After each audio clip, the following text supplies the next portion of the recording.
test, 1, 2, test.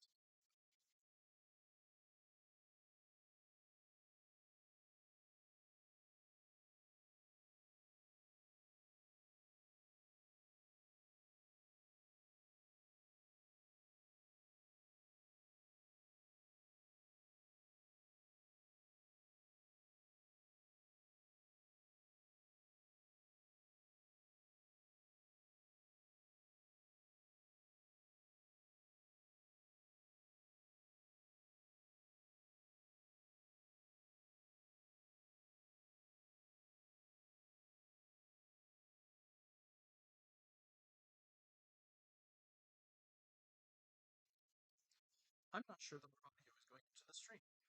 Oh, that's an important thing to check. Yep. I'm going to pull the stream to see if I. Yeah, would you? Because I don't hear it on mine.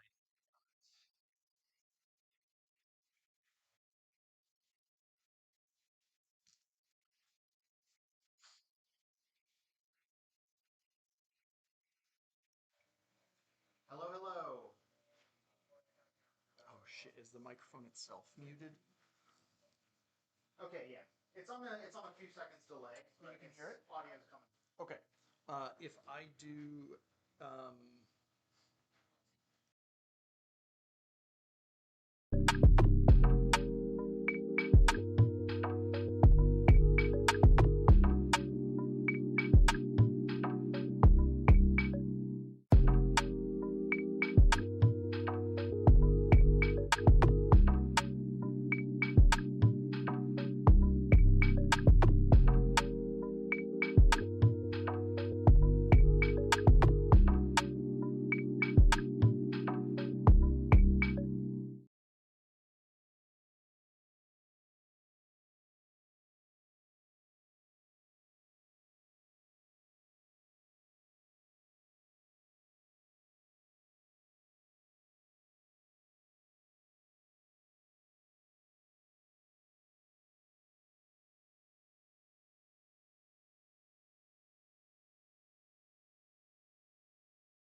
somebody on the stream tell me if you can hear me and if it's a good volume?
Welcome to day one of the Denver Megacities here in beautiful Colorado at the Wizard's Chest.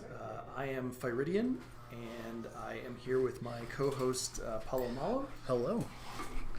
And we're looking at a matchup between Lou and Leo here. Spencer Pedantic on the left and Robert M. On the right. And our round time has just started. All right, so smacking down. Oh, wow, rezzing a humanoid resources here.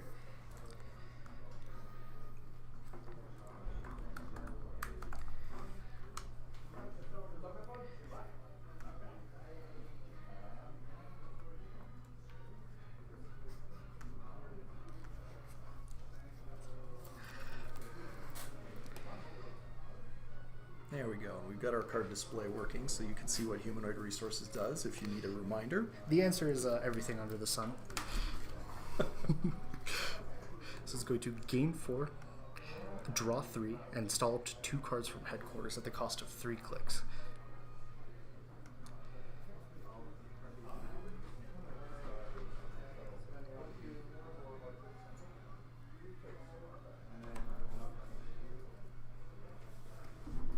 Got a third random in the background here too. Notably, he did not play an operation, which is, I've heard some people talking about whether or not Elliot is worth playing, even if you don't have an operation to play.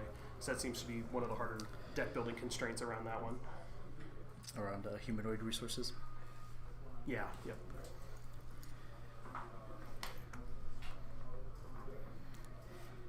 So, seems to be we're going for some virus counter shenanigans here. Got a cookbook going. Oh, and that's an Augustina. And an Augustina as well.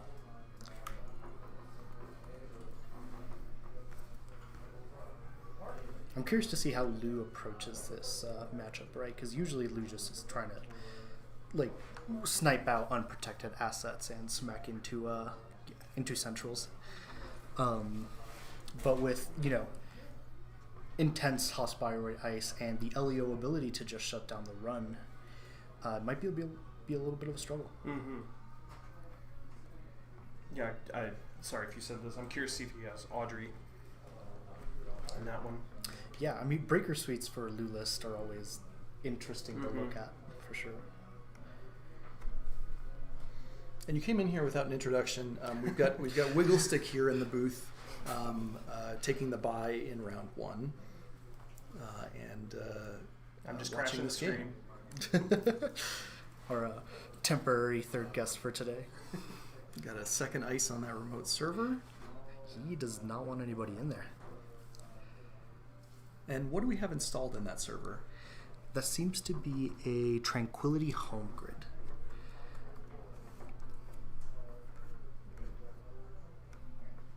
It's a good upgrade to sort of gain value from installs on a single server. And then we've got an asset in there that's now advanced. Oh, looks like he popped a gachapon. Installing Gourmand. Oh, he's got a time bomb in this one. Interesting. Oh, this is really interesting. Decided to do away with the time bomb and the steel skin scarring. Yeah.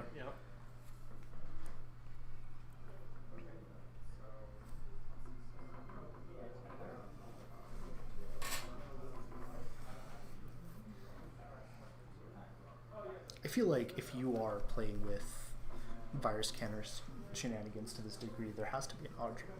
I would assume yeah, so. I would assume so. Now the question is that the only breaker that Spencer is running? Right. Because that is often the case. They don't run anything else Right. besides Botulus. Especially in a 40 card Lou, it helps save deck slots on other. Exactly. Always a struggle to try to cut it down to 40.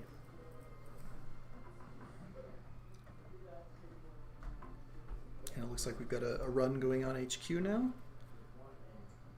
Or is that just Robert reminding himself of his ice? Looked like a run.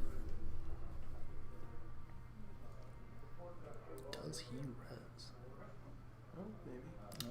Oh, yeah. Yeah, No, he's just okay. letting Here him we in. go. Just let him in. And nothing. Pull some ice there. Looks like a MIC potentially. Yeah, that is a MIC.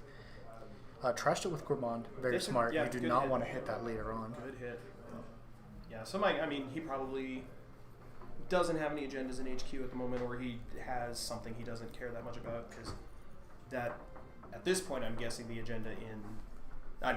in the remote is an agenda that he's going to be ready to score out next turn. Seeing a red level clearance off the top of R&D there. Is that a Heliamphora? That is in fact a Heliamphora. Wow. Neat. All right, I like this deck. This is playing with a bunch of fun cards that don't normally see a ton of play. But A lot of unique card choices Yeah. in Spencer's list today. yeah, I'm very a lot excited about it. Yeah, actually, I'm genuinely excited to see what kind of comes of that. Yeah, I am generally a Lou fanboy. That is the Mhm. first ID I built when I came into the game. I just was immediately appealed by the trash everything type of playstyle. So Robert going up. Yep, that was in fact an agenda. It was an off-world office, and Nice. Robert has gone up to 2 points now off of that one. All right, line has gone up. First blood of the match. Oh no, sorry. There's an agenda in Spencer's score area that I missed.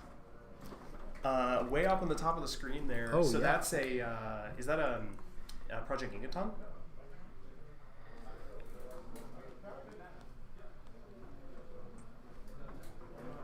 From here, it's looking like a Project Ingaton. I'm a little far from the screen, but if so, that puts him at 2 points as well. Okay, so we are 2-2 here. It is in fact a Project Ingaton. Very neat. That must have been an early score we completely missed. Early steal, rather.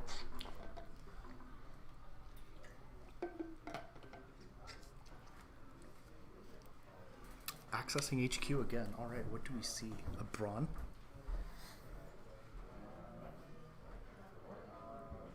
I'll probably come back to bite him later. He wasn't able to trash it with a Gourmand or anything. So. Yeah, nothing installed that could deal with it. Yeah, that kind of feeds into what I was talking about earlier. These matchups are very rough. It's you know, the intensity of the ice that you can run in these type of lists just makes it difficult for Lou lists to get in. Right. And yeah, so Spencer ran an R&D and trashed a Spin Doctor off the top. It's a fancy alternate Spin Doctor. Looks very nice. I like that one.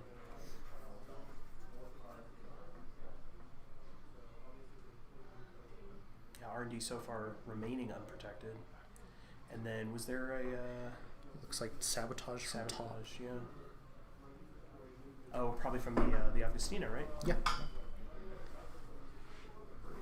Oh yeah. Installing, is that a Botulus? I'm guessing it's a Botulus. Seems like a Furniture, actually. Or Fermenter, thank Yeah. you. Right card in my head, wrong name. Trying to catch up on the economy here. Spencer looking a little poor. Mm-hmm. Yeah, Robert's been really good at keeping his credit totals comfortable all game so far. Yeah, Has that it Resident tranquility, Ice? the tranquility home grid helps a lot. Yeah, and having the 2 ice in front of that remote is, you know, it's making running that server not a very pleasing proposition, because at least one of those is going to be a Bioroid, maybe both. Ooh, installing another upgrade, really creating a Doom server here. Yeah, because that is, there's a very good chance that's going to be something like a Mercia Ballard or something. Yeah. Making that, these LEO remotes, at least, or in my experience, have been very quickly, once you get to this kind of board state, become really difficult to assail. Yeah. A lot of targets for pinhole threading here. True. Pinhole would be a really good key here. Playing the Nga. Nice. Mm-hmm. Somehow not a virus. I know. Always seemed like it should have been. It's an interesting card. I know. I've been talking to you, Yancey, lately about some things, and like you and I have experimented putting that card in some decks, and that's another one that historically hasn't seen very much play at all. No, not really. Although with the release of Rio, I feel like it has some potential now. I think you're right. Now we saw Robert protect R&D, but leave archives open against the Lou matchup. How are we feeling about that? I think it's fine. My assumption here is that Robert actually has no agendas to hide right now, and if he did, he'd probably put him in the clown car remote. Yeah, and against the sabotage, a lot of people will end up leaving archives open for a long time until an agenda actually does make it in there, at least in my experience, or they just count on the runner not actually running archives or running it too late, because if they can get a spin doctor on board, then they don't really care what's in archives anymore. Yeah, it makes it incredibly difficult. Alright. Another fermenter going out. Alright. And there's the sabotage off the top of the deck. Double checking, making sure. Because Rob has no cards in hand, yeah? Yeah. Well, just the one now. Just from the one, Manticore, yeah. What are we looking for here? Couldn't tell, maybe it looked like ice.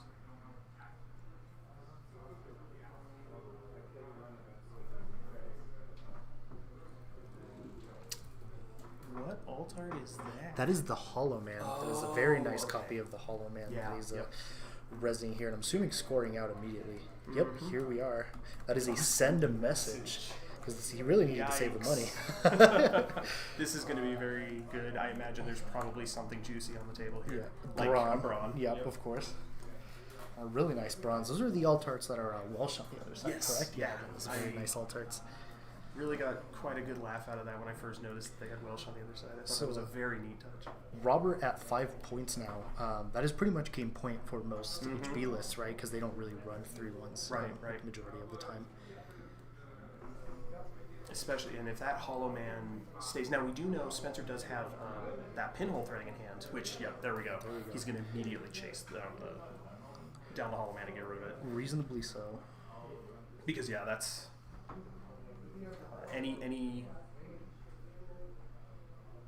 if Robert were to top deck a Project Ingaton, for example, then that's game. Oh, hold on. Yeah, Robert looking at that upgrade on HQ.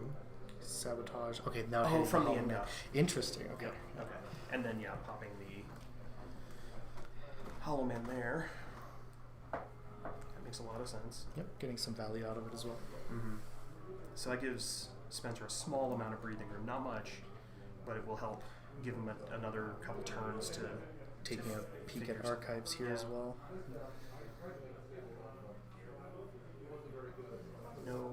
No dramatic hits with the sabotage so far. No, nothing yet.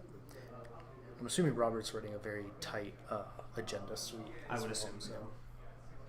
Especially having seen the sender messages. Alright, popping Gachapon. What do we get here? Is that a banner? Is it banner or chisel or... I couldn't see. You know, it's hard to see, but I'm very interested in what this card is. It does look a lot like a banner, doesn't it? Alright, now he's just teasing us with it. Is he looking for something to host it on? It is a chisel. It's a Okay, chisel. Okay. Interesting. Okay. It's interesting that he has chisel. I wonder, does he also have Devil Charm in the deck? He does have a double does. charm in hand currently. Yeah. Oh, does he? Okay. Yeah. Haven't seen a crew, which is usually the card that these are played in cohesion with. Right. I would be very surprised if he's not running crew, but it's possible. He could just be getting super unlucky on his draws too. Fair. It could just be Yeah, we haven't avoiding- seen any strong ways to deal with ice at all from the Lou list. Yeah, no breakers yet. That's why lack of crew would be, I think, so surprising to me. Yeah, these LEL lists are always such an intense gear check.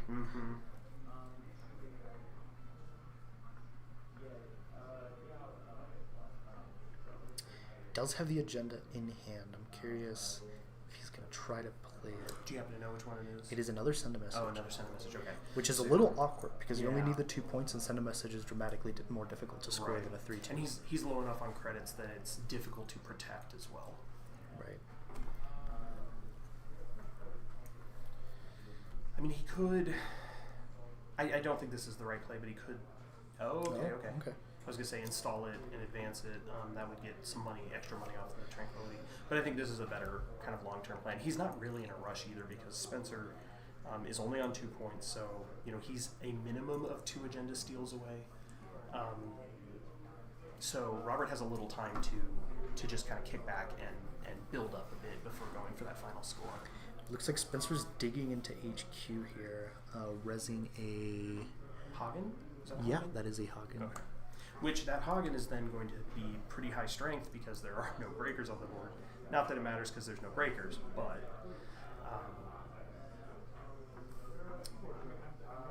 if this is, like we were guessing earlier, if this is an Audrey list, then that Hagen is going to be a bit of a problem because it's going to be high strength all game. Spencer drawing a Cacophony. Yeah, Spencer's. It's interesting. He's kind of all in on this non-ESSA sabotage plan that I really find intriguing. Yeah, cards that you usually see being played out of Rio, but in a Lu environment. Yeah. Yeah, Cacophony and Lu is a very solid choice, I think. Yeah, I like it. You're going to be trashing a lot anyway, so you'll be getting counters on it. Very much so. And that's a new one from Elevation.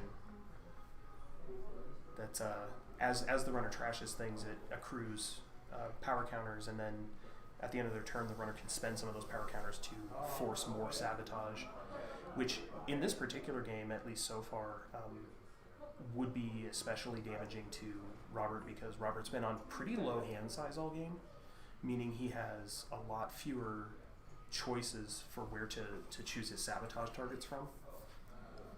So it could potentially work out in Spencer's favor quite well if he can just figure out how to get past some of that ice and start trashing stuff again.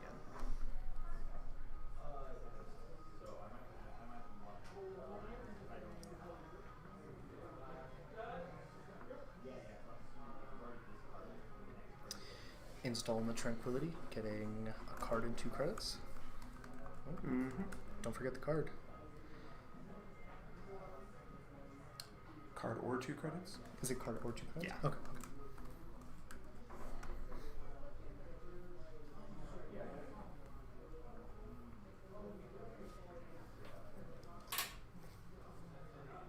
Did you happen to see what Robert installed in the...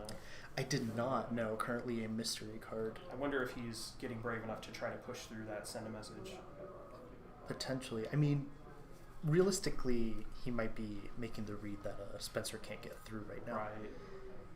And Spencer's looks like he's challenging it. All right. He's going to, you're only on 10 credits, and a lot of your ice is really expensive. The only ice most of the ice he's seen so far is really expensive. So he's going to dare Rob, hey, can you res this? Are you sure you want to try? A Boomy, okay. So he can keep him out yeah. regardless because of the LDO ability as well. Right. A Boomy is a little brutal. Mm-hmm. It's kind of a tough card to hit, Yeah. taking a core damage and trashing an installed program.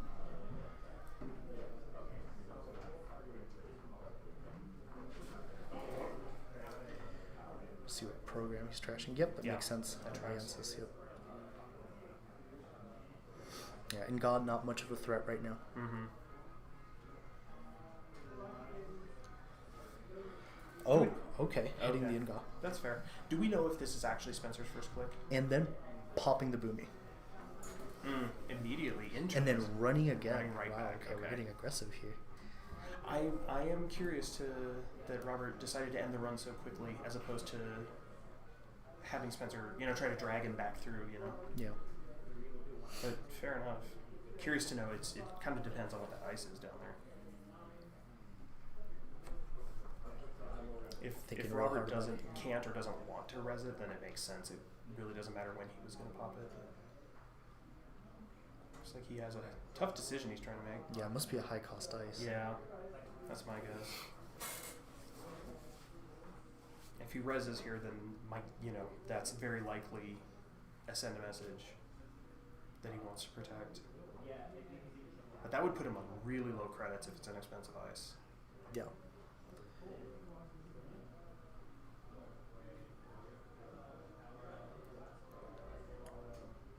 Maybe he might be weighing up how important whatever that card in the server is versus being able to res that ice on archives. That's the other big credit draw on board right now that we see, which leads me to wonder if maybe there's actually an agenda in archives now at the moment as well. Looks like he's letting him in. Okay. Yeah, access the face down first. Yep, Okay, it was the send a message. Okay. Target here for send a message. Oh, and then he has an opportunity to trash. An MIC? Yeah, seems like it. Wow. Okay. Getting the MIC res for free is very, very nice. Yeah, it is. That'll go a long way into keeping Spencer out. Did Spencer just draw a Hermes?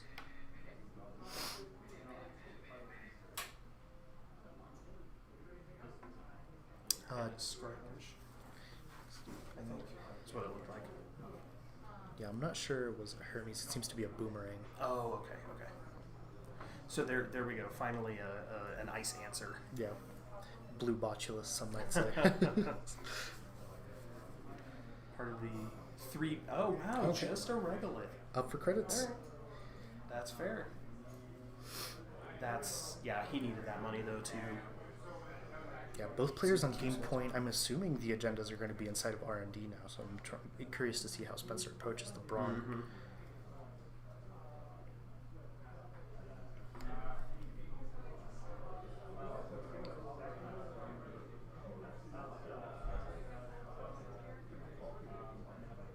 Another scrounge. Drying. Was that a Madani? Kind of he's seeing what. Well, does he have any programs that we think are worth recurring with the scrounge? Like maybe a Gourmand. Yeah, I don't see the utility for the Gourmand too much. Sure. Yeah.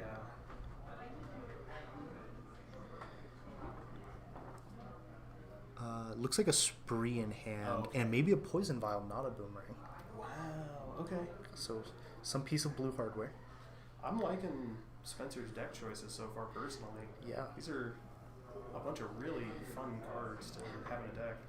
for sure. Some of that my- would explain I- the chisel as well. Yeah, when it's spree, yeah, chisel yeah. becomes a lot Very much stronger.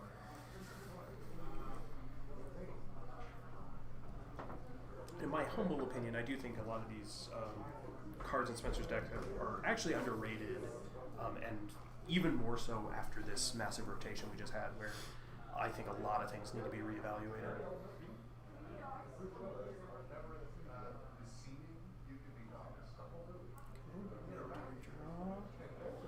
Is that another piece of ice? No agendas yet.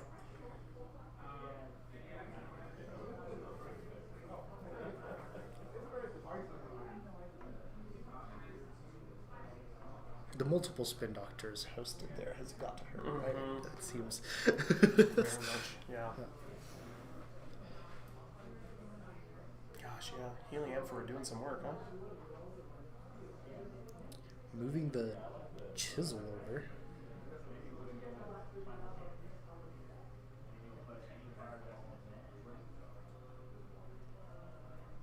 He has a Devil Charm in hand still.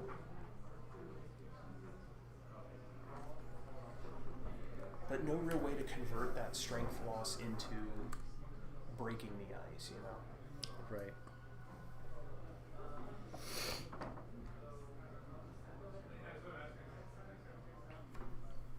So I'm curious, yeah, I wonder if he's starting to plan ahead a little bit on putting that chisel down, hoping he'll find a tool to work with that soon. I mean, they have a lot of time on the clock.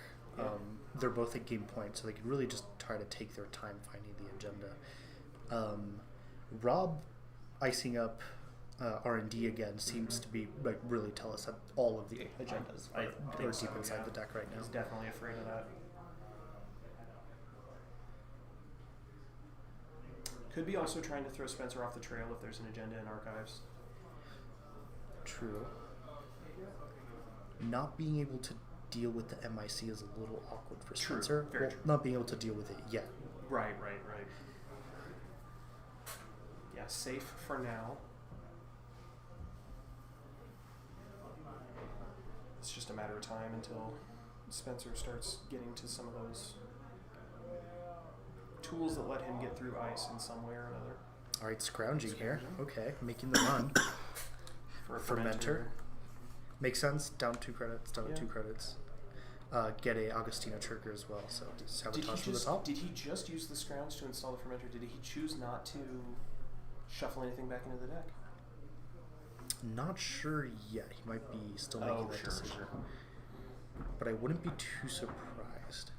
I wonder if, because like we know he has a gourmand in there, and I wonder if he and an Enga. I wonder if he wants to keep those around because we know he has the other scrounge in hand, so maybe he doesn't want to lose them as a scrounge target, next turn or something like that. That could be true. And as you're trying to dig through the deck for ways to deal with ice, you probably don't want to ruin your chances by adding cards that don't deal with the ice. True. This is at the end of the day a math game still. Mm-hmm.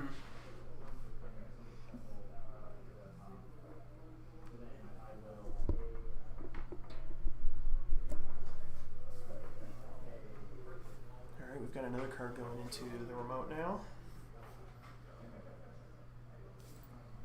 Rob took more credits from it, meaning he's not looking to dig for anything. Is that the agenda?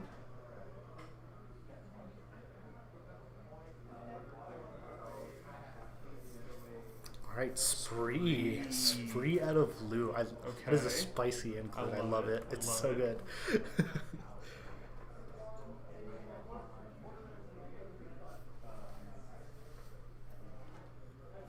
Another Brawn. Okay. So spending the counter, moving the chisel over. To what end? Yeah, that's what I'm curious about as well.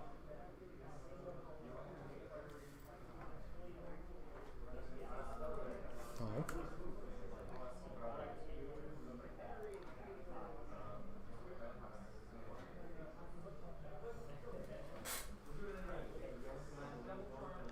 So Devil Charm Chisel. Because he did pop the Devil Charm. Oh, I see. Okay.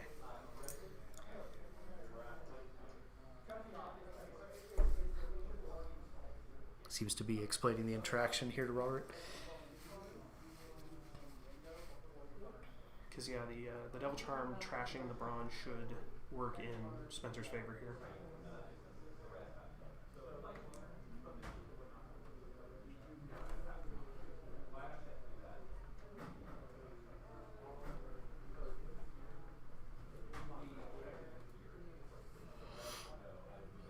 Seem to be walking through the interaction a little bit. Mm-hmm.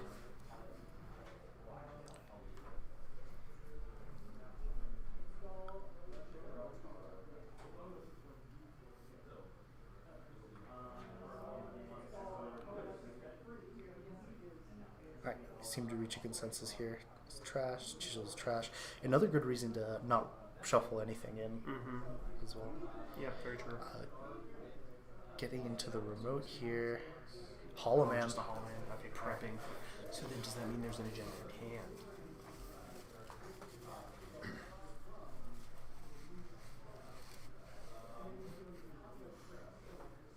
Yeah, I think Spencer was really banking on there being an agenda inside of the remote. Not an unreasonable call altogether. Not at all. It was very good bait by Rob. Mm-hmm. I mean, with card information, we were curious if there was an Sure, agenda as well. So possibly a red level clearance in hand. Botulus in hand, so starting to find your answers here. Yeah. Sabotage 3 off of the Cacophony. Oh, yep. There is an agenda in there. Interesting. And it's incredibly unlikely that Elio is running one-pointers, so the game is in archives. All right, RLC. So he's going to be digging now for an out here. This game earlier on looked really solidly in Robert's favor, but it's kind of flipped with no ice on the remote. If Spencer's feeling brave next turn, he can just click through the hog and get into the agenda. That's true. There's no spin doctors on board. Two of them are caught up inside of the Elio senses. Oh.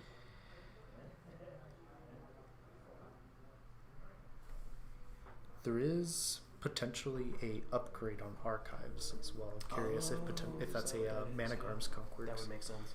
Yeah, that's even more clear signal that there's an unrecoverable agenda in archives, because I can count the number of times I've seen a defensive upgrade on archives on one hand. Yeah, unless they were trying to bait you in there. True. It's always a before chance. D chess. Yeah. putting an Angelique on archive sometimes perfectly valid. Looks like we got 10 minutes left in the round.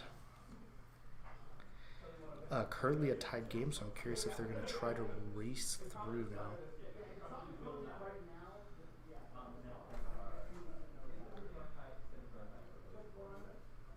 Ooh, another ice going on archives. That is the loudest signal I've ever seen. Yeah, something about it. He's just going to run it. Yeah. Probably more than anything. Oh, Oh, okay. Oh, okay, We're never running mind. the remote. Never That is a mind. managram. Okay. So Spencer still has to make. So Managarm forces the runner to spend 2 clicks or 5 credits in order for the run to become successful. And even though there's no ice and there's nothing else kind of in the server, Spencer still has to make that decision in order to even be able to access the Managarm and the Tranquility in there to trash them. So it looks like he didn't, as far as I can tell. But if he did want to try to trash one of those to get rid of them, he would have had to pay that tax regardless.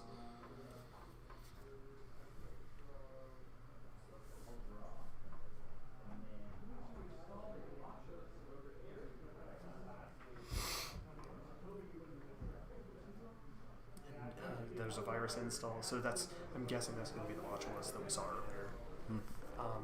And so virus install, meaning another Augustina sabotage trigger off the top of the deck. We pass over to Rob, and Rob draws and immediately plays the red level clearance. Again, he's digging. His R&D's starting to look pretty thin over there. He's got to find something at some point, right? He's thinking. Yeah, still Poison Vial in hand. Takes the click back, so red level clearance gives you 4 options, and Rob chose to draw 2 cards and then gain the click back, effectively making it a clickless draw for 2. Now sprinting, he's digging hard. Yeah. He's really looking for an answer for something here.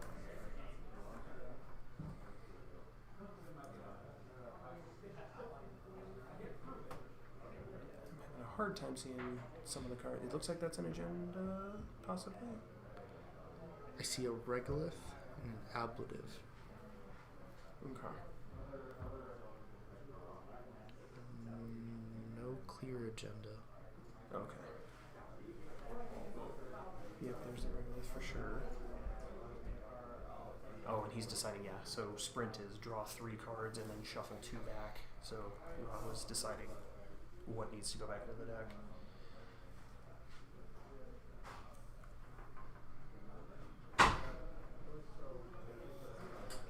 Can y'all find a rule? It's not time permanent right now. Would you supposed to know for later? Oh, yeah. Okay, yeah. Just it's And there's that last click, getting ice back on the remote server. Another unresed upgrade in there as well.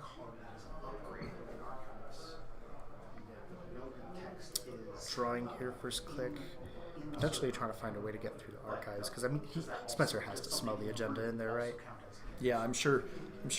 After that double ice install on archives, it confirmed any thought that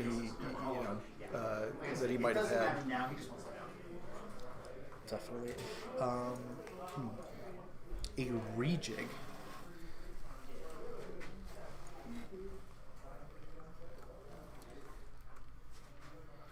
And what did he target with that rejig? No, it's just in hand. He hasn't used it just yet. Okay.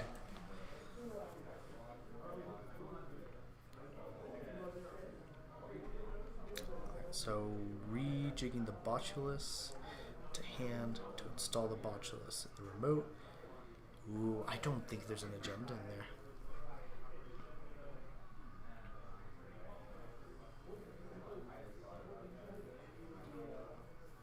And here we go with the run on that remote. It is an ablative, so easy to deal with the Botulus. Leaving 2 clicks open for the Managarm Skunkworks.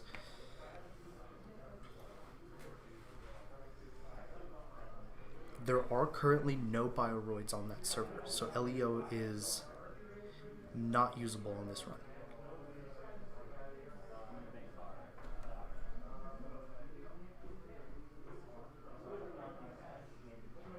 Resing a Hollow Man in the remote, or in the in R&D. We just heard 5 minutes in the round called.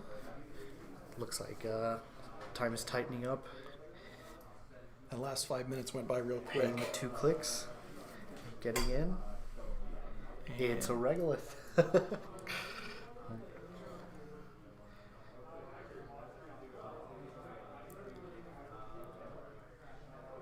Rob has been fantastic at using the Doom remote to bait runs out of Spencer today. It's been a couple times already.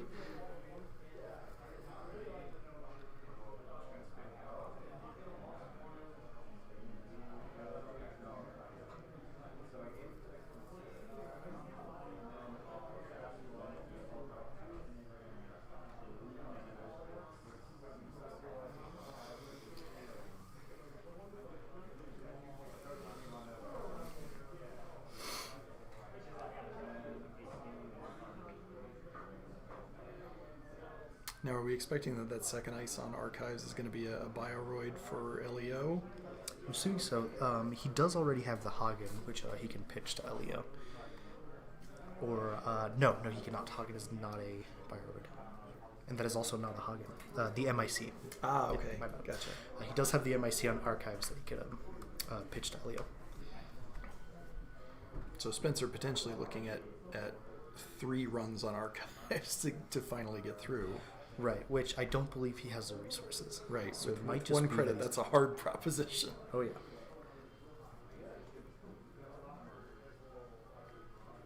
Resing the Regolith, clicking for money.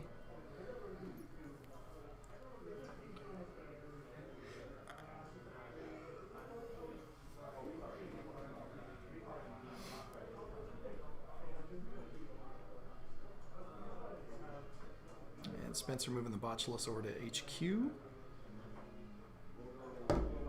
Sabotaging another one off of the top of R&D.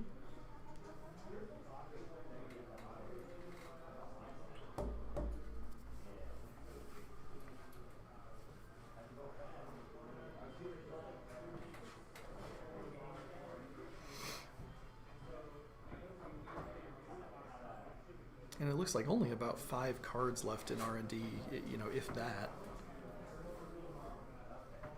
Hard to tell from the other end of the camera here. Yeah, we are tied on time, so I don't see a deck out being an issue unless they really race through these turns. But I mean, with the Spin Doctors gone, it's a little bit more possible. We'll see how this game pans out because we're looking at a possible draw.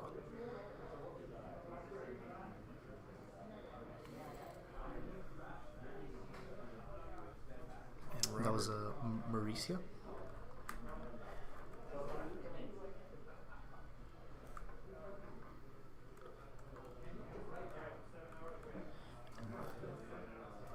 M4, I think it's spelled. I'm not sure. A lot of the new cards here throwing us off a little bit. Oh, and is there one card left? He just pulled the last card off of R&D? Oh.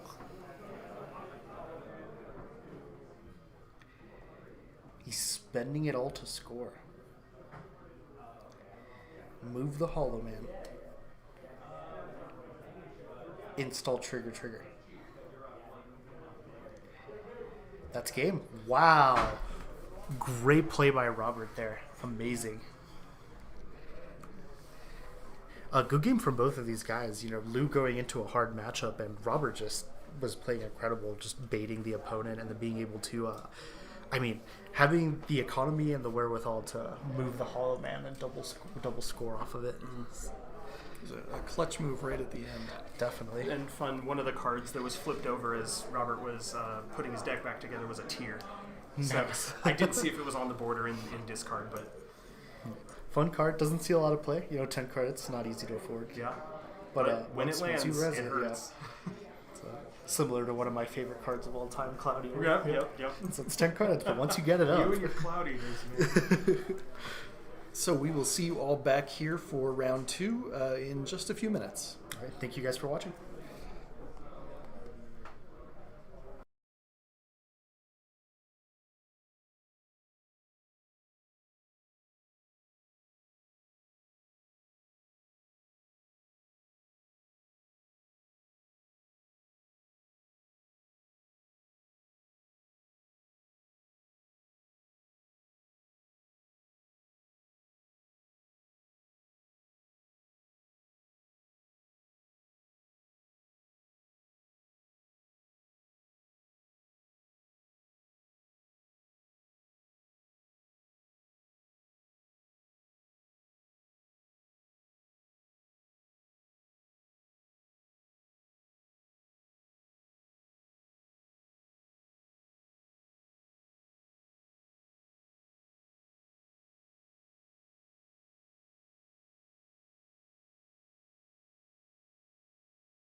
So Good luck. Testing, testing, 1, 2, testing. also, by the way, I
And we are back with round 2 here at the Denver Megacity in Colorado.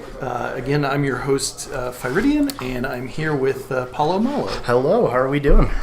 Looks like we got a little bit of Sebastião versus Leo action. Some House Byroid versus Anarch again.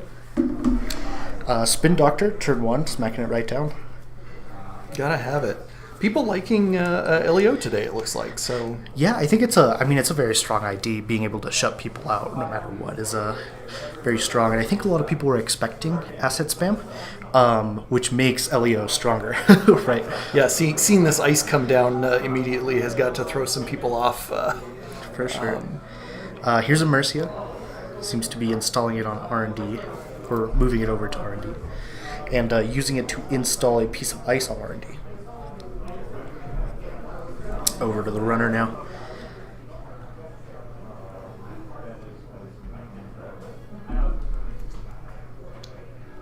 It's a very, very defensive start from Neural Shock.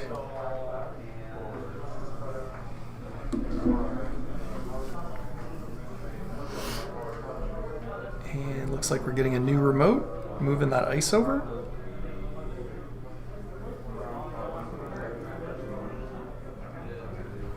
Interesting. Neural Shock seemed to have changed his mind here on what he was doing. Starting the runner turn now, Gourmand coming down. Very popular card. People were curious to see how it would stack up against Imp, and I think it stacks up fine. I think it's been a very lateral move in terms of replacement in the rotation.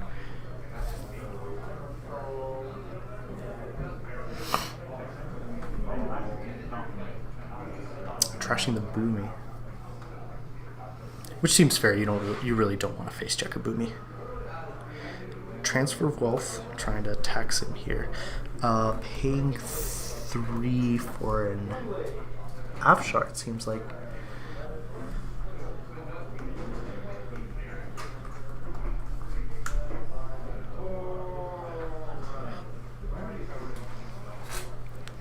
He's going to hit the Afshar. Doesn't really have a response, but at the end of the day, he did leave the court broke, which is what he wanted to do. And steal right off the top. Nice. Alright, passing on over. Got to make those early runs. And was that I didn't see it, was that a 2-point agenda? It was a 2-point agenda, yes. Didn't quite catch which one.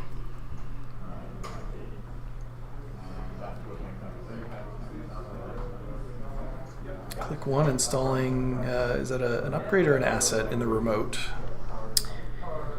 Could be either, And passing the turn over to Jasper.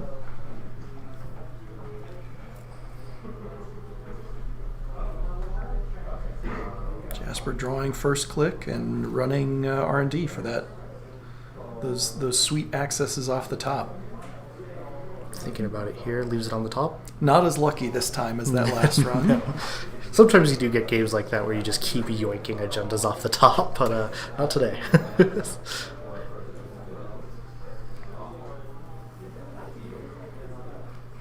Jasper giving click 3 some extra thought. Another draw.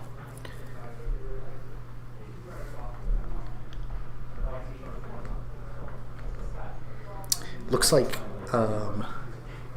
a friend of a friend. First install and connection here. Very good synergy with Sebastião, who has a bit more of a tag me strategy. Being able to gain money and remove the tags is very valuable.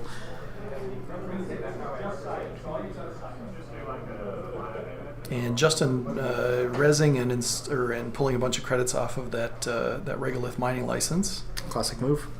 Dumping a whole turn into a Regolith is very valid. Sets you up for the rest of your turns.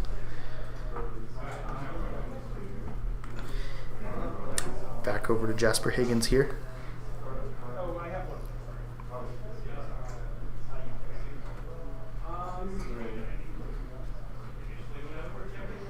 And when we say Justin, we do mean Neural Shock. He is a personal friend of ours, so pardon us when we're exchanging names here. And Jasper getting 9 credits off of the friend of a friend. All right. Taking the tag. Looking to trigger Seb here. getting a Lago Paranoia Shelter. Very good card advantage.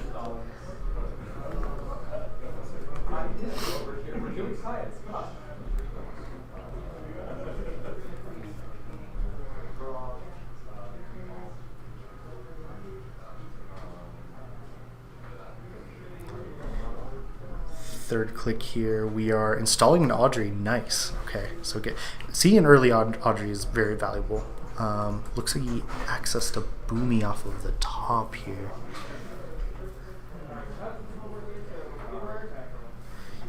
Being able to reward your trashing with a strong ice that can kind of break through most things, as long as it has as long as you have 2 cards to trash, it breaks pretty much everything inside the format currently. And Neural Shock taking a second draw after the mandatory there, right? Yep, it seems to have a draw for turn here.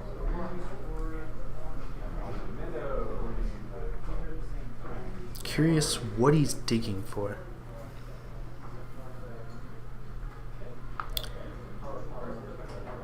Putting down an ice over R&D. Doesn't like that he's been getting in there so much. Yeah, I'm sure that first agenda spooked him a little bit. Yeah, I'm sure.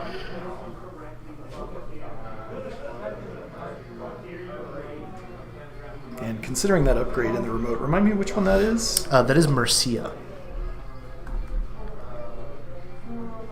M-E-R-C.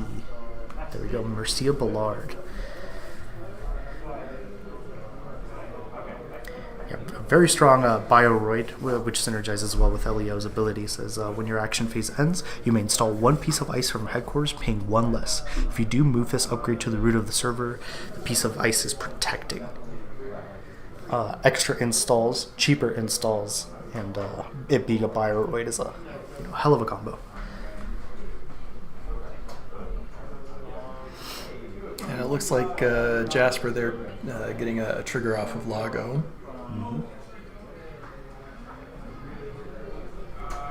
Seem to have pitched a Solidarity badge, which is fine. I don't think you get too many Solidarity badge instances in this matchup. And Neural Shock icing up Archives. That is interesting. I'm curious if he's expecting some sort of sabotage shenanigans going on. Maybe a little scared of getting Chastushka'd. Yeah, for sure. And nothing face down there yet, but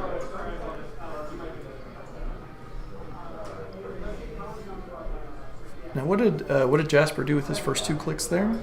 Looks like he drew. Both players digging a little bit. Yeah, we are really looking for cards here.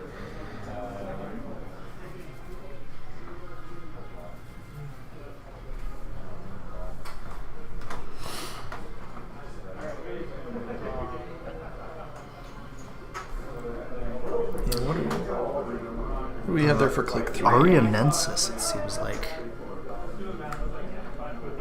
A-R-R. Oh, there you go. Ariaseus. Oh no. Excuse us while we deal with the cards that are being played right now.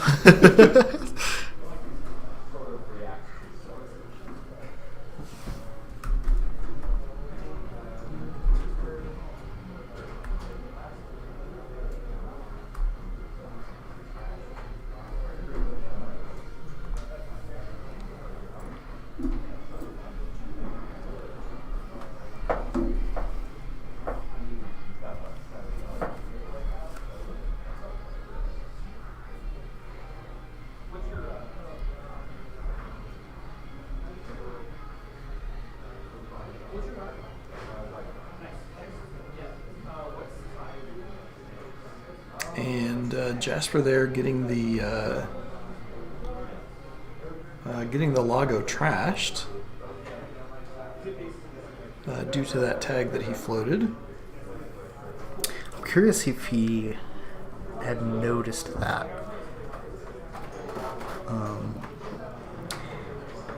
And the card was amanuensis. Pardon us while we struggle with these pronunciations.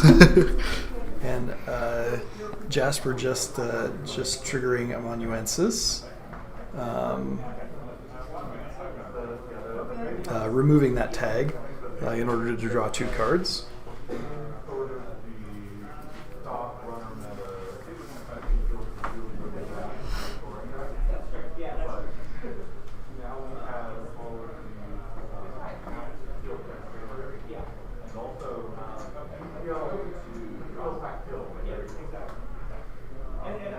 here again digging for something, and maybe it looks like he got what he wanted. Heavily considering what click 2 is going to be.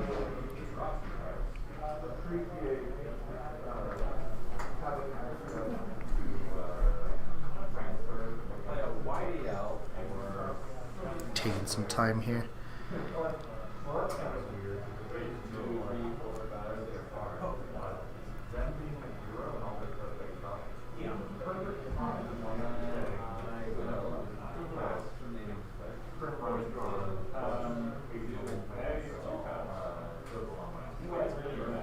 Okay, installing a Hano wheels. This card's very good for making runs on remotes.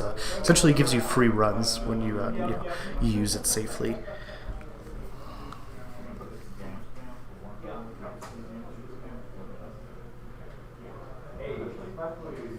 It does allow you to trash it for extra clicks later on in the game if if it seems to have spent its use. And it looks like Jasper forcing the Spin Doctor to crack. Seems like a smart choice here, especially after icing up archives.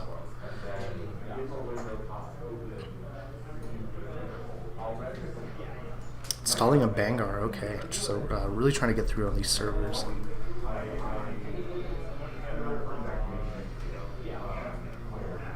Yeah, this has been a very strong card for not just this format, but for the past formats as well. Being able to just swap the subroutines for something that you can plan around a little bit more is very strong. And net damage is not permanent. You can draw back up, and sometimes it's even an advantage when you're hitting things like Steelskin Scarring and other Anarch cards that want to be trashed.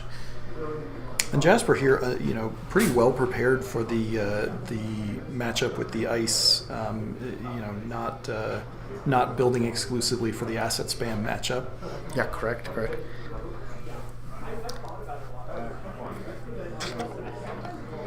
And while building up the remote here, there's 3 cards installed with 2 pieces of ice, and cards, moving the yep, Mercia over just for posterity.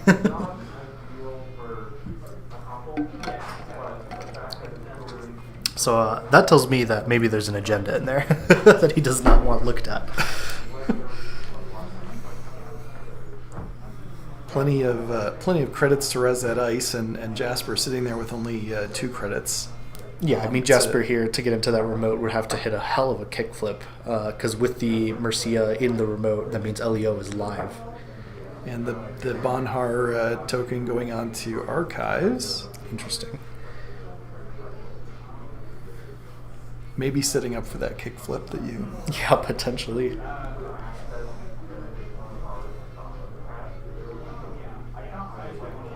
Good.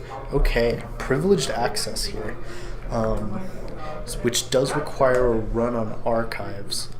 Hoping to get something back, it seems like.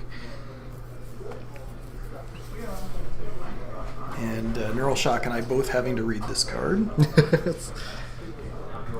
It does allow for a lot of strong plays, but it doesn't see a lot of play. Usually when it's put in lists, it's included as a 1 of or 2 of at most. Strong inside of Seb, but I don't know how much it's played outside. Resing a Boomy here, it looks like. So it is just the 2 net damage right now, so nothing too intense. But that is something to watch out for later on. Rolling to see what to trash. Devil Charm. It's interesting to see different players' philosophies on it. Do you roll the dice? Do you try to read their soul and decide the card just based off of picking it yourself? So Hitting a duplicate there. Nice. Okay. Usually that's what you want to see pitched, right? Yeah. Yeah, I'm definitely a vibes a vibes HQ picker. Oh, me too.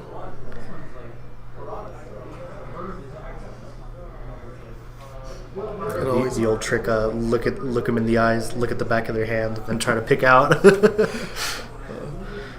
Plus, you either have to do something weird with the number on the die, or you got to carry a lot of different dice numbers.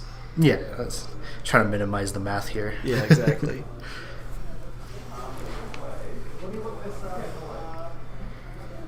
I trust my gut more than I trust my luck. Jasper digging again. All right, we are fishing for something. I'm curious what it is. I mean, Jasper is well positioned to start going into his server. I'm sure those 2 unresed ice on the remote are looking a little bit intimidating. And maybe he's just drawing for hit points for the Bonhar. That's true as well. He did lose a couple cards, so it's worth drawing back up. Ooh, Hollow Man. That tells me that there was an agenda in there. We're about to see what it is. Spending the click and the 4 credits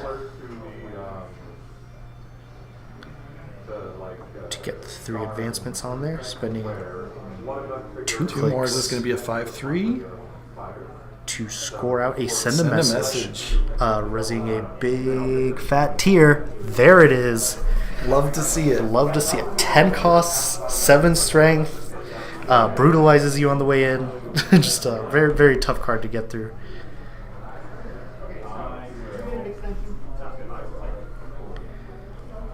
Moving the Mercia over to headquarters and making an install.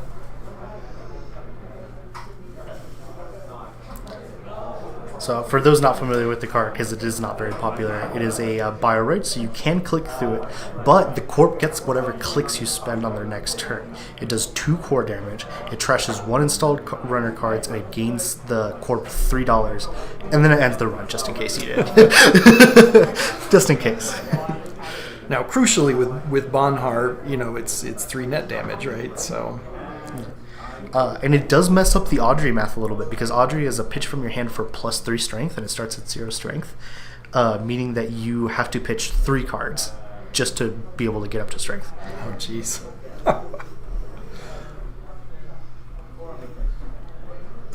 I'd love to see these massive pieces of ice being rezzed. Feels good. Okay, going Araceris crew. And off of the self-scored send a message, that's got to feel pretty good too. Oh yeah. 3 points on the Mega Ice. Like, wow, there's nothing to complain about there. Oh, what's that alt art that Jasper just pitched? Yeah, that is Araceris crew alt art. Gotcha, okay. Yeah, it's very cool. It's a gorgeous card. I really like it. And there goes a duplicate. Chooses not to trash it. Mercia is a unique, so it is really no use having any extra copies in your hand unless it gets trashed.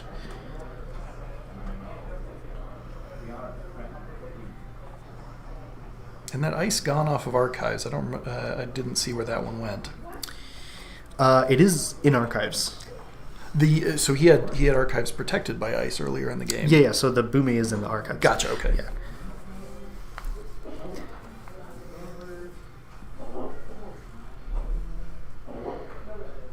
And Jasper clicking for a credit. Yeah, a little low on credits here. Did end the turn with a tag. And plenty of resources to hit.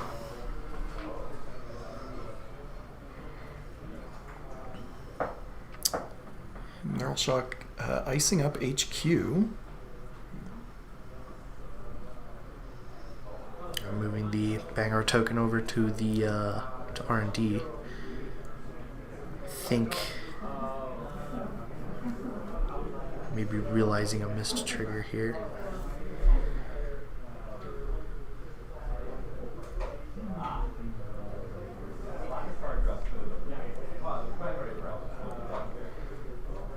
And Jasper, they're getting the draw 2 off of Amanuensis in the process of removing the tag.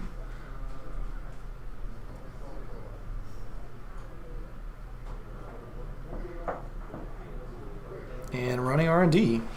Let's see what this ice is. Curious if Neural Shock finds it worth rezzing here, especially since it is Vanguard. And he's lower on credits than he has been all game, with only 6 there. Yeah. No. Did spend a lot of money on scoring that send a message. No letting him res. in, he's a regolith, nothing too important.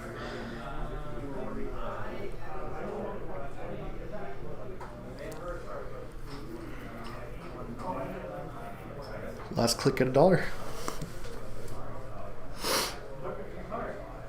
Neural Shock seeing that regolith himself.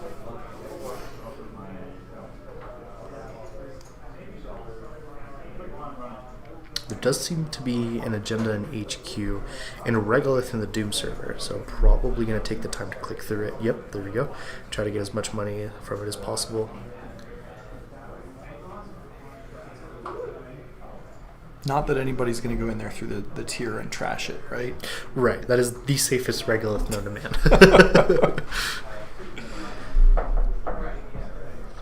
Bangar on R&D again. Going to keep digging at that deck.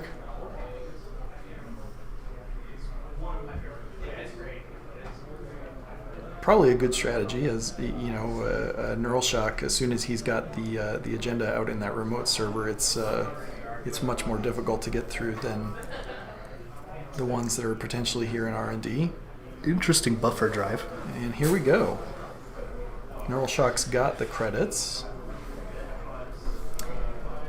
Seems to be a Brawn. That is 3 subroutines, I believe, which is a little bit of a hit once you're using your Bangar to get through it. First hit is a Steel Skin Scarring, so there's some value there.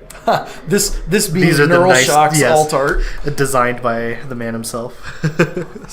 If you're going to hit Steel Skin Scarring, if it's your own art, I'm sure that dulls the pain a little bit. I'm sure it does.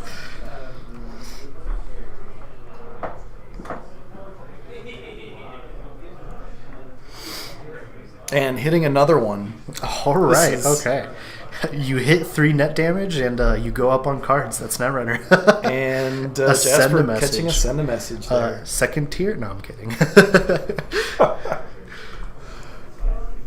Neural Shock resing an MIC over HQ there. Nice, nice. It's good value. That is an expensive piece of ice. Shuffling back a Steel Skin Scarring with buffer drive seems smart. Now, if Jasper is running Devil Charm, he does have the potential of trashing the tier. But that is an if he's running that card, and if he decides that it's worth doing. Sure, yeah. Well, and not knowing what that second ice is in the remote makes it a little sketchy. Looks like Neural Shock pulling the remaining credits off of that regolith. Makes sense. Up to a solid 13. And we got a friend of a friend installed again.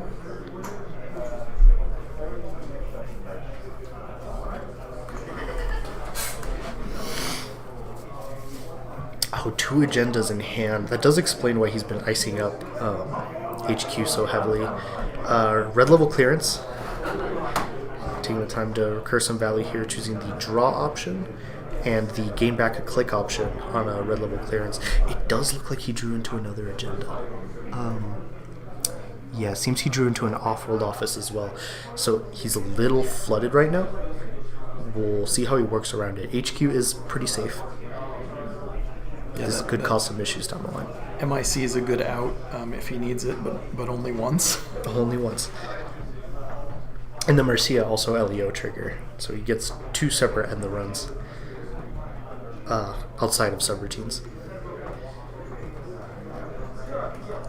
Install advance. Okay, so he's a big believer in tier keeps you out. Oh, triple advance. Interesting. So smashing the Hollow Man to get that 2-point agenda. Tie game now. Both a game point. This is looking very similar to the last game. We haven't heard a time call yet. No, we have not. So these 2 have plenty of time to try to fish out that last agenda. Ooh, okay. And Jasper smelling those agendas in hand. Apparently, so.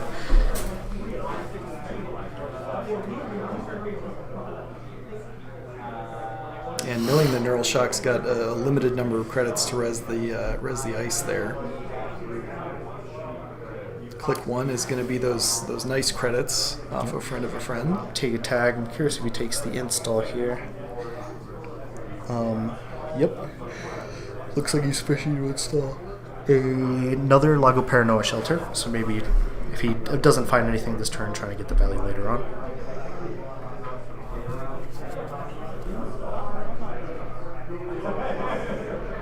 Devil Charm. Okay, so finding the ways to deal with the ice. I'm curious if he knows. Oh.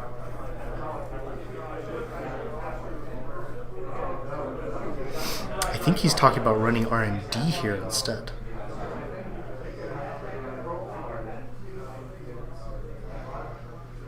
How many cards does Jasper have in hand? Jasper has 1 card in hand. So probably figuring that whatever Bonhar does with that unresed ice, it's Kill going to her.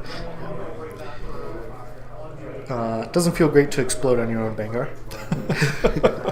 I would know.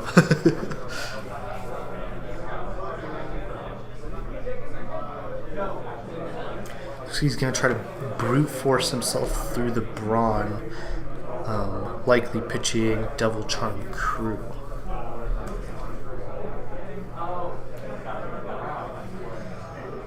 There goes that Brawn. R&D unprotected now. I don't think Neural Shock has any more ice in hand. Looks like all he sees is a hedge fund. Does he... Draw back up?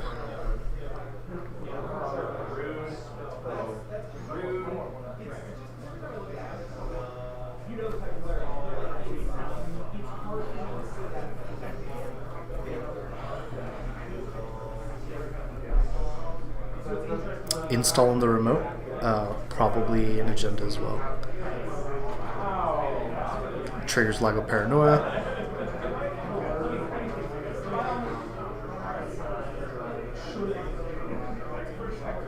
We're seeing another Hollow Man. Hollow Man two, score, and that's that's game. game. Wow, good work, guys. Good for. I mean, Justin dealt with a bad flood in his hand incredibly well. He was like put down the ice when it felt the most protected, and good gaming from Jasper as well. Yeah, solid choices. Yeah, they seem to be discussing the Audrey not really doing anything in this matchup. Yeah, it is. When Audrey's amazing, it's amazing. When it's bad, it's terrible. It really is just one of those feast or famine cards. Okay, well, good game to Neural Shock and Jasper. That Thank you concludes guys for round playing. 2, and we will be back shortly for round 3. All right, see you soon, guys.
Welcome back, guys. I am Paulo Malo, and this is... Firidian. We got another match here between Ryan B. and Thomas Haas. We got a Yuko, one of the new IDs out of Elevation, against a Magdalene, also a new ID out of Elevations. Both of these decks have been seeing, or both of these IDs have been seeing a lot of play competitively, especially recently in the big event, the Summer Showdown. Opening here, let's see how they play.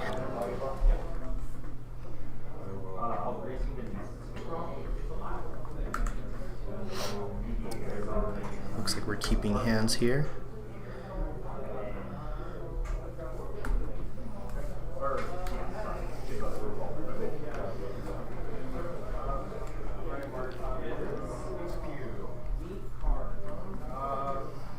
Installing over HQ.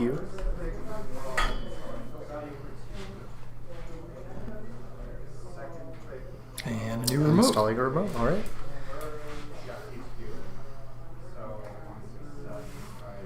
Sure gamble, classic start. Dr. Nuka, nice, trying to get value out of here, probably expecting a decent amount of damage out of an Yuko deck. And then popping a counter to draw 3.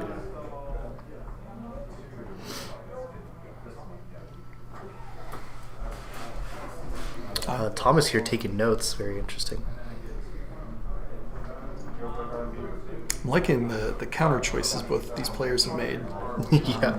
I'm a big fan of the tiny credit cards, although they're a little bit small for my big fingers. And those poker chips on Thomas's side are awfully pretty. Looks like a sting off the top. Whew! On a last click run as well. Nice.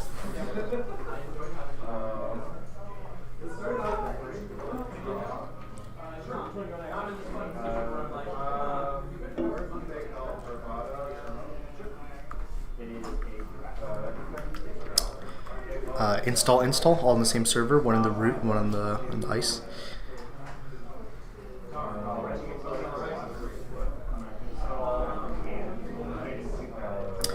Popping the Dr. Nuka to draw the last 3 cards off of it.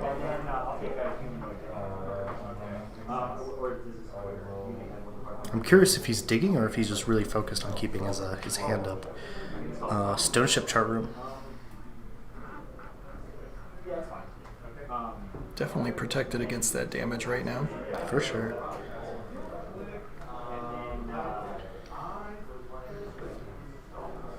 And of course, having a full hand size does help trigger your Magdalene at the end of turn.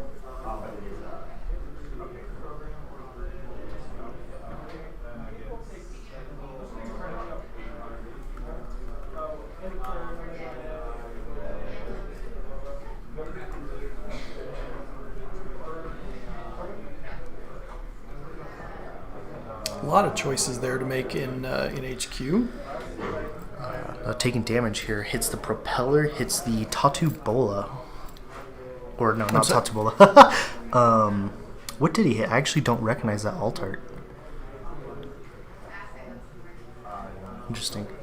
Pretty, but totally indecipherable from this side.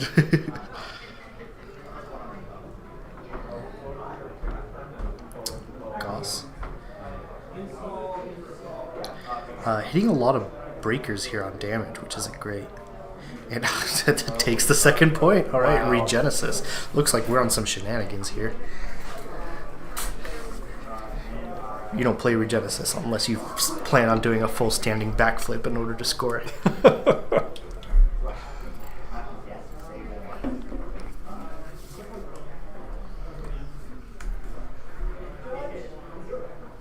Fiddling with his last click here.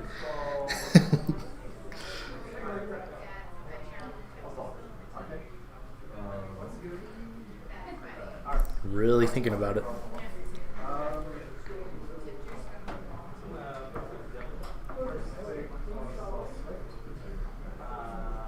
And the run on R&D stays on top, not another. Not another point.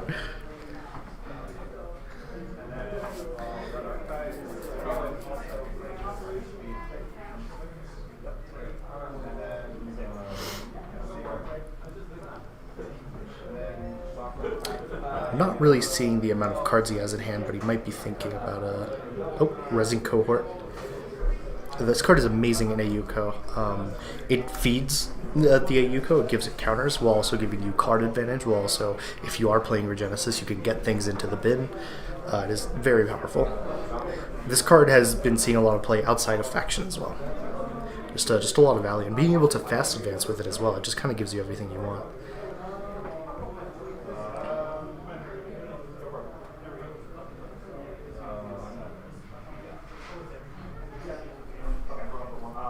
Are you catching what these hand signals are? Yeah, they're discussing the amount of counters that are currently on AUCO. Gotcha, okay. For the trash, 2 triggers off of Anemone, and then the trigger off of a Sting.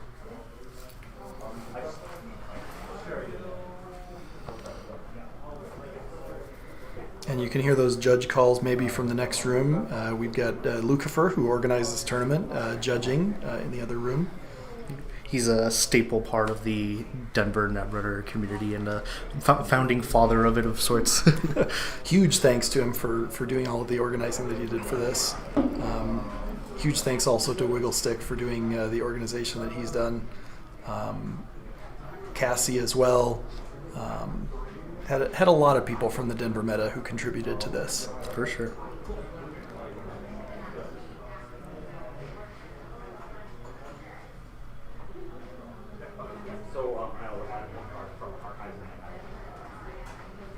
And a new remote here. And that was a Sting in the remote.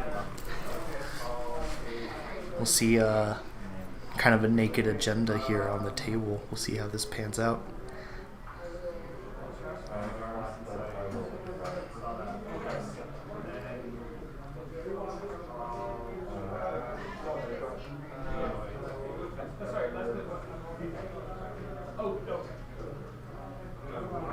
Now, if you're Ryan B, do you suspect that Sting? I don't. I would actually imagine that is a FUT or one of the other strong assets that have been commonly played in AU. Looks like he's just getting money, getting a DZMZ optimizer, and passing on.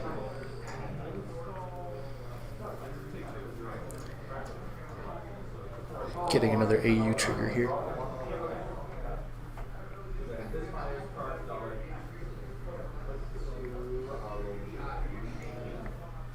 The card advantage that AU as an ID gives you is kind of crazy, especially in these like really damage heavy lists. Have we seen a lot of AUCO in the Denver meta here? I've been running it, as well as I think a handful of other players on and off have been trying to play it, but nothing too crazy. A lot of face down cards in archives this time. Yeah, really starting to pile up. I'm curious if Ryan suspects there's anything in there or not. Might be worth running. He decided not to advance and score the Sting, which I think is interesting as well. Definitely wants the damage more than the point.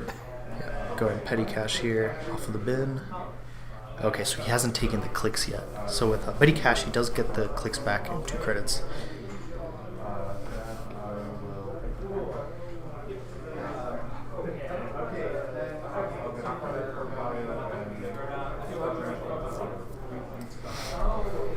So going install, install, install. Resfut. See, that's what I would have expected from the first server. Passing, getting the power counter onto it. Looks like he did get his hand size down. Ritual, drawing up to 3 cards here.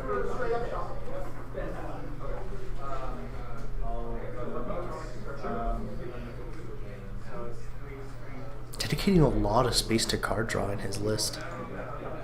I mean, we've seen Ritual, we've seen Dr. Nuka, and we have seen Stoneship Chart Room. He's taking no chances with the damage that he might see across the table from him. Yeah, definitely. And is that an anemone on HQ? Yes, that is an anemone, one of the official NSG altar anemones from, I believe, a couple of GNKs ago. And seeing, is that a coalescence? Yep. Coalescence, putting money onto it, taking it off immediately.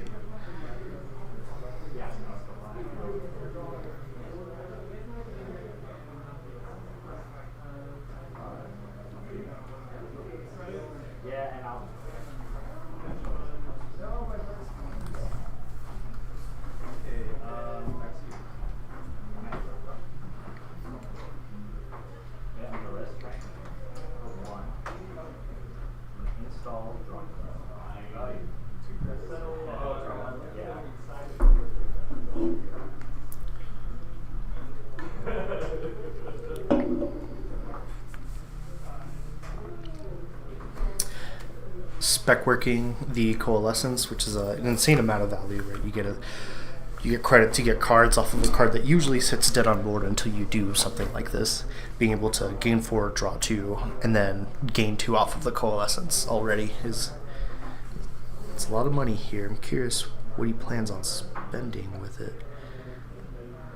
Hard to tell from this angle, those little stacks of tiny plastic credit cards. Yeah. Last click into credit. Pinhole threading. Probably the FUT. Yeah, that makes perfect sense. If you let that card just fester, it will do so much damage to you.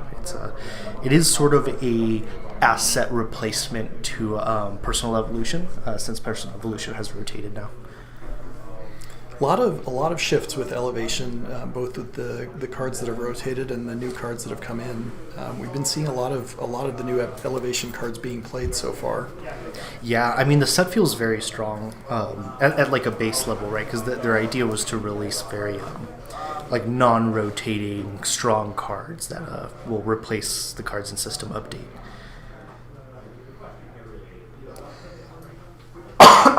We've had Elevation now for just over a month. I believe so, yeah. So the metagame is definitely not settled yet. No, it is very fresh and it is constantly evolving. I've been seeing people play all sorts of crazy things and go back and try to rehash the decks that they know and love from past rotations, and yeah. We got Thomas inspecting the heap.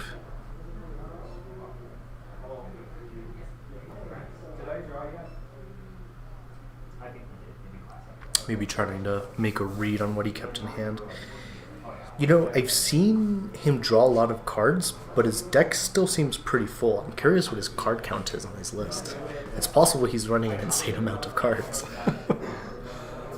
No stranger to large decks here in the Colorado meta. Not at all.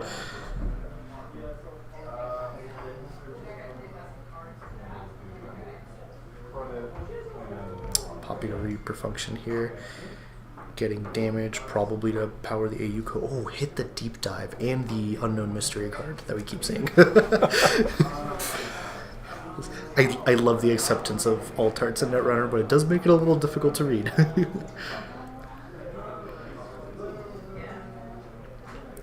Revealing a petty cache to the cohort so that he could get an advancement counter on the agenda he installed 2 turns ago. This is still that Sting sitting out there. This is still that Sting. Really, really slow rolling it. Getting the petty cache, which gets you the click back.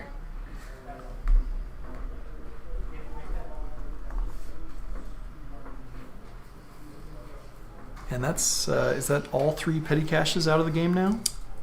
Yes, and he's playing another card here. Looks like touch-ups is being played here.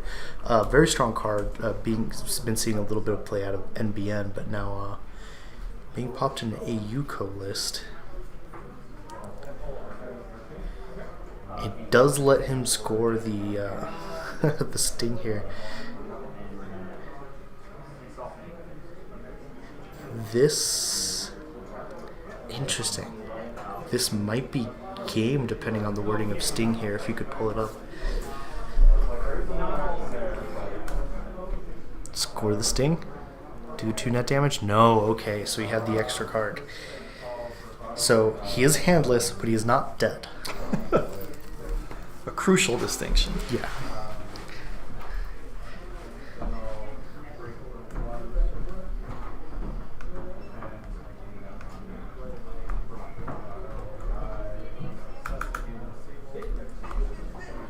What is the play here? He does have to pitch to turn, probably. Oh no, he does have the extra click. Yep. So install and pitch. Click to draw. Click to draw. Leaving the stone chip on the table, which is interesting. Yep, just filling right back up. Sometimes that's all you can do. If the corp dedicates their entire turn to sniping your hand, you spend your whole turn drawing back up. And is that that's a spin doctor? Yep. Recent casual game kit. alter. Can never have enough spin doctors. Getting his AU code trigger here.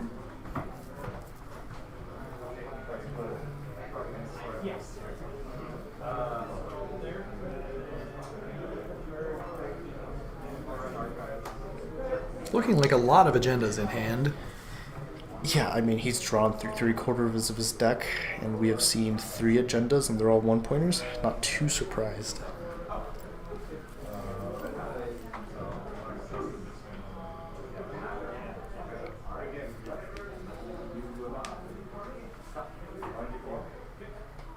And icing up archives finally. Yeah, it's making me nervous. I mean, Ryan showed no interest in archives. I'm curious if now that it's iced, he'll be more interested in it. Yeah, I mean it's a potentially a really clear signal that there's something Thomas wants to protect, but it could be that the misdirection. Yeah, it could just be bait. Thomas has been playing mind games all games, so.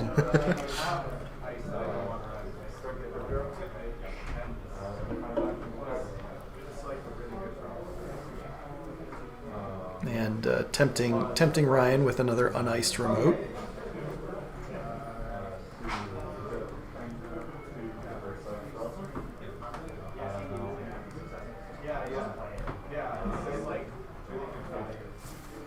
I was in the game room in between the games here, and it seems like the energy for the Megacity is amazing. Everybody seems to be having fun and in a great mood. Tons of people that I've never seen before, which I only half expected. I'm very happy to see, not only new players, old experienced players, players coming in from out of state. I mean, we have 22 entrants into this event. This is the biggest event I've seen, in Colorado all year. Yeah, I mean it's the biggest event I've seen in Colorado.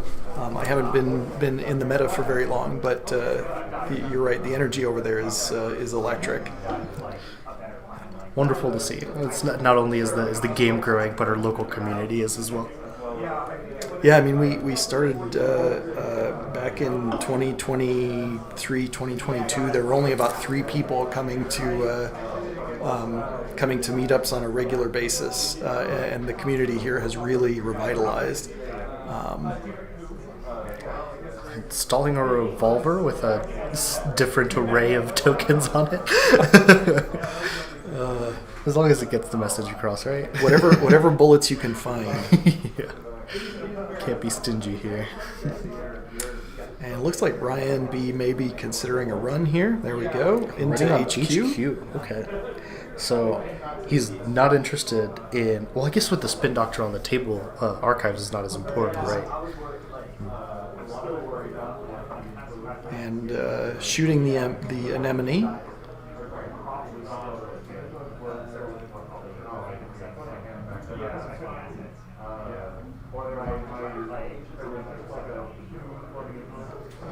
SMC copulation, nice. In case he sees something that he wants to kidnap.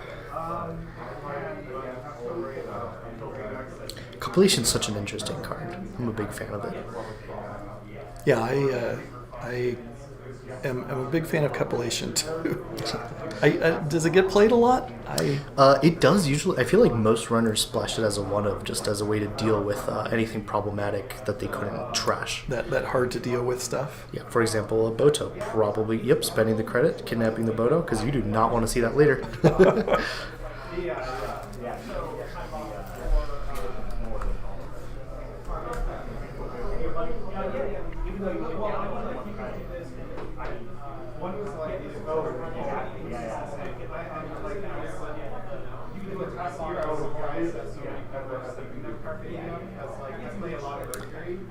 Dawn on credits here. Trashing the cup. Interesting. And what did he pitch the cup to? That's what I'm curious about as well. Because I thought he had hosted the Boto. So I think he actually ran again and is trashing it to get the extra access. So cohort. Steal Fuji. Okay, so damage happening. And he's got 4 in the grip. 4 in hand. So the 2 damage does put him in snare territory, which is a little scary. Or sorry, bite. Legally distinct snare. He's a little scary. He is also at game point.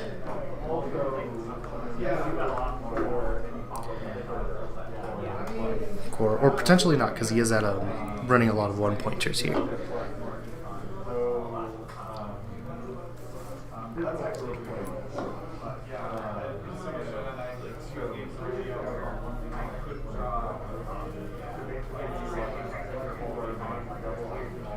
Ryan B finishing up his turn, pretty nice on points, but that hand is looking a little light. A little sparse. I don't think there's anything too crazy that could be done here. Spinning back the FUT and a face down. Maybe hoping to draw it again off the top so the next score can be a little bit more punishing. If it ends up being something like a sting, it could be problematic.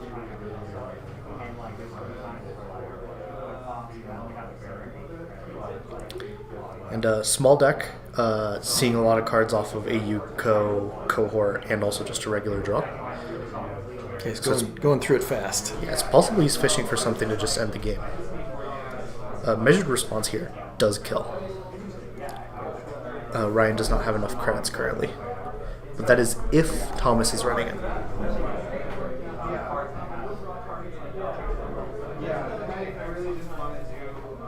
Measured response, the new end line. Yeah, with end of line still around, you can run both. Or punitive chemistry. Right, punitive was the rotating card. I don't think he found it just yet.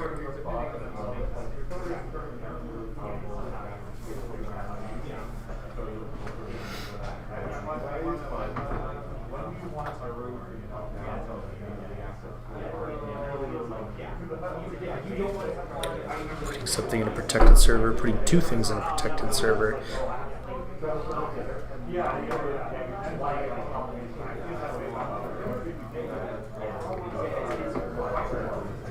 Just a lot of hidden information on Thomas's side right now. Ryan's been very careful. Yeah. Okay, resing and then using the credits to res the FUT here.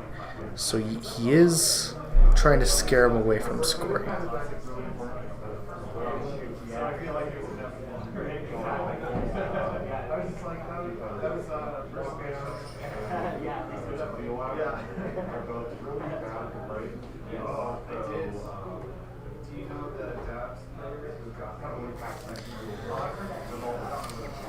You know, I haven't seen a lot of Magdalene triggers this game. I'm curious if that was if it was purposeful, just trying to keep hand up, or just not thinking about it too much into this matchup.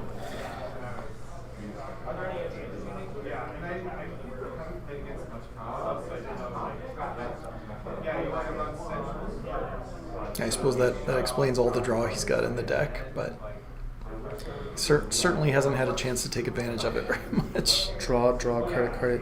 Stone Ship does give him a window or a little bit of buffer in case Thomas here does try to go for the kill. Spin Doctor res here. I'm assuming a pitch to cohort is coming as well. Powers up the AU co. Pops the AU co-counters. And this is before draw for turn. He has not technically started his turn yet. This is still turn begin section. I can't quite tell, but it looks like 8 cards maybe in R&D. It's not a lot. He's actually in danger of decking out here a little bit. And we haven't heard a time call yet, so... We have not. There's plenty of time to lose on cards.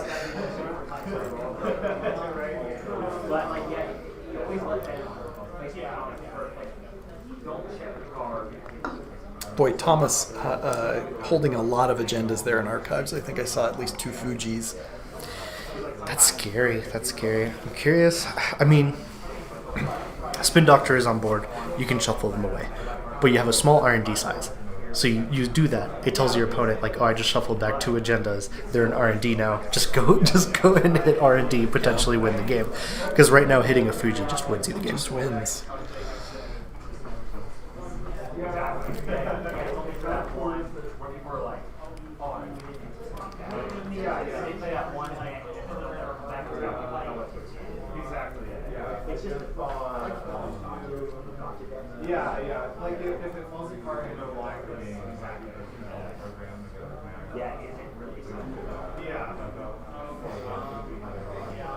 And Ryan B pulling that mystery card back out of archives.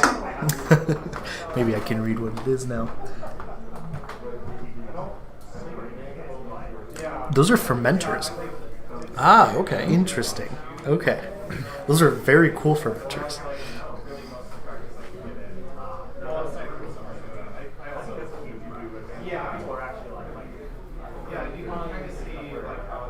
Showing off his trash pile. Glad he knows what was actually out on the table.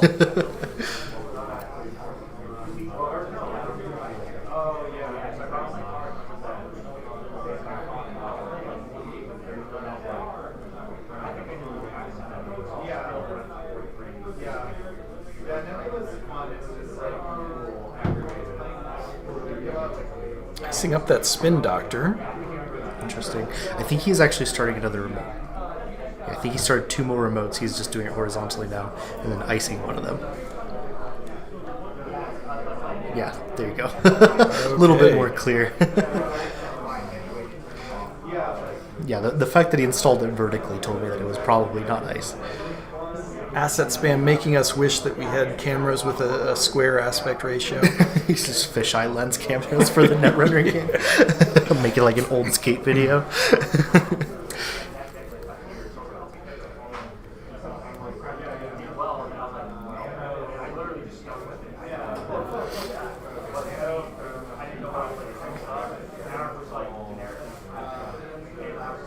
Honestly, against this kind of matchup, running a huge deck size, all of the card draw, and just daring your opponent to like outgrind you, kind of solid. You know, I don't hate it.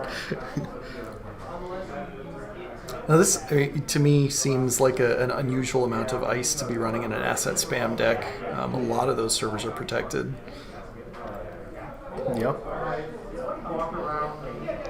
I usually like to evangelize running the smallest decks possible, but maybe this just isn't the meta for it.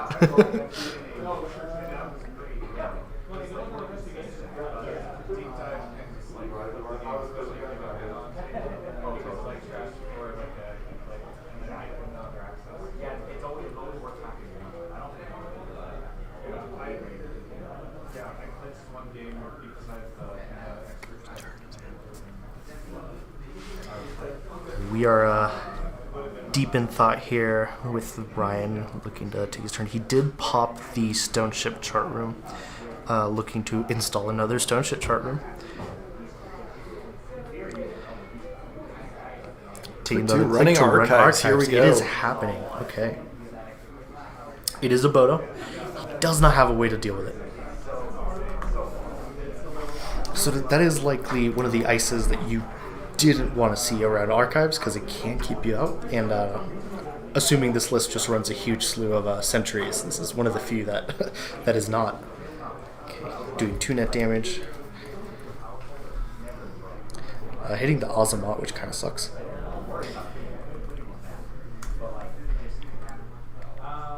Trashing from HQ, which powers the AUCO, which ends the run. Still leaving Spin Doctor on the table. I don't think he feels he needs it.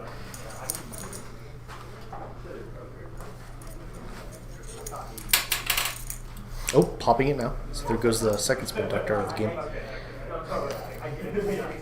Now at this point, do you pull the Fujis back in, or do you leave them behind that Bodo?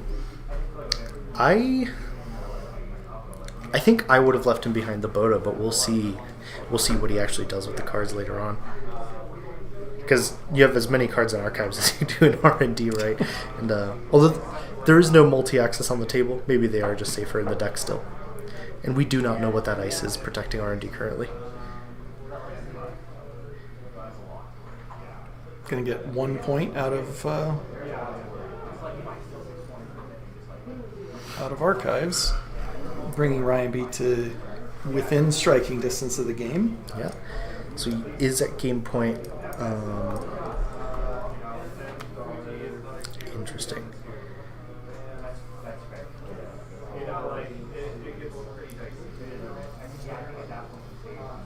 2 clicks left. Stone ship on the table.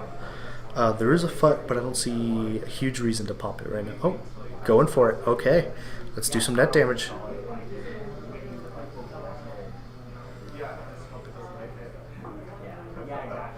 Alright, hitting a lily pattern of unity here.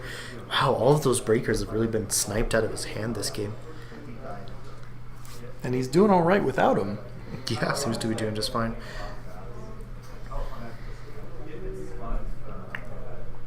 Incredibly small deck size.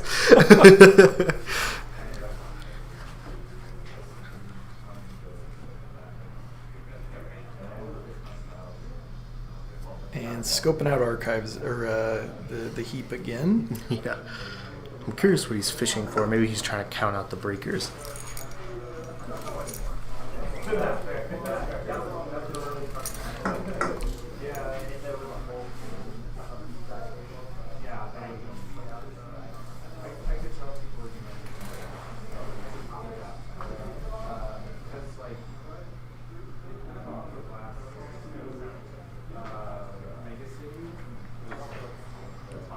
Lily pad would have been massively helpful this game for sure. But he's still managing to outgrind here. Yeah, he doesn't installing seem the to need nuke the as help. well, and then drawing 3 off of it.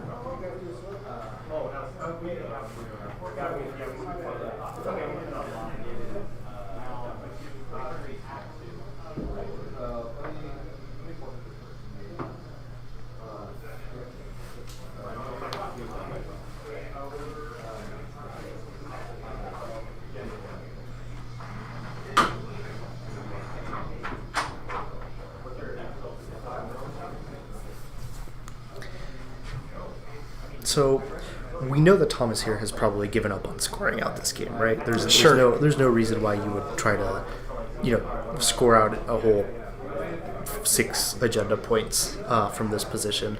I'm curious how he's trying to find the kill, because that is going to be his main way. He needs to do it quick because he's about to run out of cards. Yeah, he's got right now five hit points to grind through if he wants to do that this turn. Once the Nuka fires next turn, it'll be even more of a precipitous upward hill. Right. Unless he can find some way to do the 4 damage at once, which we have not seen a measured response, and he might not even be playing it.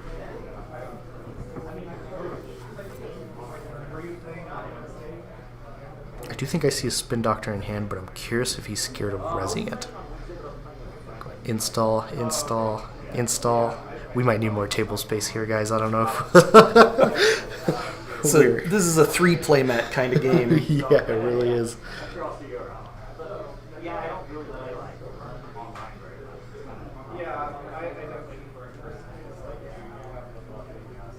Ryan B having a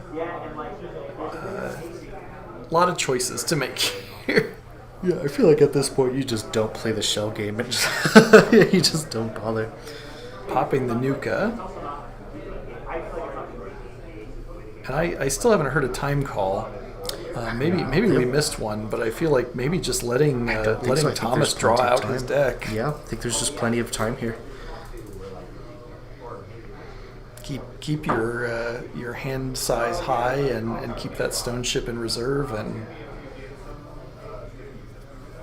he can survive a lot.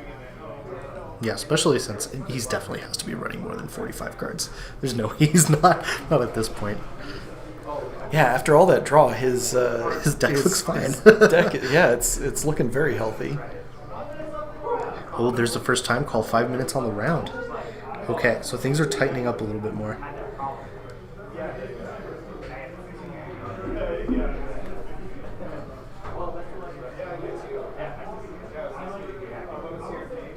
credit.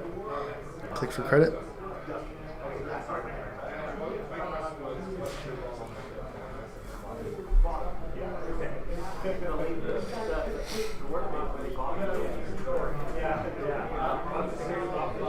Curious if he's thinking about installing or running here. I mean, after the clicks for credits, it has to be an install, right? Or just what do you put down on this board state?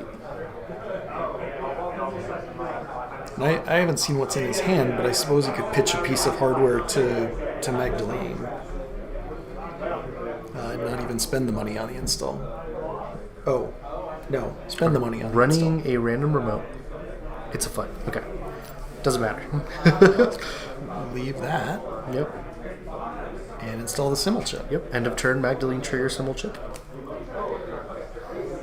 Gives you some versatility for next turn, especially since I'm assuming all of his breakers, or at least every breaker type, is in the trash right now. It's in the bin.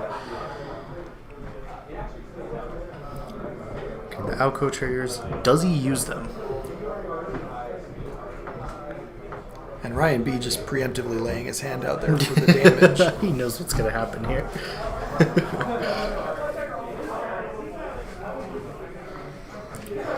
Moonpool. Okay.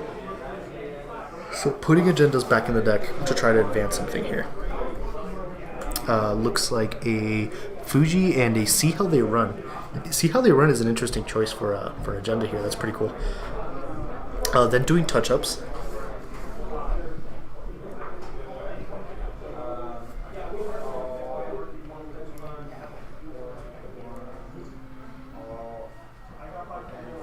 Okay, so there is an agenda on the board. Just from Moonpool touch-ups, it looks like it might be a 5-3, potentially the third Fuji.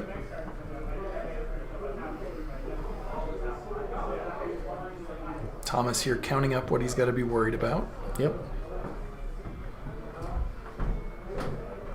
Yeah, he's asked to see the bin a lot this game.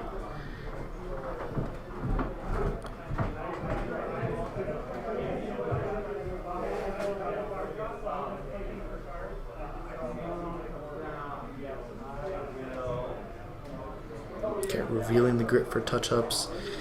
Hitting Simmel Chip.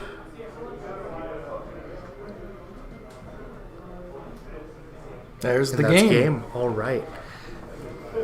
Fantastic Wow, play fantastic by game. both players here. Ryan just, got ahead and stayed ahead. Yeah, close to game point too. He really was just like this close from really closing the game out, but just couldn't find that last agenda.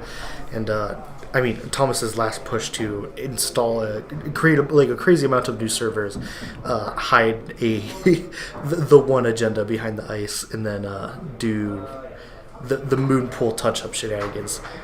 Great game, guys. Thanks for playing.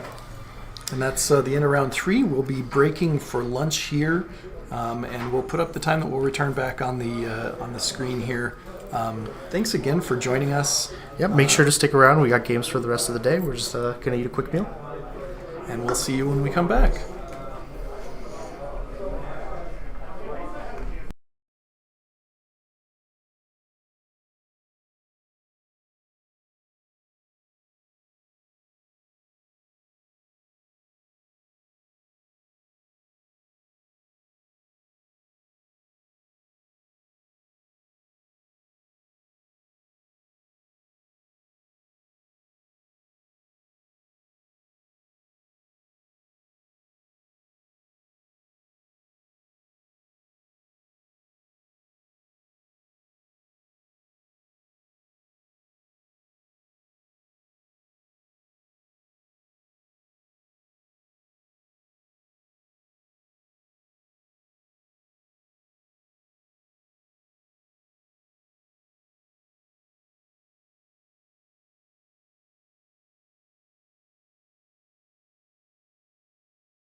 What's going on, guys? Sorry, Paulo here. We got a little bit of a late start, a slight hiccup on getting the stream going.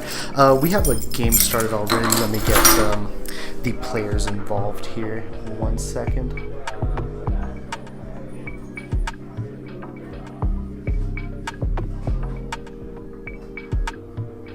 What's going on, guys? Sorry, Paulo here. We got a little bit of a late start, a slight hiccup on getting the stream going. We have a game started already. Let me get the players involved here. 1 second.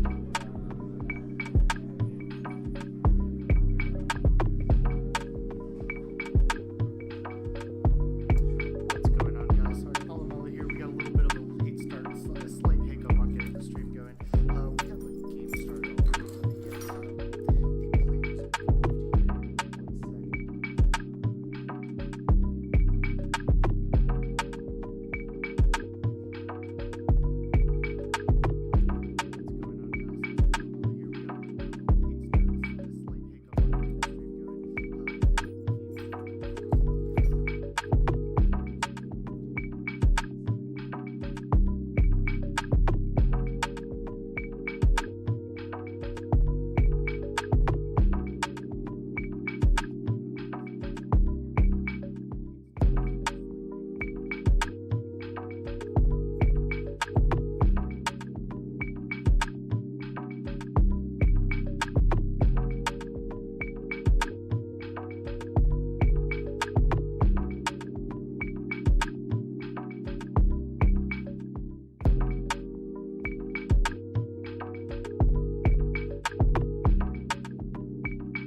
I'll work on that if you want to commentate.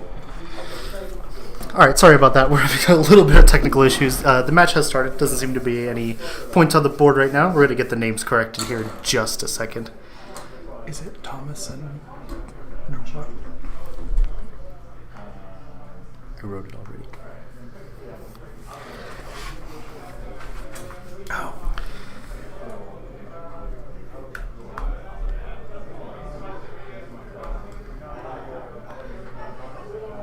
Just save them. Control S. Awesome. Alright, so we got the correct information on board. Looks like we are a couple turns into the game. An installation here from Shock behind a piece of ice. And clicking to draw here, moving the Mercia, and installing over that same server. Similar play pattern to one he had before, just creating like a really difficult server to move into. Here we have Magdalene. And I don't recognize these alt arts. I'm going to assume they are also fermenters, just from the information that we have right now. But interesting cards. Looks like old border versions of a newer card. Everybody with their alt art fermenters getting us today. Yeah. I'm going to assume it's fermenter.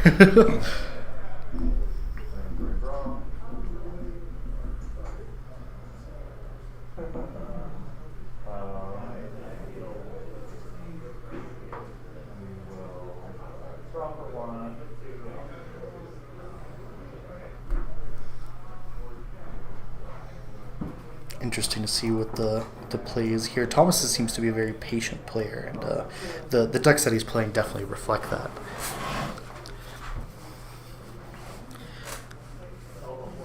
And Thomas coming out of the San Francisco meta, so big shout out to anybody watching from there. Nice. Oh, so we have somebody in chat saying that they are fermenters from the NAN PC last year, which is pretty cool. Bringing in exclusive promos into our event. Yeah, shout out to everybody who traveled from out of state into our event. It's been fantastic having you guys here. Like I said before, 22-person event. Crazy that this is happening here at the Denver Megacity 2025. It's the first, and we're hoping it's not the last. I got a SMC here in the lily pad draw. What's that program that Thomas has played there? The other altar. That is the self-modifying code, the SMC. Gotcha. And then an echelon here, just getting a killer installed, and seems to be full up on MU.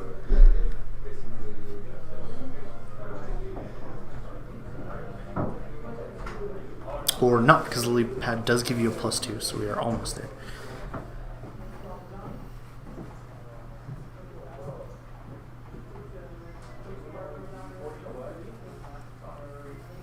Interesting. Was there a purge at some point here? It wasn't very clear. I don't know. He definitely just checked the counters on those fermenters. Yeah. I don't know if he decremented them or Yeah. maybe someone in chat was watching closer than we were. Yeah, maybe so. Here on 3 credits, so probably not breaking anything too dramatic, and Leo is known for playing very dramatic ice.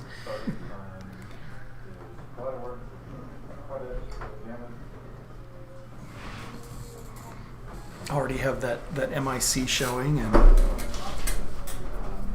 definitely some potential danger. We've seen Neural Shock's deck running that tier. Terrifying. Anything couple of face matches down ago. can just be a tier. Right now, it doesn't seem like he can afford it, but once send a message and it's done.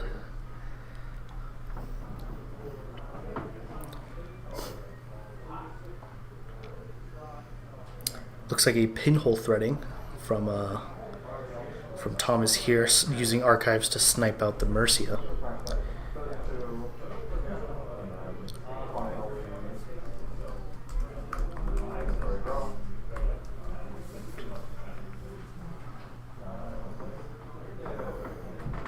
Yeah, you definitely want to get rid of those Mercias early, otherwise it's the value of constant installs it's just gonna outpace you. And while Shaper is very well equipped to deal with large ice, you still don't want to have to deal with 4 ice tall servers. And Neural Shock there rezzing the Regolith and I think clicking it 3 times. Yeah, just seemed to cash it out.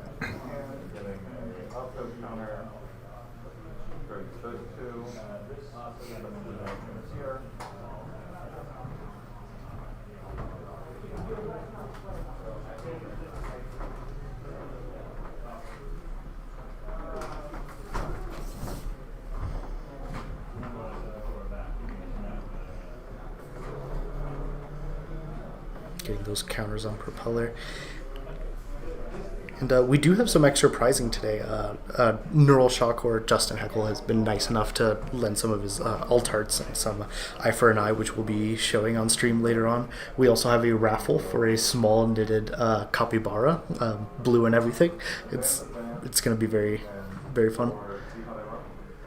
We'll see if we can throw that on the stream in between rounds at some point. Oh, for sure.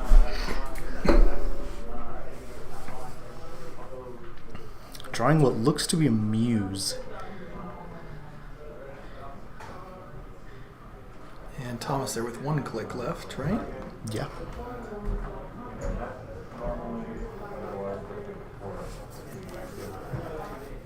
Oh no, he was 2 only clicks 1 click in. I see. Popping that fermenter, getting the money early before another purge.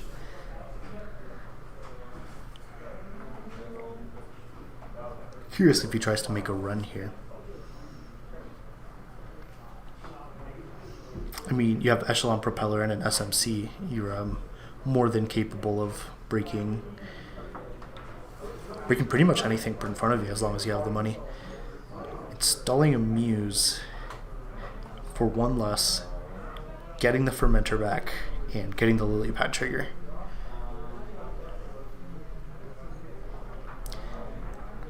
these are the kind of shenanigans that are classic of Shaper. Lot of things move around. Yeah. 18 cards installed, you know. I do a thing that means 3 triggers pop off. These are the kinds of things that I have trouble keeping track of in my head. I need something a little more straightforward. The answer is to just measure the response, and then you don't have to worry, right? That's Right, Yeah. exactly.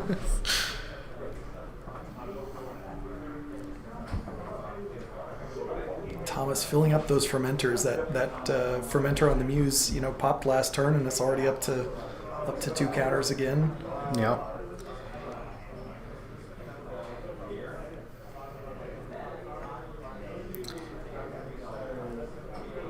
Yeah, Thomas has a lot of space here to work with because Justin did spend about 2 turns now just clicking through a regolith, meaning there's not too many threats on board. Probably setting up for some big scary ice. I mean, seeing that he has the 10 credits to res a tier, I wouldn't be too surprised if one of those popped up. Plus that in the Purge, Thomas is doing a good job at keeping Neural Shock from progressing as much as he might otherwise. Yeah. Keeping him on the back foot.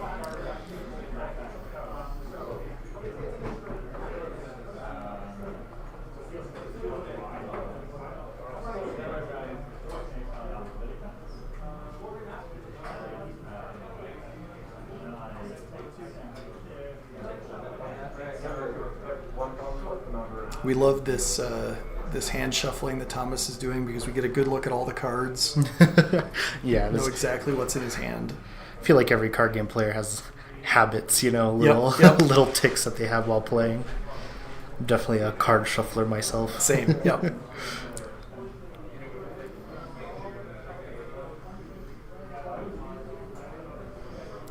The counting on the table is the one that terrifies me. It's like, what are you counting about here? What are you setting up?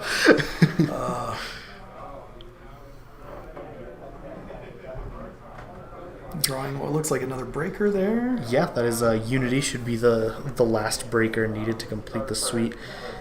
Potentially installing and just scrapping the SMC, although he might have the extra memory with a DZMZ optimizer. Pulling another Coalescence there, I think. And there goes the fermenter. Needs those credits. Yeah. Fermenter, installing environmental testing. One last click. Probably you can try and get a counter on that. Yep, Coalescence. Make some money, keep it installed, get a draw trigger. Extra cash too, because DZMZ does reduce the cost of Coalescence, meaning you get more value out of it.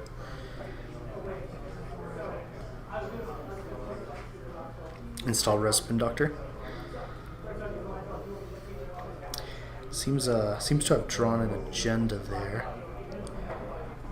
We know it's a 3/2. Not sure what else it is, but we'll see if he decides to plant it down. He does have a card installed on his big server already. It is a Tranquility Home Grid makes sense. Try to get value out of it. Does he take the credits or does he take the card? Looks like he's taking a card here.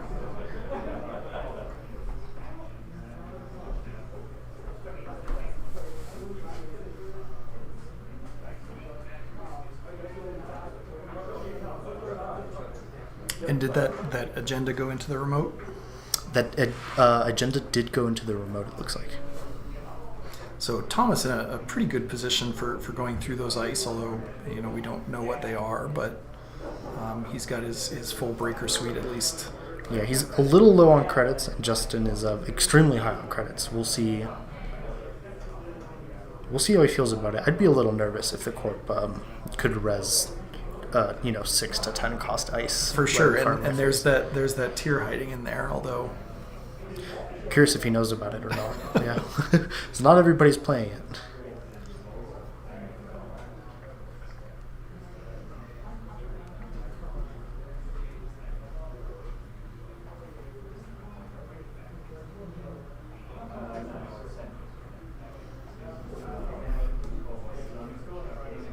Taking some time to think here. Yep, I was gonna say believe he does have the extra counter on that fermenter, chasing down the Spin Doctor, forcing him to pop it, or sorry, chasing down Archives, forcing him to pop the Spin Doctor.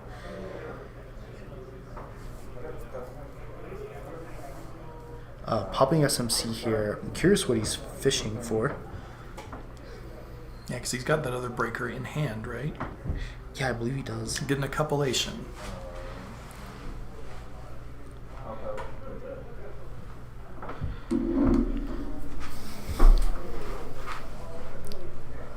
Alright, compilation. Curious, that does trigger the environmental testing, getting him pretty close here to being able to pop it and get the money that he needs.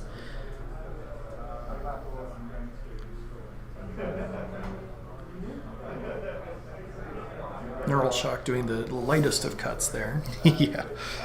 Suppose that's all you need. You just soul read the one card. That's all you need to put away.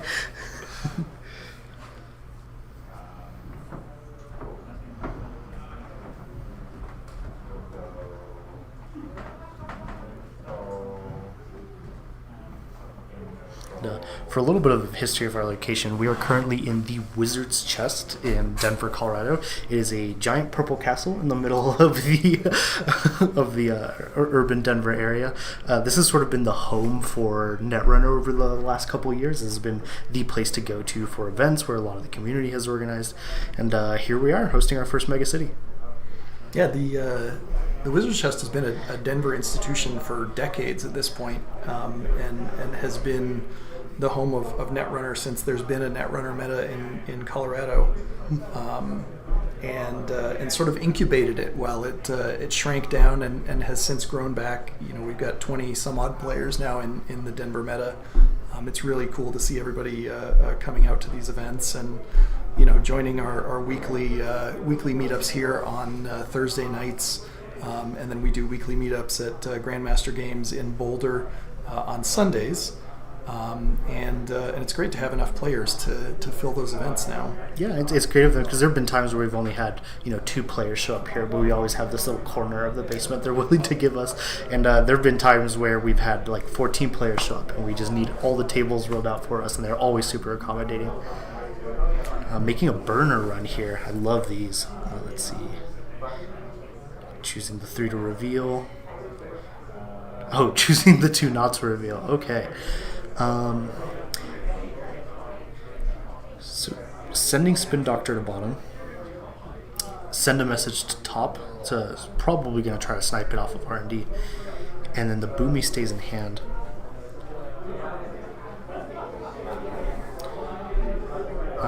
MU's getting a little crazy here, having a hard time telling what he's at.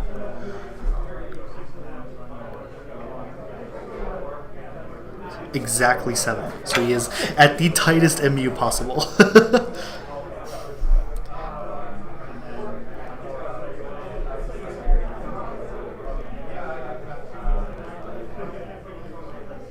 Now, does he have another click left to go? Oh, okay, no. So he's letting him redraw the send message, which is pretty good too.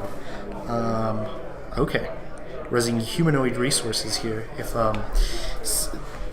popping it immediately, spending the 3 clicks to gain money, draw cards, install a card, and potentially play an operation if he has it.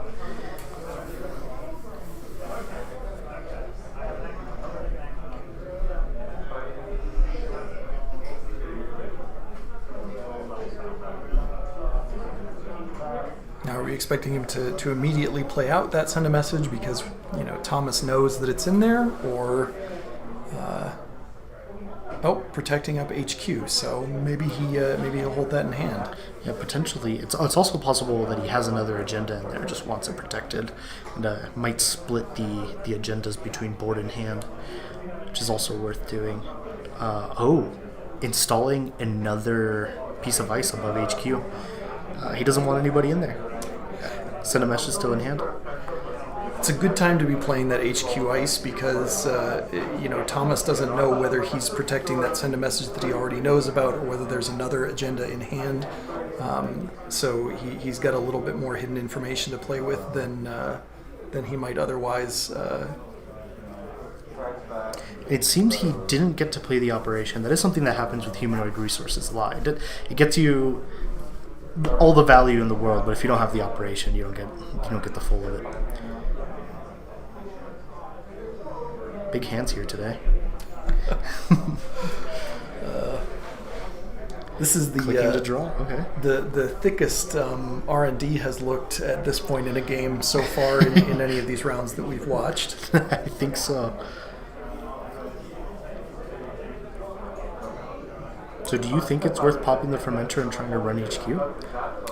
I mean, that's a more counters on a fermenter than I would usually leave out. But Yeah, there's a point where it starts to get a little spicy and they can just purge. But I mean, if you take a turn every once in a while away from them, that's not bad either. yeah, I mean, maybe he's just asking for Neural Shock to spend that whole turn. Just let it keep clicking up as a threat. It did install a hush here. Interesting.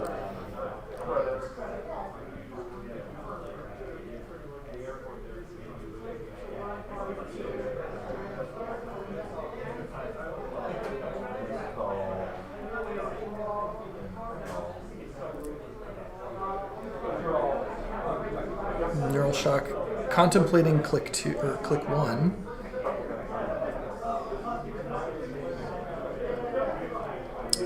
See, potentially trashing a lily pad to hand size there.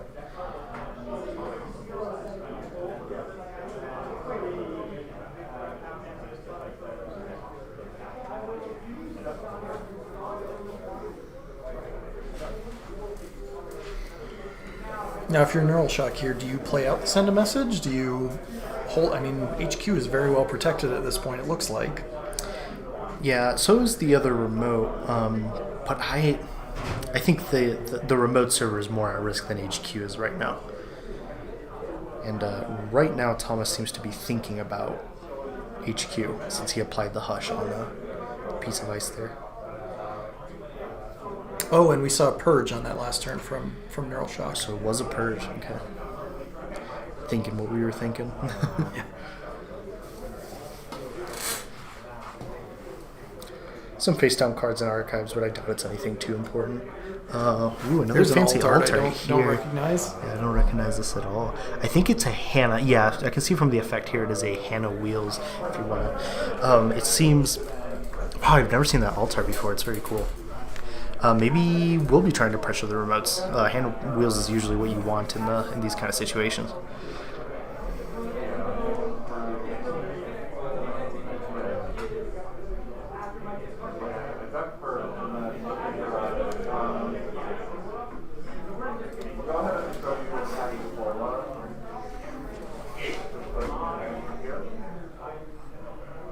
I'm sure you guys can hear the liveliness from next door today. This has been it's been a big day for us. Clicking here, install. Huh? Thinking about it. This isn't chess. You can't take actions back if you don't put them down. And it looked like he was contemplating an upgrade on HQ to further protect that send a message. It Right? seems like there's a Mercia in hand that he was contemplating.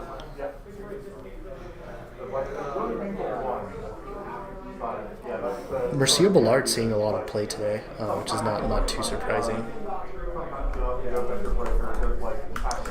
I mean, strong cards are strong. Not much else can be said. Okay, so I'm seeing a little bit of flooding here in Justin's hand. It seems like he's got 3 agendas currently, which is not where you want to be at.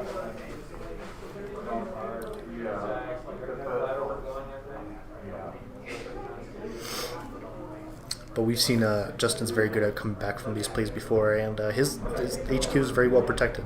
So unless Thomas is making a hard read here on the agenda count inside of Justin's hand, I don't think he will chase after it. We did see Thomas last game doing a lot of counting and making sure that he knew exactly what was in his opponent's deck, and I expect on the other side he's doing the same thing. No. He moved the hush over. I'm curious how he did that.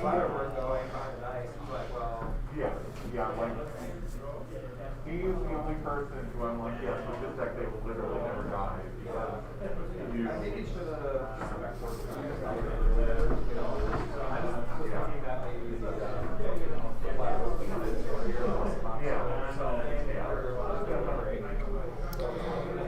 Taking a hard think here. Putting it back. All right.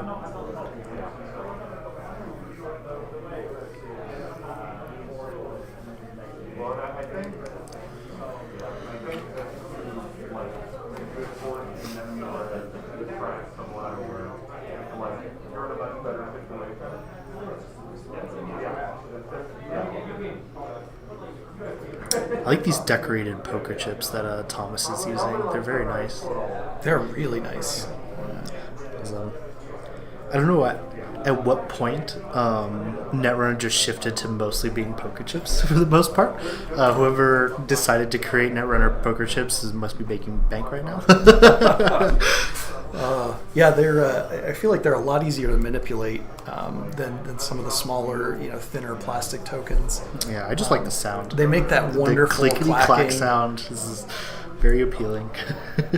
And I know the counters that Neural Shock is playing with were made by Mango Feet, who is one of the players here in our meta.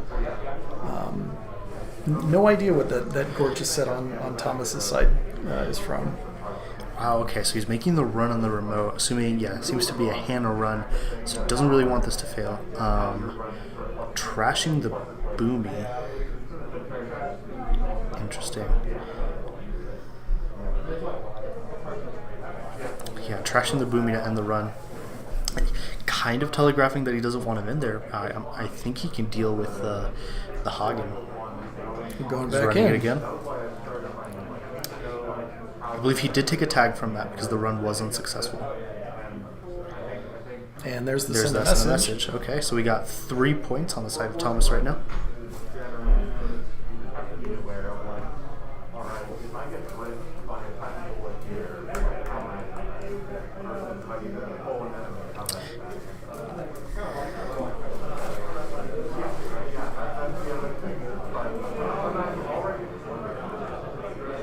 So we have somebody in chat saying that the Boomy should have trashed the Hush on Res, but it looks like it was caught here. And yes, that is part of the text on Hush. Thank you very much. I'll try my best to remember these cards, but it is a deep card pool.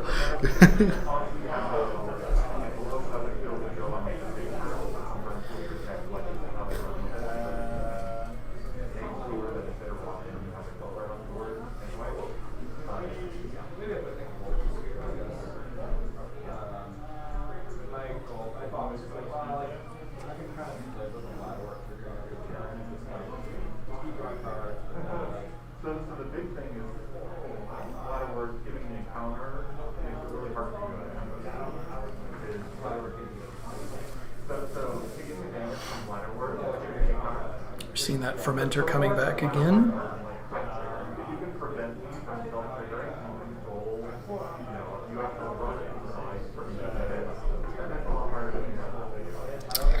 This is what some people would call a big rig.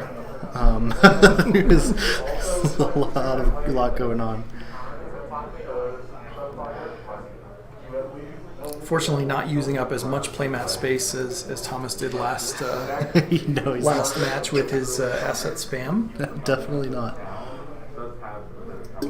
And Neural Shock keeping to a nice compact one remote.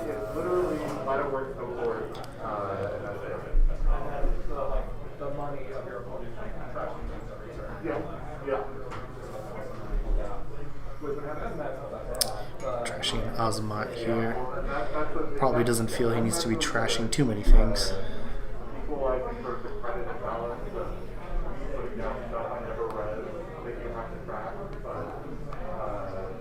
And what do we have there in front of HQ now?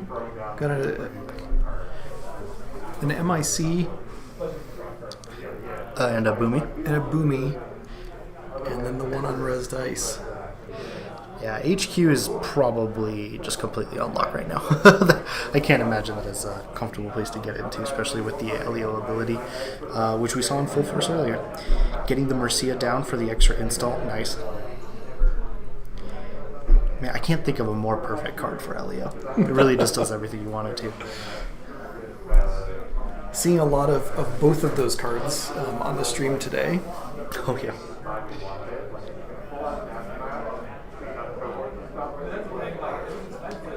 Is this our third LEO match, or 'cause we saw an AUCO earlier? Yeah, no, this would be our third LEO match.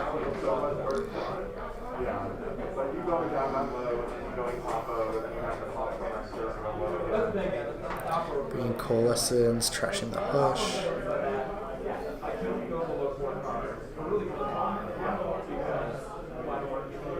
Getting the card draw.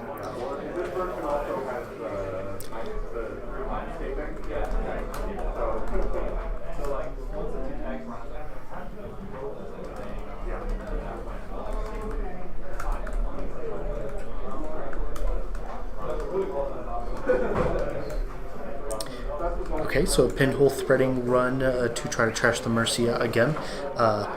He does not want to see those on the board, and that is fully reasonable.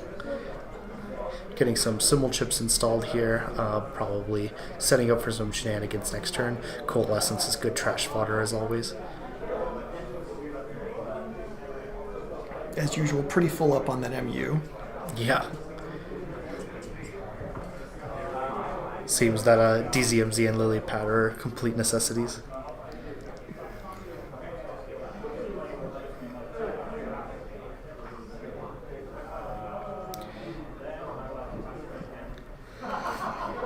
Taking a click here to install on the remote. Take a click here to install over the remote. Okay, so that tells me it's probably an agenda in there. I'm curious which one he's hiding.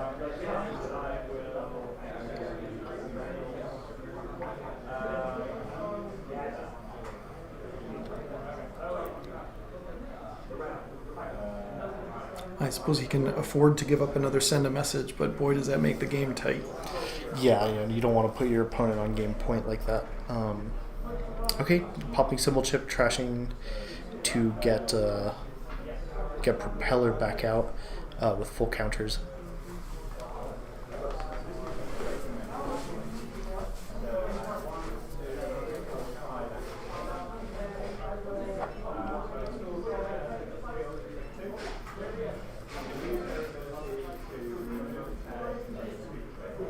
Clicking to draw here.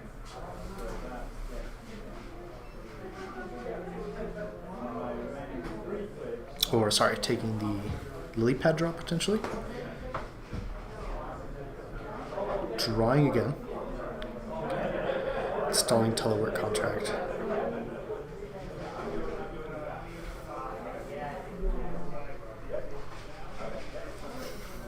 Installing DZMZ. And trashing a pressure spike, I believe.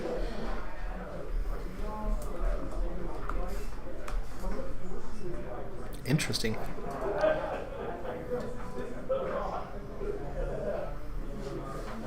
It's not a card you see too often, but it is a cool one.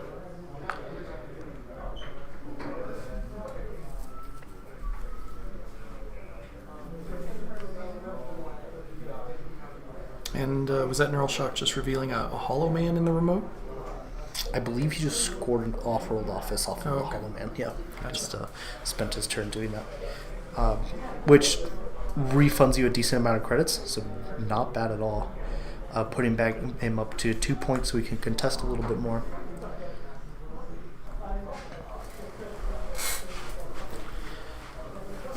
And then just immediately refilling that remote. Yeah. He's completely confident he doesn't want to go in there. And yeah, Neural Shock's got the credits to back it up with the reses if he needs to. Yeah, Thomas getting up on credits now too. Hitting the telework contract, popping the fermenter. He's making the run. Okay. Let's see if Justin will res here. This is going to be a big run, probably very expensive on both ends. So I'm curious to see how this pans out. Because the Hollow Man being there probably, says a little bit. So just an ablative barrier, an easy card to deal with.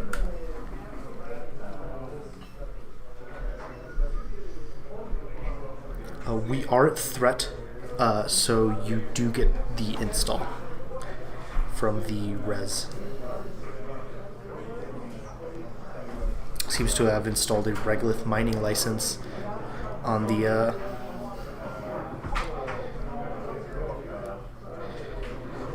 and a second remote here. Okay, does he res the second piece of ice? Because I do believe he broke through.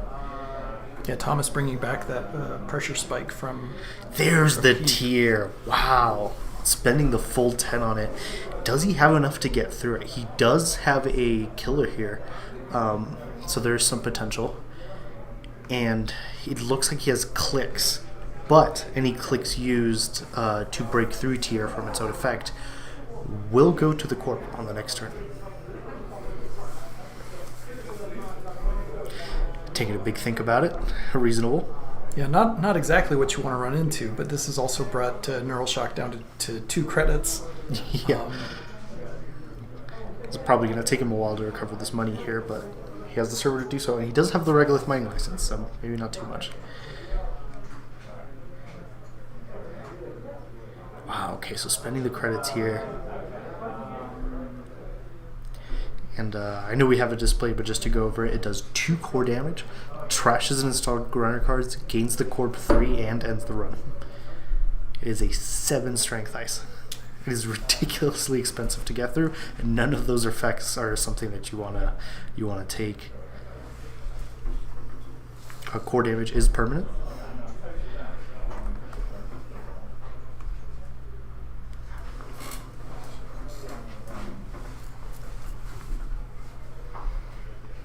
And the Hagen's still sitting there after the tier. Its strength is pretty low at this point with the rig that Thomas is running, but Lots of available breakers, but Thomas is low on money. So. and we're at time in the round. Time in the round, very quick. He trashed the tier to the LEO effect. Interesting.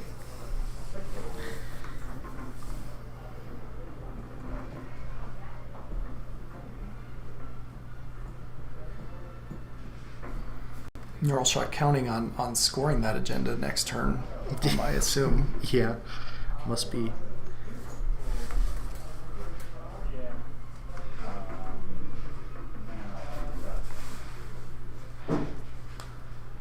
But it looks like Thomas has 2 clicks left to try to figure this out.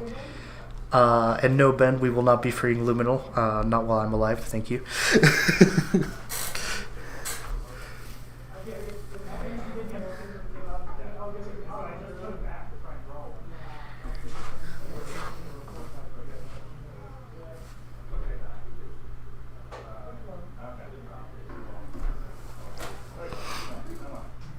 And Thomas stealing another agenda. Looks like that's probably the game. Yeah, I can't imagine you can come back from this here. Getting SMC here.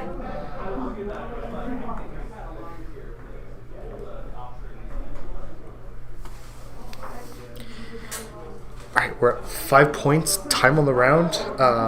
Justin has one more turn to work with. He's clicking Regolith. Installing. Getting the 2 credits. Then installing. I'm curious. Because this is his last turn, right?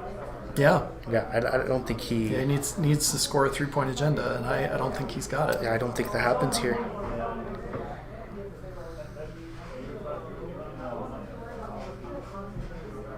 Taking back the install here. Doesn't seem to want to commit to that. But either way, man, I don't think you could work through this.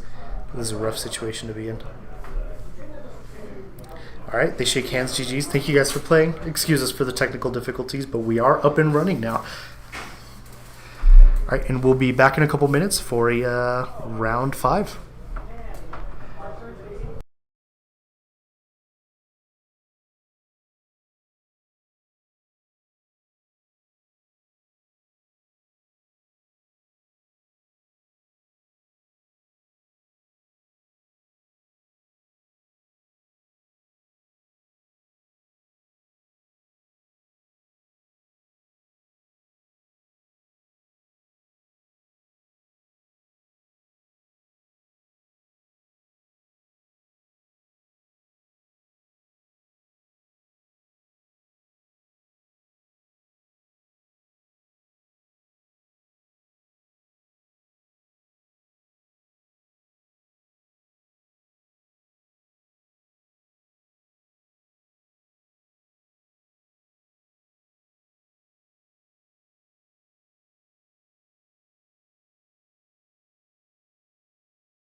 And we're back. So right now we have a one of the I guess better performing players in our local meta.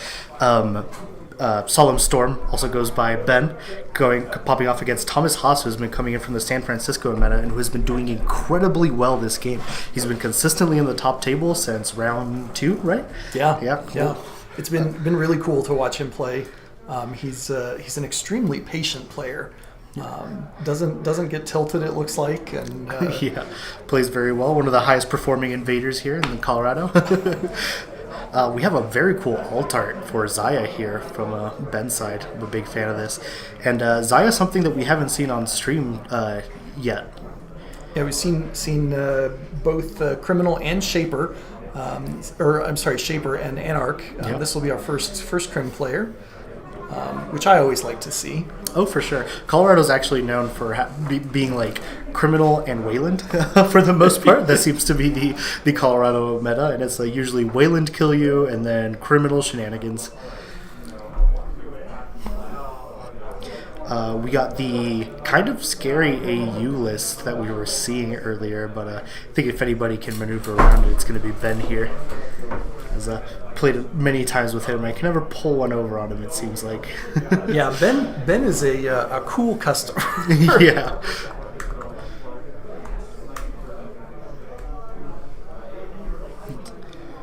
Also, I believe the first non-elevation ID we've seen on stream. This is true. Yeah, well, no, we saw Seb. Seb is Did from, see Seb. yeah, from And we saw Liberation. Lou. We did see Lou. Yeah, we did see a very cool Lou list from Spencer. Yeah, that was really neat. It was running some shenanigans in it. He was sabotaging so much I thought it was Esha.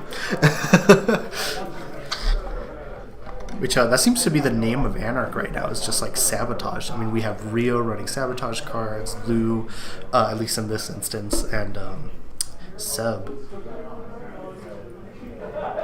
No actual Asa, but that's probably because of the abundance of kill decks running around. And we see Thomas counting his deck again one more time before the time is started on the round.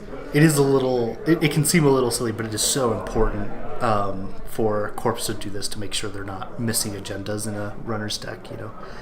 Yeah, get your count and redistributing your deck for the shuffle for the mulligan.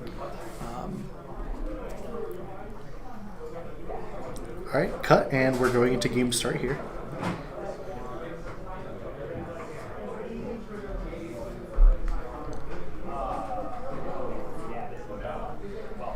Oh, and I have somebody in chat saying that Thomas Haas is originally from Colorado, which is very cool. Good to have him back here. Yeah. So what I'm hearing is that no matter what, Colorado wins. So, yeah.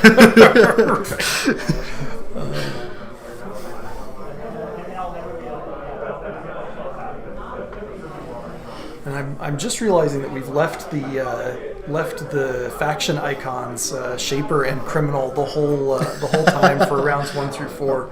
I hope you like those icons. They're very cool. Gonna see if we can fix that up. There we go.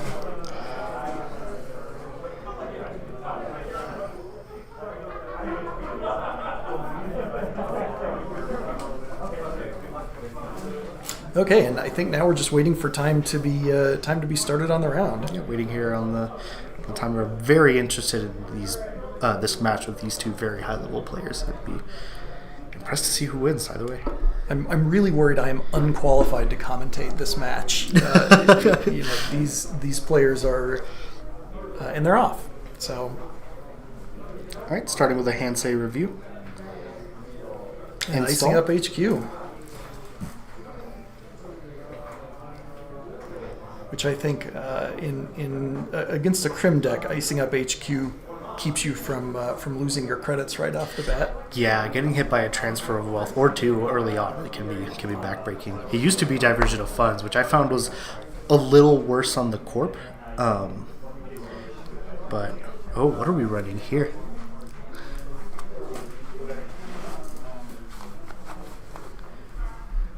I'm not sure. I believe this is a Kurapira, but I can't tell due to the alt art. Running into Samoxamoon. Need to be able to zoom and enhance, you know. Yeah. Oh, wherever it is trashed now. And Solemn Storm immediately challenging the HQ ice there. Yeah. Not afraid to face check. Love it.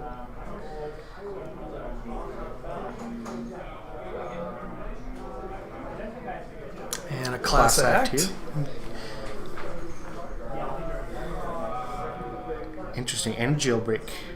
You do get the draw from jailbreak, and you get a fancy draw from class act. Double access. You do draw beforehand. Curious if you missed it here. Leaving both of those accesses on top of R&D. Oh, so the card that was pitched was Bravado. So he was face checking with Bravado, which is why he got those cards back. I don't know why it looked like a program to me.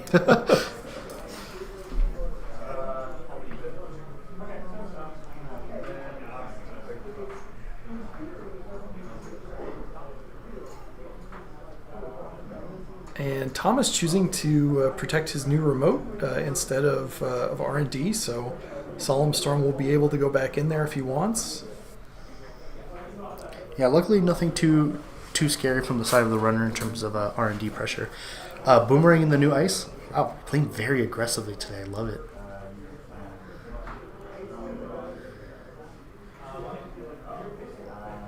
Clicking for credit, making the jailbreak run on R&D. Getting that class act draw. Yep, that's a steal. Regenesis here. And looks like the second card was an anemone. And here's Bravado again. Man, I've got to get me some of those alt arts. Yeah, those are very nice. Hitting a fly swatter, popping the boomerang, getting to core hurt. Interesting. Okay, so got it trashed. Took the money back.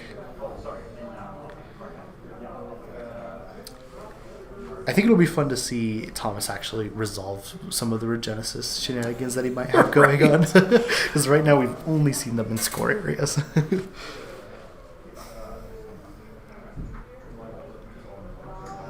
Yeah, well, what would you do with a Regenesis if you were going to score it? Oh, man, I don't even know. If I'm being honest, I really don't know.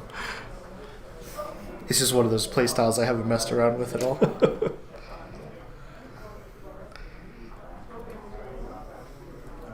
Yeah, usually if I have a bunch of agendas in archives, it's because I'm in shambles, not because I'm trying to do a fun trick. And we're seeing that first petty cash come out of archives. Yep. Very heavily presented new card from the elevation system. I was a little curious to see how it would play out when the card was released, but it seems to be doing great. It is, to some people, slower hedge fund. To other people, a free pitch off of Hansei Review. Both fantastic options.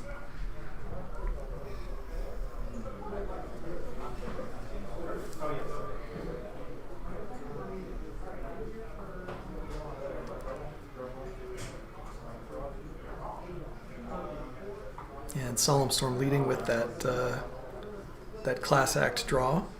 Yeah, and he played a Manuel earlier. I'm curious if he is trying to run the self-defense Zaya route, which would be cool to see.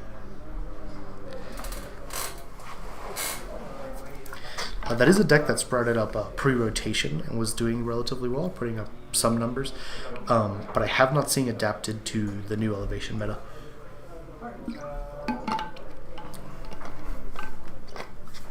Okay, Chesva, get some Chesva bucks.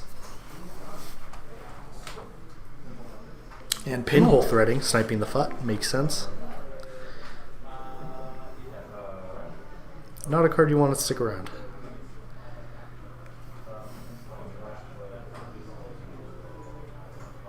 Last click here, taking the draw.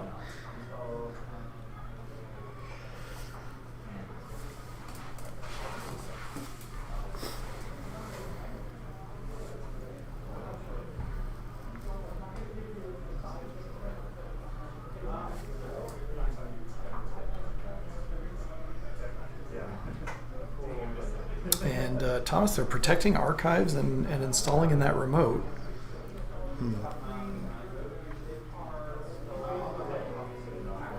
Interested to see if he's planning on pitching something. Potentially behind the remote is a cohort program, and he's trying to figure out, or if he's trying to pitch an agenda. Maybe this is the Regenesis shenanigan we were talking about. Copulation comes down, and transfer of wealth into the main server. Taking the 3. Wow. Just getting hit by it. One of them is Steelskin Scarring. Oh, one of them is Steelskin Scarring out of Zaya. Very interesting. So he does draw back up, gets to use the Class Act Fancy Draw. Gets to steal money from the Corp. We get an access here, looking at Sting. Ouch. Luckily it's just one. Nothing too much. And another Steelskin Scarring. Okay. Just guess right. This is an interesting list that Storm's playing. Yeah, I'd be very interested to see the deck list after this tournament, which I'm sure will be posted somewhere.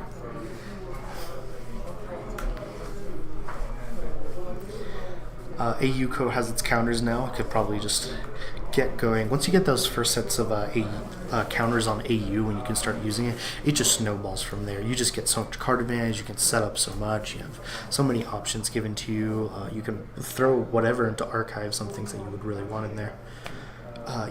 There is, okay, so he did cup a moon pool. I'm curious if why he's icing up archives was because he was planning on doing something with the moon pool. Do you suppose he's protecting against a maintenance access there? That could be true as well. Maintenance access has been seeing a little bit of play.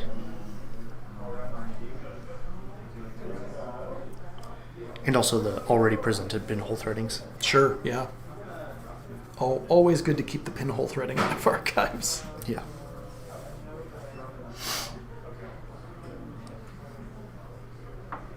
And Solemn Storm there taking a second draw of the turn. And a third draw of the turn. Filling back up after the Samoxamoon and the Sting. AU trigger. Thinking about the big egg. Alright, pitching a mystery card, rest a hand, and drawing for turn.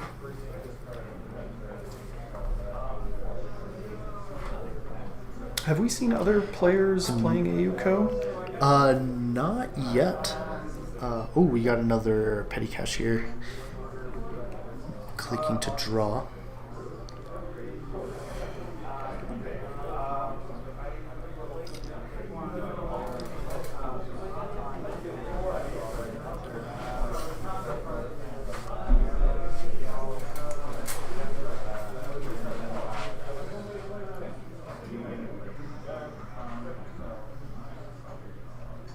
Trashing Manuel off of the tag.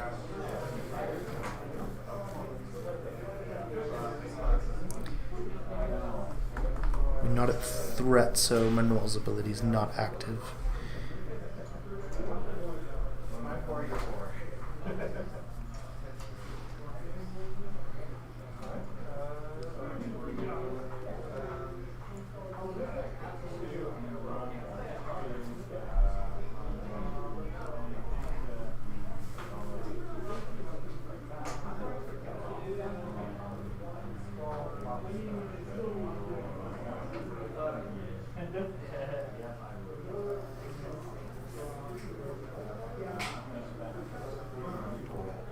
Making a run on R&D. And no res there. Steel, what are we taking here? A Fuji acid retrieval, so he's going to take some damage to the face. But that does put him pretty close. Still a couple of 1-point agendas in Thomas's deck, so yeah, it's not gain point, but not just yet, unless he hits the see how they run or another Fuji asset retrieval.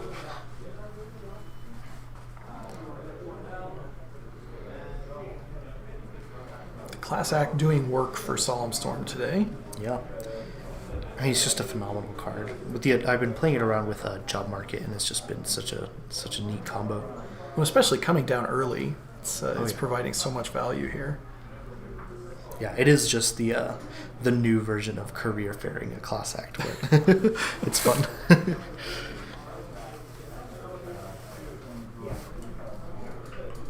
Mutual favor here, probably looking for a breaker. There's the Kurapira. Okay, so he does have nice altar Kurapiras here.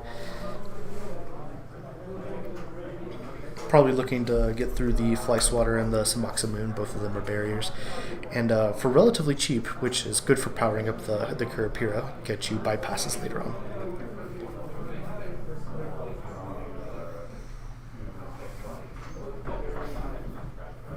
Running, paying Chessville bucks into HQ. Does seem to be a transfer of wealth run here.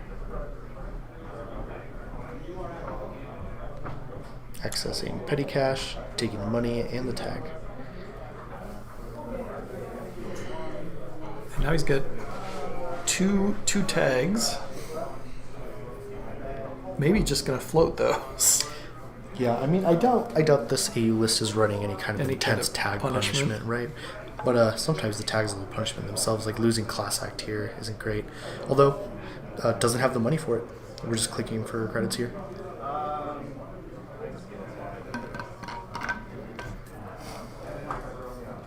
Clicking to draw.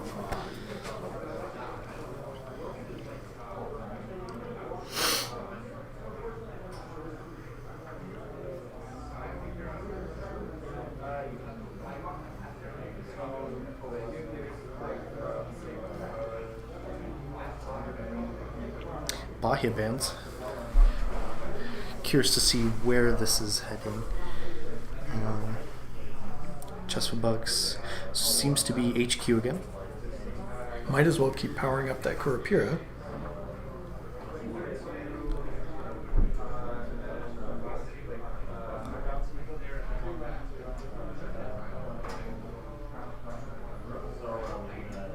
Compilation to access more. Petty cash. Seeing that same petty cash again. Ooh, end of line. There is tag punishment. Oh no! Now, Solemn Storm thinking about those other two clicks a little bit more carefully. Things getting a little bit spicier here than I anticipated. Interesting include. There goes the tag. There goes the tag. I said, "Oop!" I'm not doing that.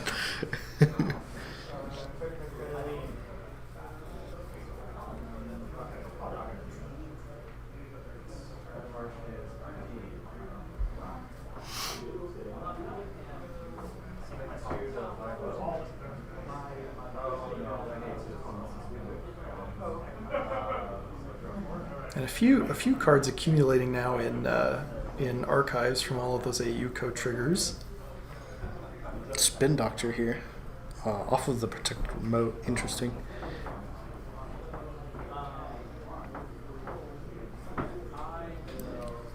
And might as well play another petty cash while you're in there.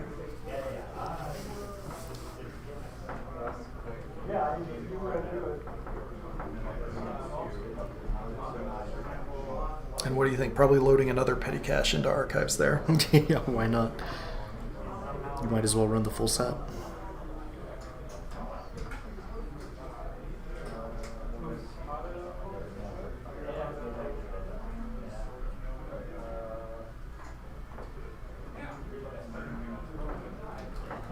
And seeing Solemn Storm have one of his click counters turned over at the beginning of that turn, I'm wondering whether that was a momentary little forgetfulness, or if he was marking something for himself to remember. Or I think he might have just forgotten. Might have just forgotten, Yeah. but Installing in the remote again. Did pop the spin.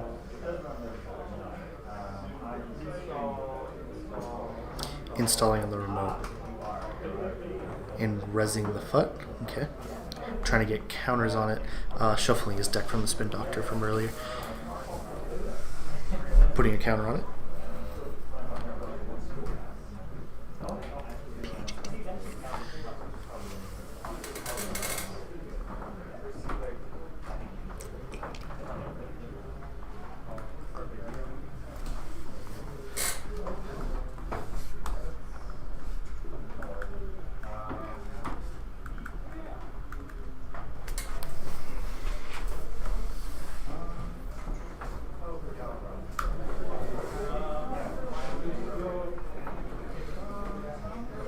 Thomas at this point probably checking to see if he's got any more barriers.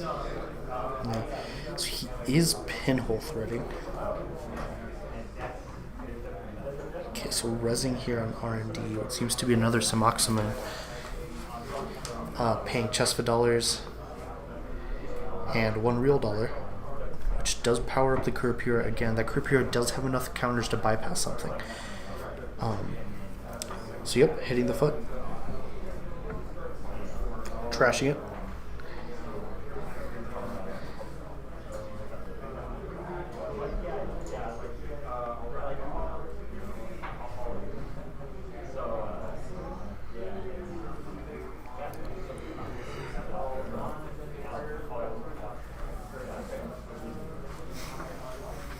And Taking Solemn 2 taking a credits. credit. Yep, passing on.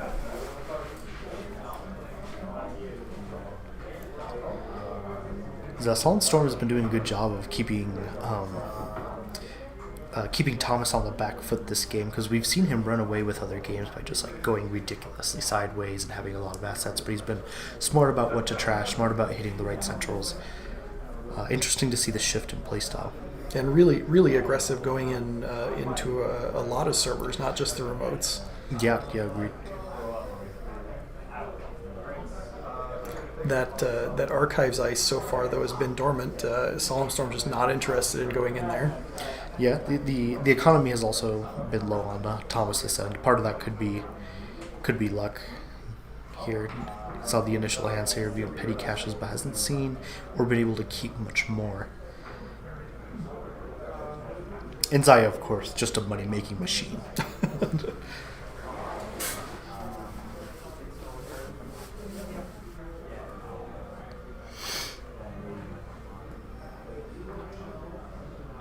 And another boomerang.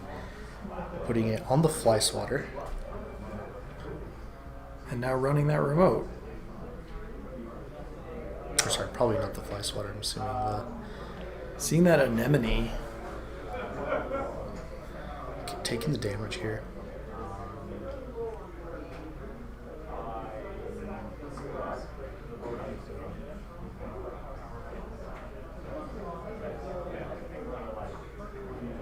Alright, 2 net damage. Estebrado and another card I could not identify.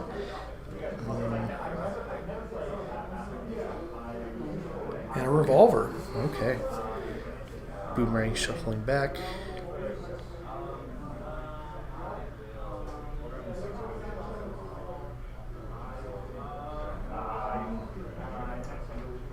Curious if because he has 2 cards in hand. Okay, just clicking to draw. All right, not pushing the issue too much.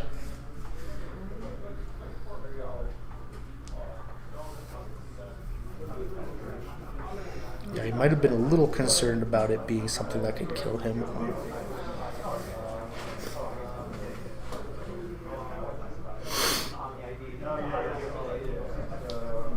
AU triggers here. This is the snowball effect we were talking about, because you trigger AU, you're able to find more things to trigger AU, which lets you trigger AU more. It's just... Yeah, Thomas starting to get that width that we've seen from him before. Yeah. We go sideways here, it's good. My games go sideways a lot. But maybe not in the same way. Not in the same way.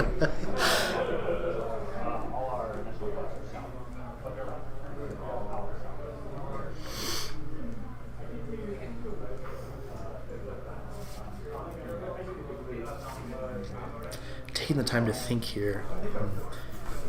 There's a lot going on. Ben is pushing on game point, so I respect Thomas for trying to be patient here.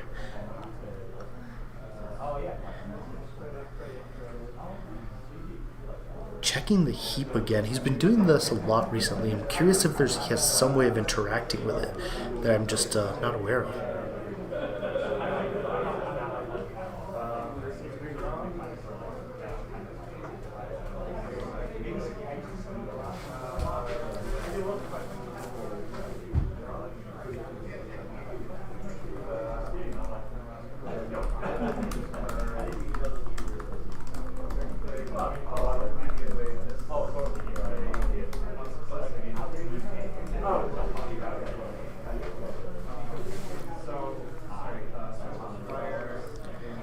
So 3 petty cash are removed from the game as of currently.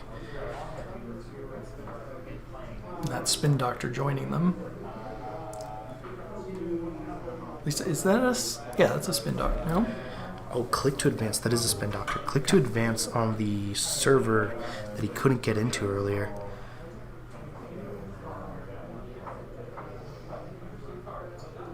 This is either him really pushing for game, or the funniest Ertica cipher. we will see. Just a big taunt right there. Yeah.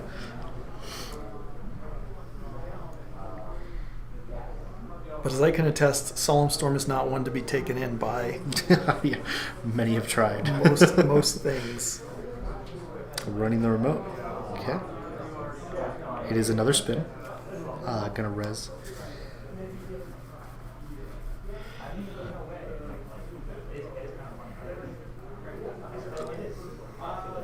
And Thomas pops the Spin Doctor.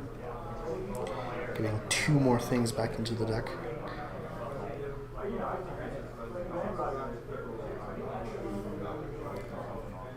And I don't believe we've seen him with a 3rd Spin Doctor in the deck, so that may be all the Spin Doctors spun.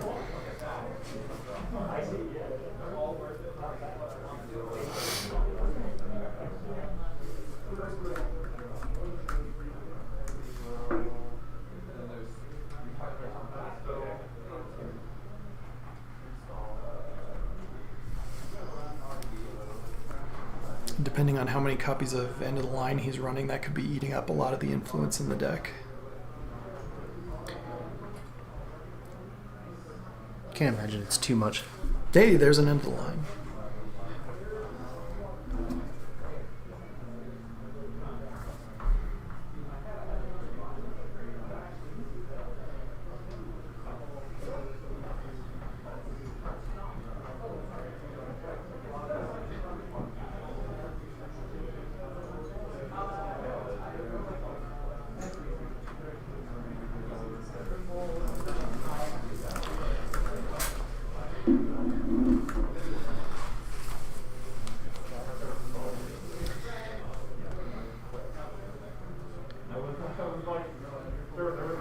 And thank you to Neil on the chat for giving us the bravado and Yeah, and identifying pinhole the near advice. unidentifiable cards for us.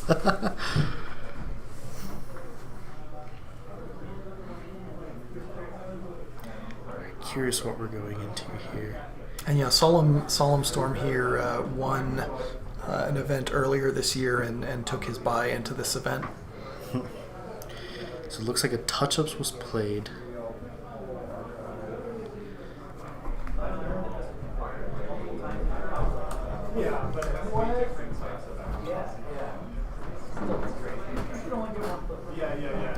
Advancement counters were placed. I'm not sure if that was the last of his clicks.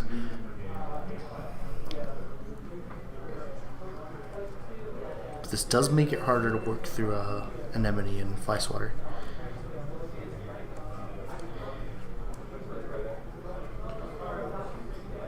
And is that do I see 3 advancement counters stacked on that remote, or is that 2?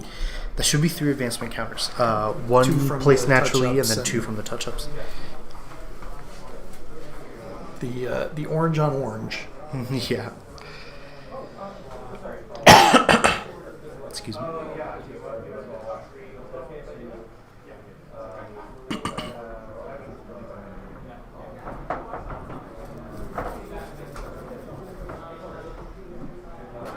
Thomas thinking about his plays here.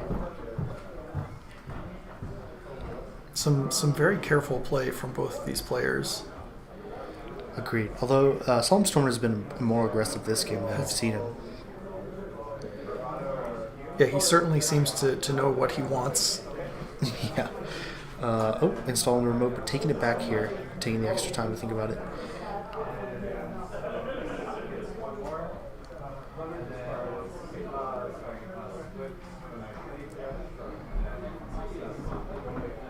A lot of choices. HQ with 6, 7 cards in it. Yep. Yeah, lots of cards. Alright, now we're going up to Ben's turn. Drawing cards. Bottom one, take the other. Playing a Steelskin Scarring. Interesting. Drawing the 3. Playing a Shibboleth. It is, we are at threat, so Shibboleth is a little bit weaker and just sort of becomes a 1 for 1 for 1.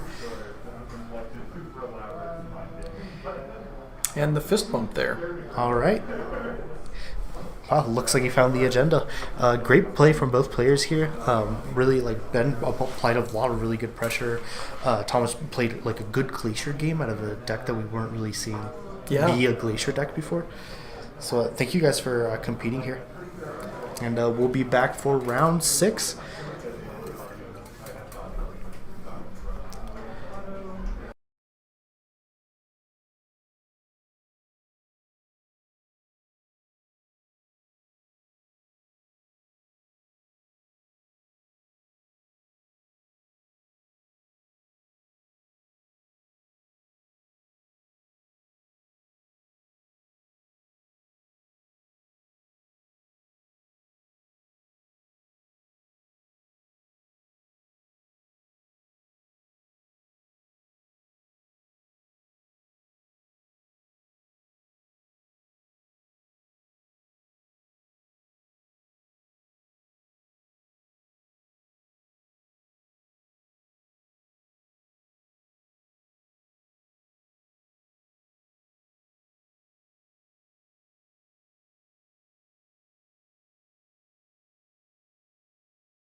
Hi, we got Palomala here, and Fyridian. so a little bit of a late start, but it looks like we got 3 installs on the side of Solom Storm's AU code deck.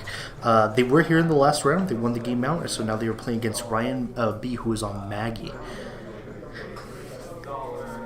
Seems to be there has been a Red Spin Doctor SMC hitting the table now. Using the spec work to trash the SMC early to try to get some cards and money.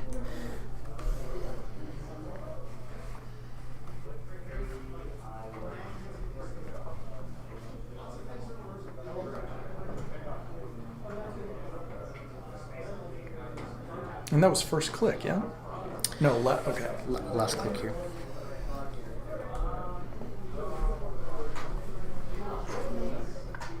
And getting an access off of R&D, leaving that there.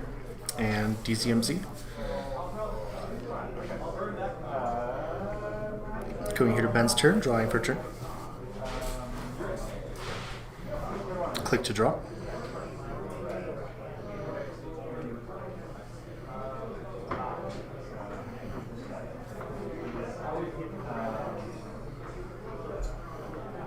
Clicking to draw again. This is a different variation of the AU code list that we've been watching before, which was a lot more ice heavy. This one seems to be very low on ice and just trying to spread as wide as possible here. He's going to run out of playmat space really quickly. I'm going to see if we can get that playmat scooted over a little bit so that we can see.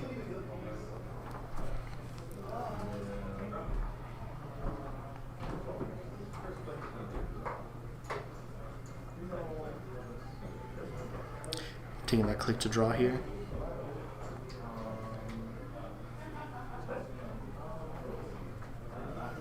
Thinking about something here. Accessing the top of R&D, nothing yet. Getting a stone ship turn down. And a simul chip.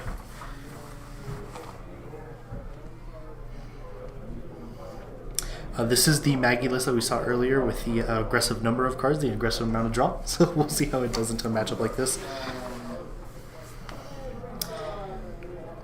Just trashing the telework contract off of a Bladderwort. Bladderwort has been seeing a lot of play in AUCO. Usually it asks that you stay at a low credit total so that you can do net damage off of it. But it does gain you money itself.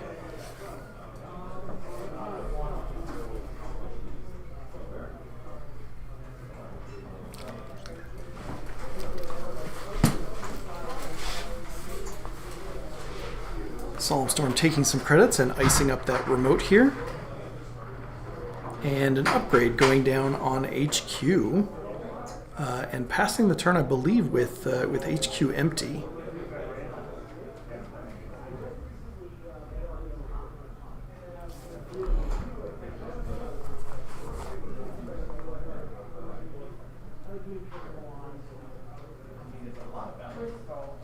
And getting a little playmat adjustment there, thanks to the players on the stream and to Lucifer for handling that for us.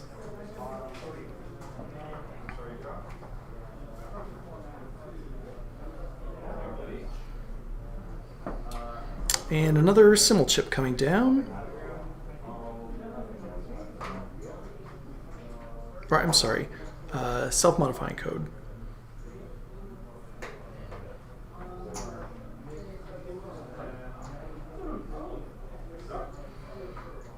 And we're going to see an overclock run into that remote.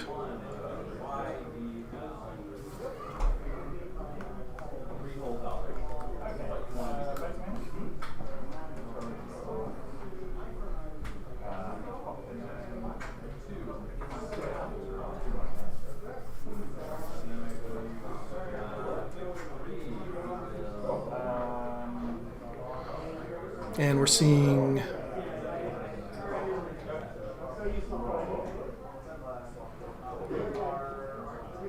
potentially no res on the ice. Solemn Storm a little bit low on credits here.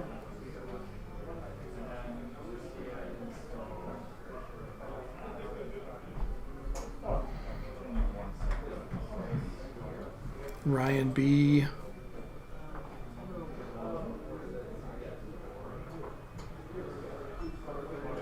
I did not catch what he's doing there. Whether that's a self-modifying code or a...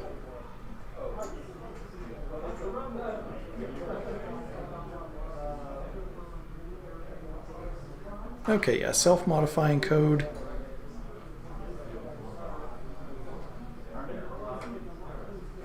And trashing the asset.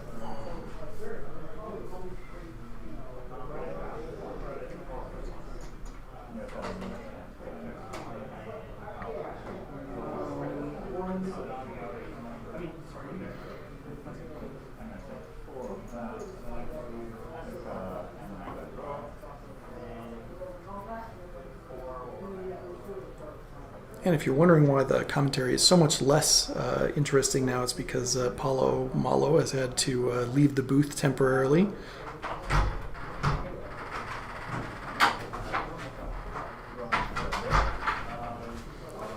And Ryan B going to go into another remote here.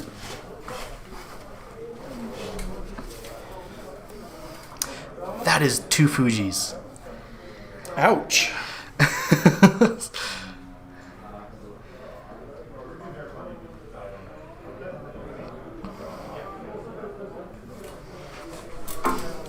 And this was off of a moon pool?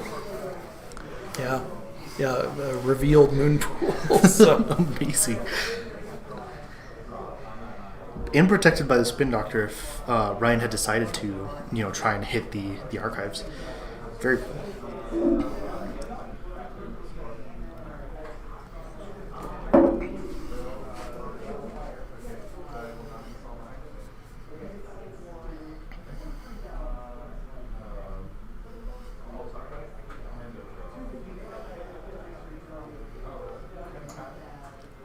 Petty Cash. And we were discussing earlier, Petty Cash has been seen playing every deck. yeah. Yeah, and it's all of the corps have been running it recently, and it's a lot of the corps have been running it over a hedge fund, which is not something that you see a lot. I'm not sure. Have we seen a single hedge fund or sure gamble resolved in any of our streamed games today? I think the first game there was a hedge fund. Maybe Yeah. one hedge fund. One but hedge yeah, fund. we've seen a ton of petty cash instead. Yeah, we have.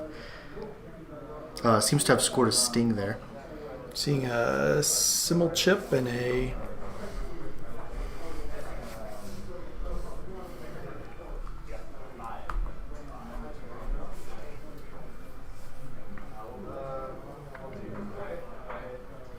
Hit for damage. That is the first score of the game.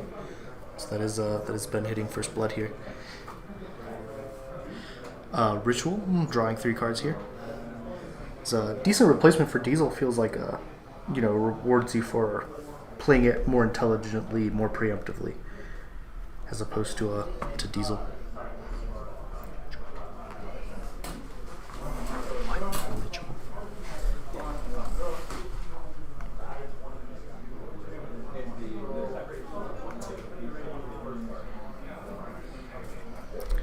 There's a sure gamble because the runner does not have their own version of Petty Cash. Speak of the devil. And Pinhole pinhole threading, threading. sniping out the foot, which has been the name of the game today. I feel like a lot of pinhole threadings have just been targeting this one card. Takes a little bit to search this one up on IMDb because of the diacritics on that third letter. Yeah, it does. Right, petty caching here, first action to trigger an AUCO. And that's when it starts to snowball. Seems to be one agenda inside of the corpse hand. Can't discern what it is, but everything else seems to be assets and operations, including a Reaper function. We'll go with an install here, an install there, and let me guess, an install there. Cool.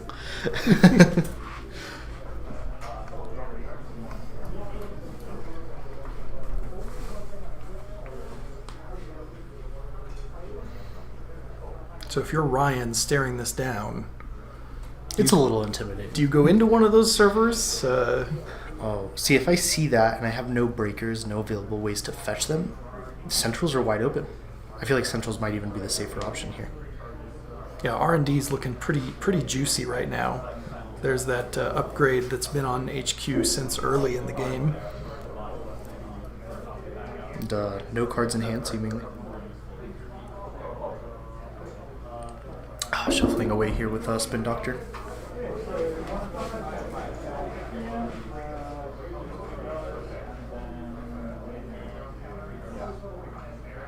Sorry, that was HQ, not an upgrade. Oh, sorry, yeah. Oh, that was the hand. I see.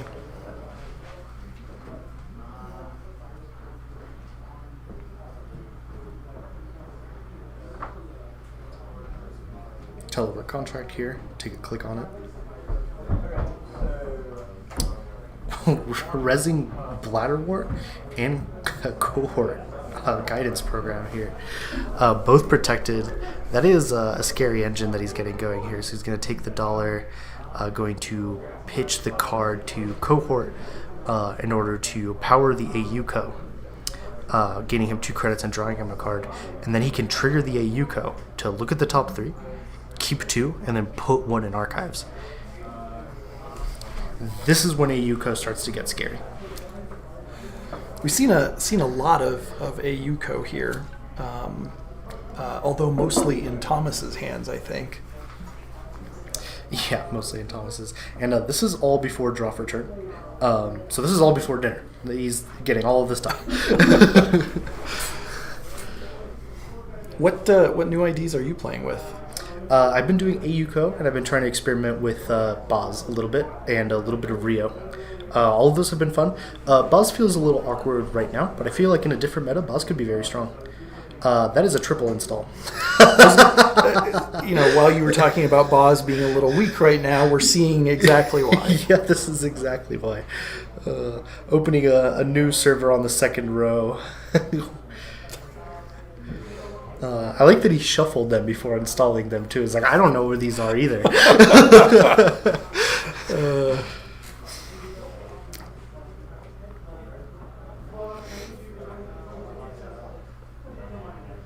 Passing here, Ryan taking some very valid time to think. Seems to be struggling a little bit to get his engine going. I'm curious what his hand is currently looking like. There's 1 card in hand. Or, sorry, hiding them from me. 3 cards in hand. Clicking to draw. Clicking to draw. Seems to be fishing for something.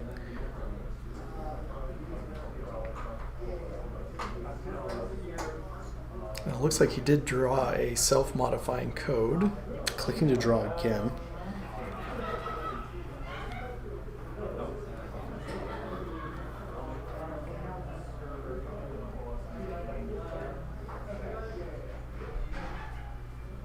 It looks like Solemn Storm is probably just going to get all 3 of those remotes unchallenged to start his turn. Of course, now he has to check to see what they were.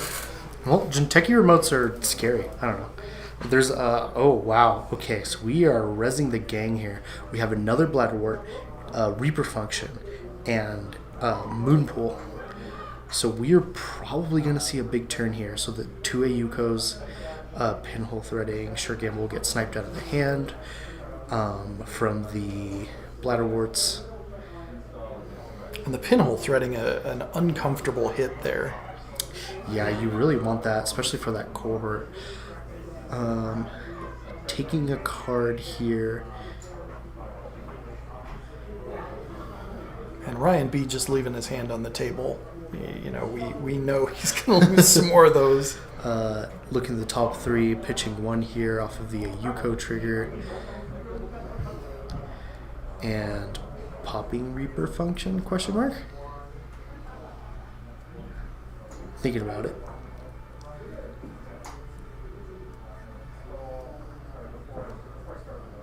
Thinking real hard about it. Yep, There it popping goes. the Reaper Function here, doing another 2 net damage. 1, 2. All right. Hand of Wheels and Gauze. That is not what you want to see hit. You really want Hand of Wheels in a matchup like this where you need to be contesting remotes.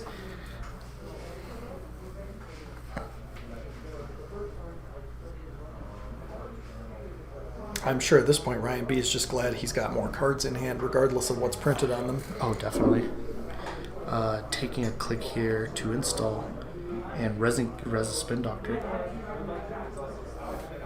So no targets for Moonpool yet, but it is resed.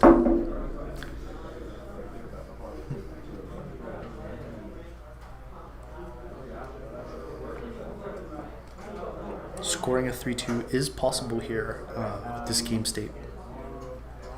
Moonpool's ability does not cost a click.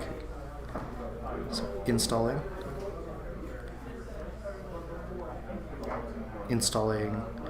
and resing a FUT. Okay. So we're seeing this again. Ryan be at one hand, which we have seen him manage through before.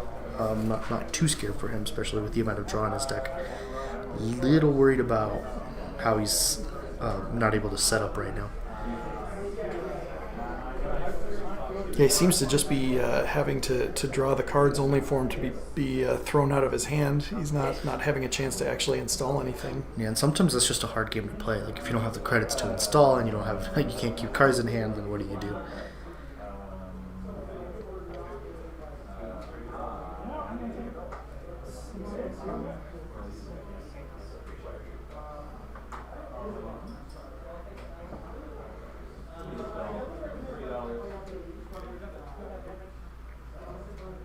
Staring down 6 remotes.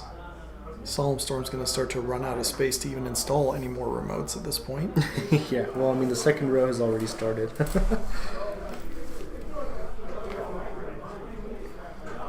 Next time we'll invest in an extra wide camera to to capture all of the asset glory. Maybe some longer play mats.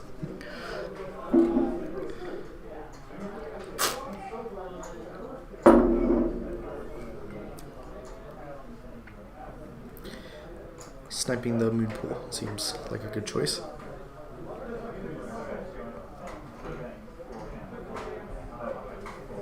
Taking a card here.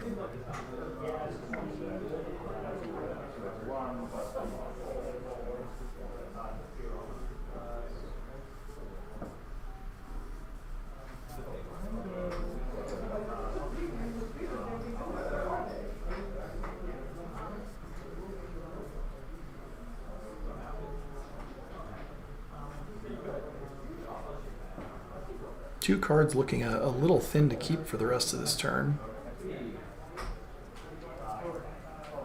But he's got to get some more of that rig out.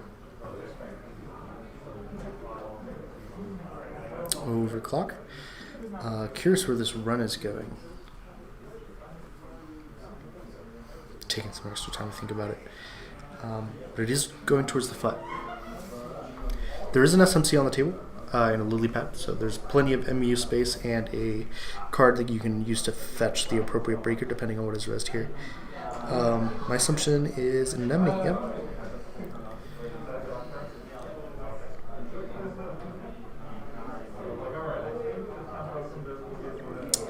I think that's game. Anemone game. kills. A nice kill from Solemn Storm there. Yeah, lots of pressure from Solemn Storm. It was rough seeing Ryan B not able to recover here. Just a little bit of a bad luck match with Ryan's like incredible setup here of a billion assets. Yeah. Okay, well that concludes round 6 for us. That means that the next round is the final round for today. So make sure to tune in because that is going to be the last round to determine who gets into top 8. And we will be streaming tomorrow. We will have another stream tomorrow, so don't worry about that. We'll be streaming the whole weekend. We'll have some side events here as well for fun. Probably won't be streamed, but they'll be around nonetheless. Thank you, guys.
Hello and welcome back. We are here in the final round of day 1 of the Denver Megacity 2025.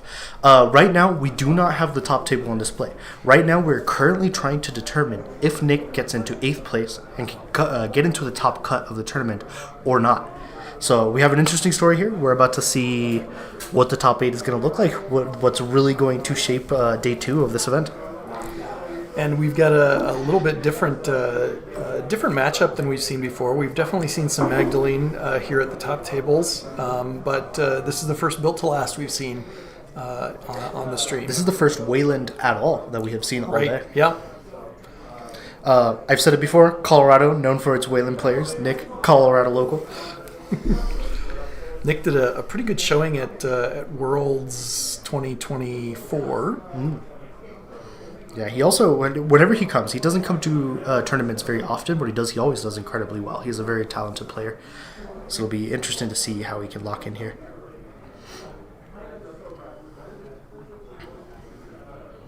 And now we're just waiting for that timer start. Looks like both players have made their mulligan decisions and are keeping, so... Oh, nope, there we go. Got a court mulligan. Yep, shuffling away here.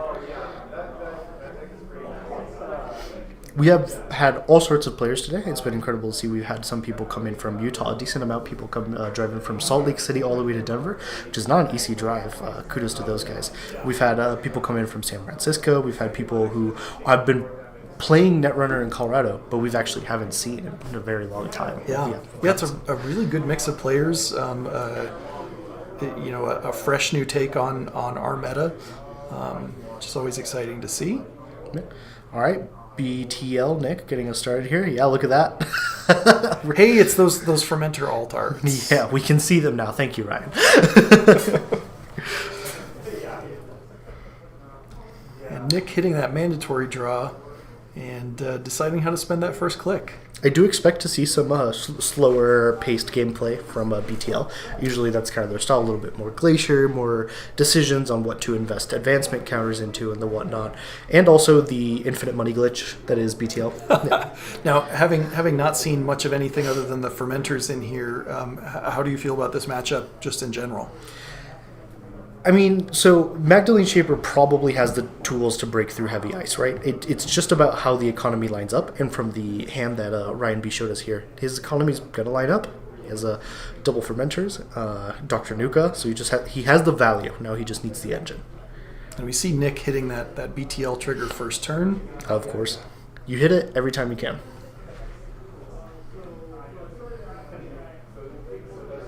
And some sharing of tokens going on there.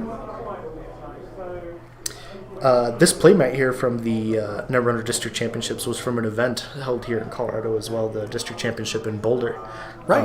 Which got approved, and Nick made it into the top 4 of the event and made it into the top cut. I think barely lost out to Solemn Storm, who we saw on stream last round. Yeah, that he did. A couple of us did travel down to Omaha for their district championship as well, and got a couple of those playmats, including myself. It was a good time. The Omaha crowd, shout out to you guys. You guys are awesome. Yeah, that was a super fun time and a really well run event. So I'm glad to have taken the trip out. And getting that fermenter down. Lily pad draw.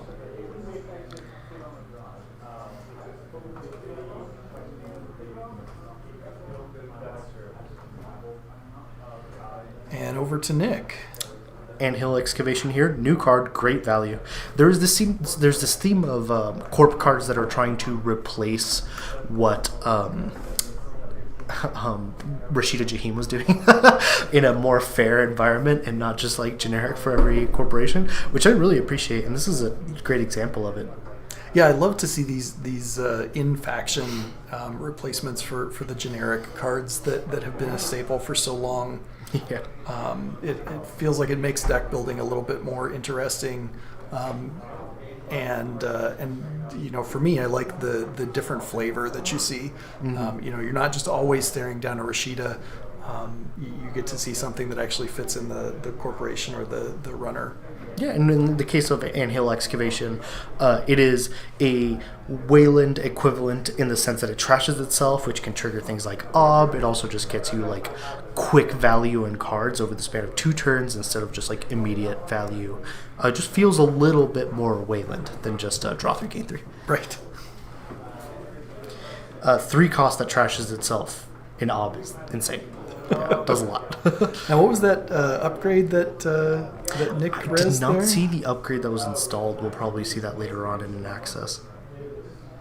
And the credits covering up the art, which is crucial for identifying these cards here on stream. Yeah. Well, that is the Anthill. That is the money. Oh, okay, Yeah. gotcha.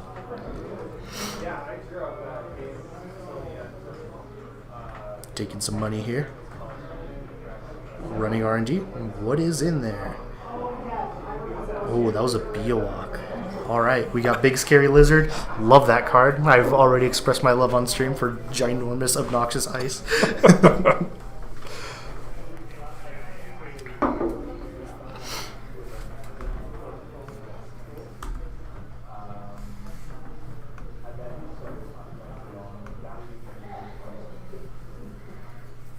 It was one of the first cards partially spoiled in Elevation Spoilers. Yeah, I saw the picture and I was immediately sold. I was going to say, I think a lot of people were salivating as much as the Komodo Dragon over this card.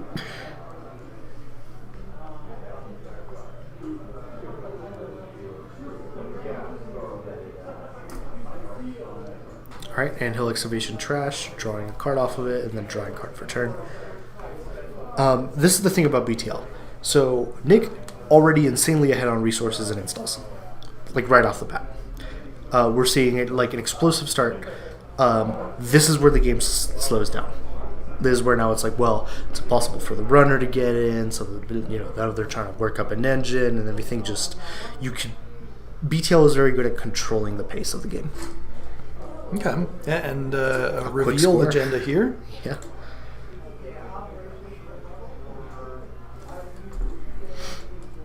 That is a green mailing. It's an interesting card. Rewards you for scoring it, rewards you for forfeiting it. And of course, Tucana, of course. Great card. Seen in a lot of Wayland decks.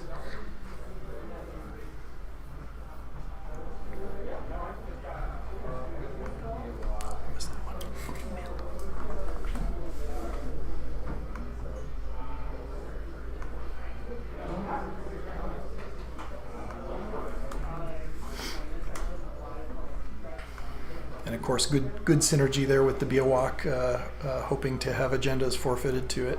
Yeah, of course. It essentially gives you a free Biowak, right? Because the forfeiting reduces 10 from the cost, and then the green mail gets you 4, which covers the full 14. Biowak is scary. A free Biowak is terrifying. And there it is. Early on, too. This is turn 3, I believe.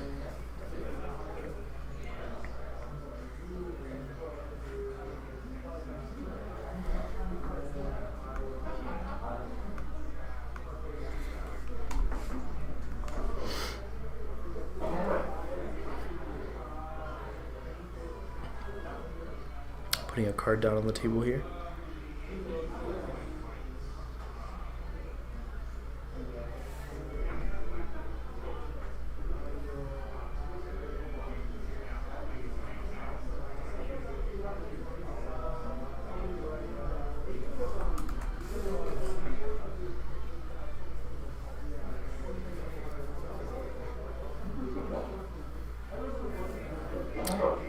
Alright, starting off by popping the Nuka here, drawing the 3 cards.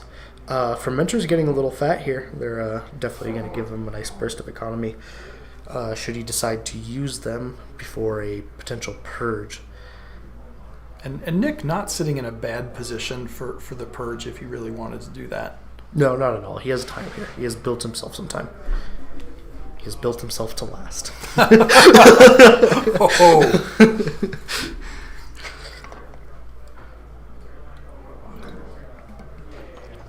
All right, popping one of the fermenters here, keeping the other one up.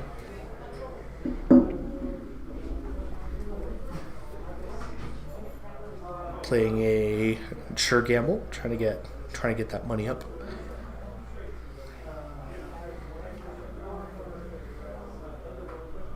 And was it the Ryan versus Neural Shock match where we saw him just letting those fermenters click up as a way to have the corp waste turns? Yes, that is the matchup where we saw that. I mean, fermenter is inadvertent pressure on the corp, right, which I think is very, very valuable right now. Interested to see what he's going to go for. He has one more click. I'm assuming there's an install coming. Does have another Dr. Nuka if he thinks he needs to keep his hand up, but this is not a kill matchup, so he's probably fine coasting on a low hand size a little bit. Some BTLs have killed in the past, but it's not really their focus. There's telework contract, coalescence. Okay.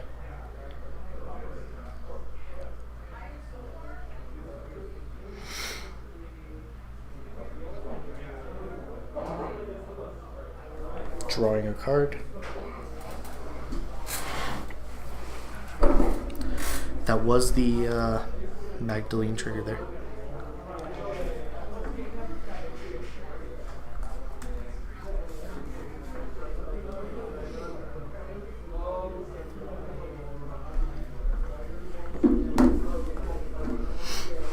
And for all the viewers in chat, thank you guys so much for tuning in. We've been having an amazing day. We've had an amazing turnout, and we've had more viewers than we expected. Thank you guys for showing up and supporting the stream. Great to see people in there participating, helping us identify cards. It's been we've had a couple detectives here let us know what cards we're missing. Thank you guys a lot. And please show up for day 2. We have a lot more going on.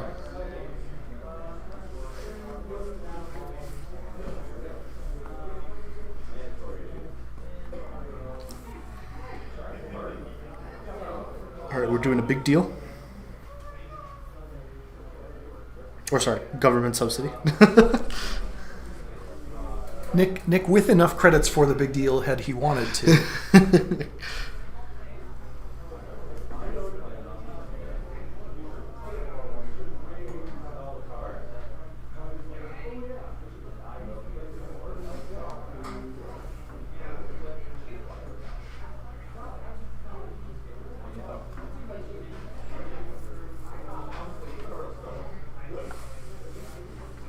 Taking his time to think about his next action here. I do think, like I said, he bought himself a little bit of time to coast here.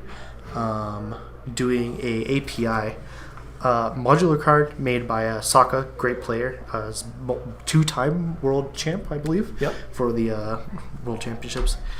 Put himself into the artwork, which I think is hilarious.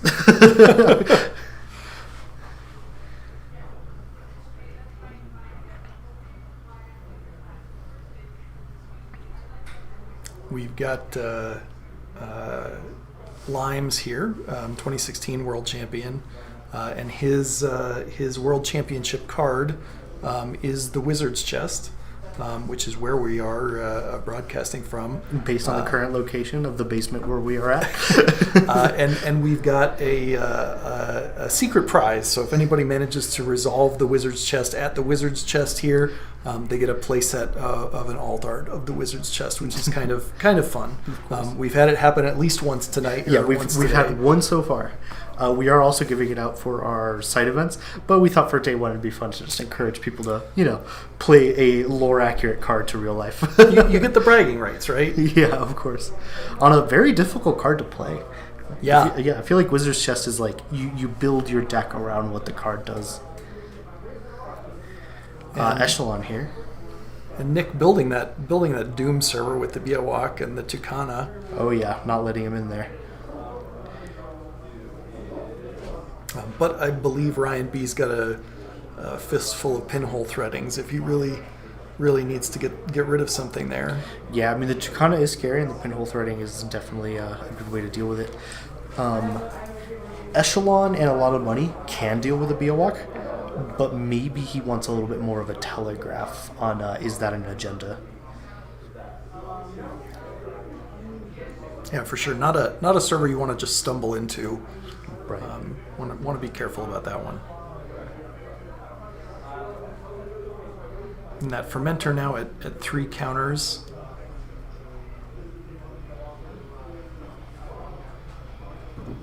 Dropping an SMC here.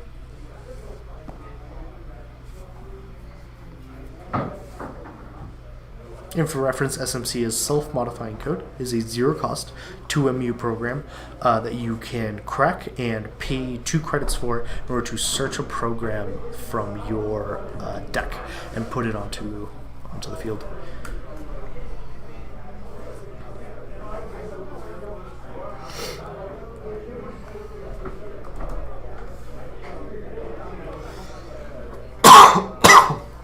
This is a classic and old Netrunner card that has been sticking around. But if you haven't seen it before,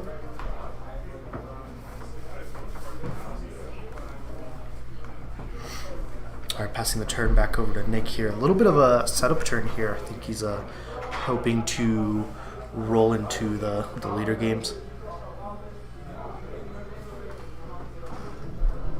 Anthill Excavation.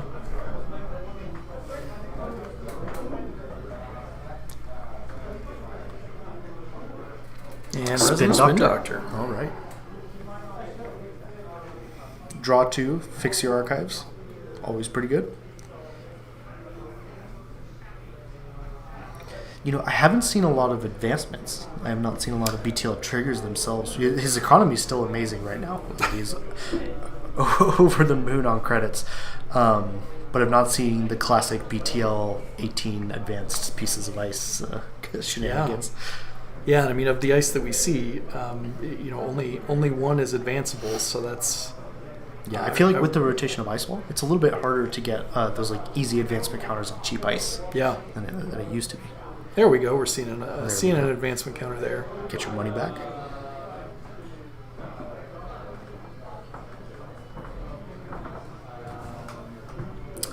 Passing back over. Let's see how Ryan responds to this current board state, because this is an intense board state, but R&D is open. It's, R&D is fully it's open. looking pretty juicy at this point. Yeah, it is. BTL is a 40-card deck, so that does afford you a very low agenda count. It's possible he just doesn't like the numbers on hitting on R&D and just decided not to, especially with no multi-access. And with the way Nick is protecting HQ, I wonder how many agendas are in his hand. That's true. That's true. This is a very heavily protected central server. Seems to be running the Spin Doctor here, maybe forcing him to pop it. Nick making a decision here. Let's go. Sometimes that trade is worth it. It's just like you take 2 credits from the runner, the Spin Doctor's gone. You could always use another Spin Doctor to Spin Doctor back, right? Right. There wasn't a whole lot in archives there. Oh, there's the pinhole threading trying to hit the either Anthill or Tucana. Hitting the Anthill does not want him to get the valid.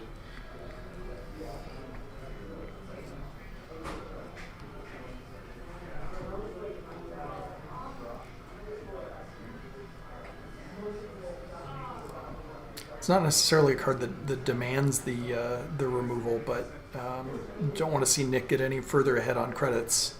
Yeah, agreed. And cards, you know, it does gain you 3, draw you 1. Keeping those cards in R&D.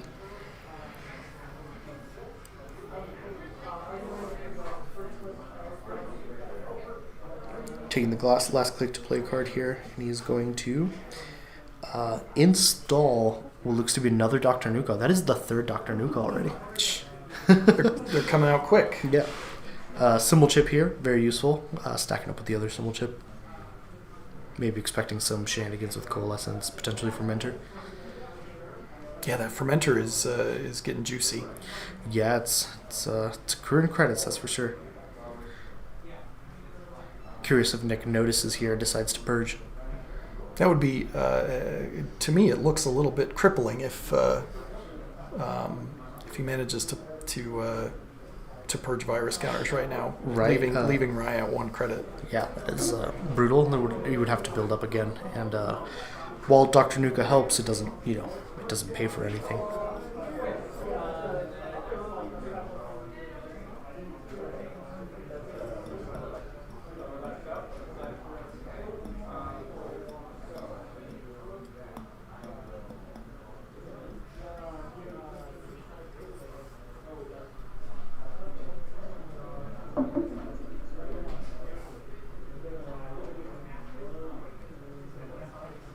Nick taking some time to make that decision.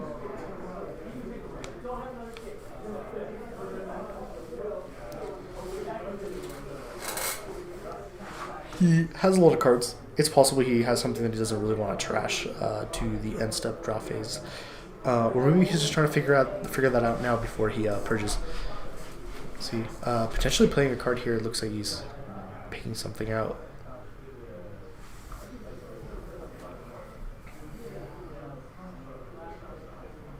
Okay, There so we he go. decides to install. Third install. Yep, there we go. No purge. I'm assuming that Fermentor's getting popped this turn. I'd be very surprised if it's not. I would have popped it last turn because I can't stand to have a fermenter sitting out there. Yeah, there we go. Fermentor's going. plus 10 credits there for Ryan. All right, went from 1 to 11. Pretty good. Pretty good fermenter. Taking the token off of Nuka here to draw 3 cards. And looks like he's got another fermenter if he wants to start building that up again. Sure gamble, sure gamble. Looking at the fermenter here. And fermenter. It's a money turn. Yeah. Get your money up. So that's plus 8. Yeah. He's at 19 credits now. All right. Money solved. At least for 1 to 2 BA walk runs. He went in one turn to more credits than Nick has. Yes. From 1 From credit 1 to 19 credits. Third Anthill Excavation here. Okay, seeing all of these. Insane value.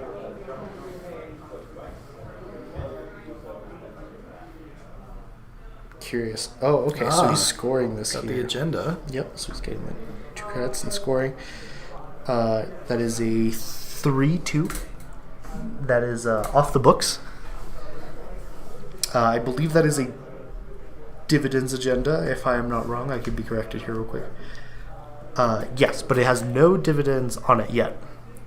It is just simply a 3-2. So we're currently at 3 points. And it's been a while, but this, of course, not the first agenda scored this game, despite the 0-0 score before. Oh, right. Before he 'Cause scored the that. green mail was forfeited. So this is we're at 2 points here.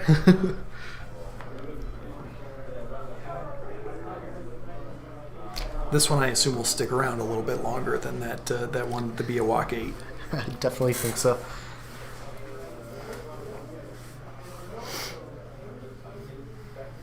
And Nick, they're searching for something in R&D.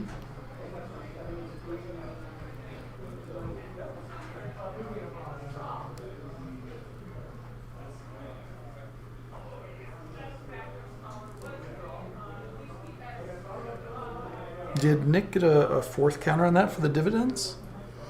He did not. He did not. No counters on it. No dividends on it. Just a straight 3-2. What's he searching for or searching with right now? Tucana. Tucana. So okay. scoring off of the Tucana Right. server gets him an install. Taking his time to think about it. Taking the time to go look through his ice. Yeah, he's scooting down here, probably looking to create the doomiest of Doom servers. Oh, okay. So installing and resing over R&D a Mariskova. Pardon my pronunciation. Maskarova.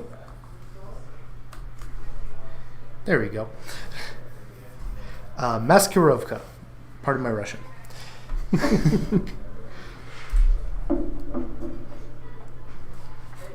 Shout out to Scott Domingo, my favorite Netrunner artist. Yeah, that's some very nice art. Oh yeah, he did Blood in the Water and Behold as well. All fantastic artworks. So, yeah. I also like the flavor text on this one. Yeah, that's a good one. It's confound the runner so that they cannot see our true intent. Kind of sums up the corpse side of the game. It really does.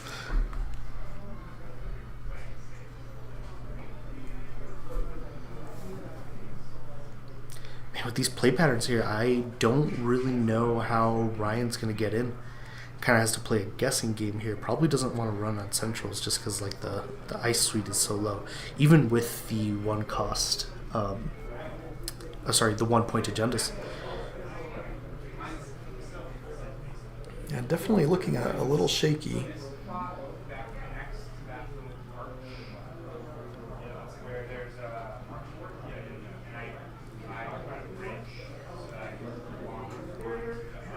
Getting a unity here.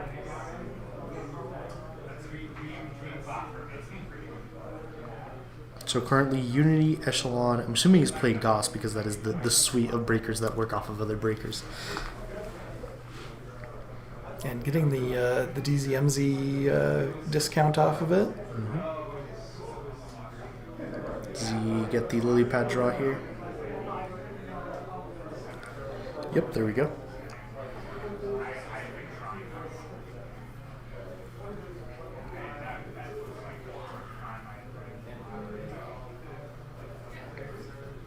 Thinking about it here.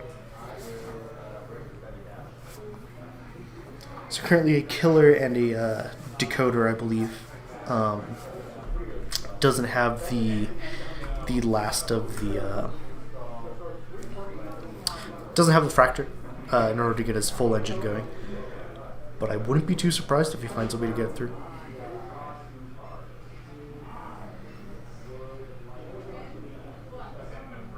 And of course here Ryan B still in the lucky position where he doesn't have to win the game. To SMC, be in the he top did eight. count his MU before installing that SMC. Fairly reasonable.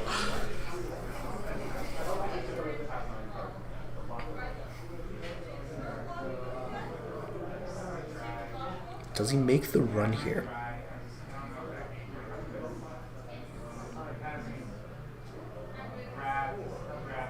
Installs a propeller. So he has it all currently. Propeller a little bit more finicky just because you have to work with the counters. But it's starting to look pretty good for Ryan here. He's got his full rig set up, and decent economy, and a fermenter cooking, and simul chips to bring him back.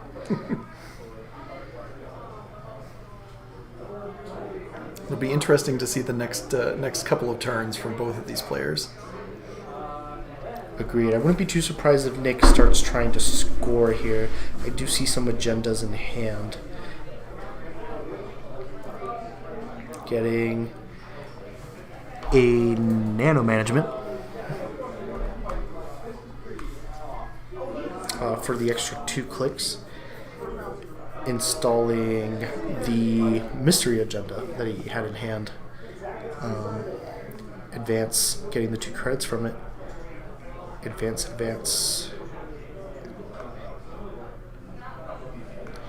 And we have an eminent domain. Wow, so this deck is running a lot of 3-1s. Maybe the agenda count is not as low as I thought. Eminent domain gets you big scary card installed and rezzed automatically. Tucana gets you big scary card installed and rezzed automatically. I'm curious if he decides to go harder into the surface he's already protecting, or if he makes a new one. Checking the already installed ice here. There's going to be a little bit of decision making here on his part because there's you have your whole deck's worth of cards to install. Going ahead and reading what Ryan B's got out. Yeah, reading his breakers, seeing which one, Colossus. So install one as a Colossus on the Doom server. And now just choosing the worst ice for Ryan B.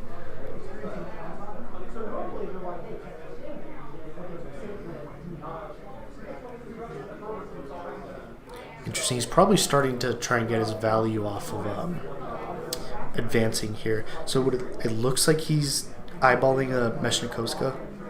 Mesnichesva? Yeah. We struggle here. It's fine. We'll just put it up on the screen so that you can read it and decide how to pronounce it.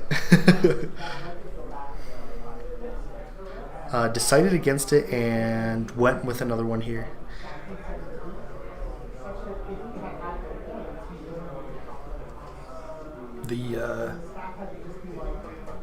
the Russian named Ice doing some work. Yes. In Nick's Thank you, deck. Mascarovka.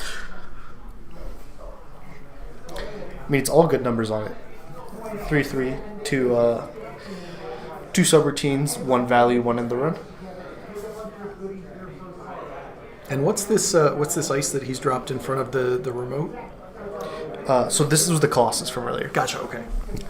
So Colossus advanceable ice, high strength already, but it does boost for the advancement counters on it. Reads, give the runner 1 tag. If there are 3 or more hosted advancement counters, instead give the runner 2 tags. Second subroutine, trash 1 installed program. If there are 3 or more hosted advancement counters, instead trash 1 installed program and 1 installed resource. Does not end the run, but makes you wish it was over.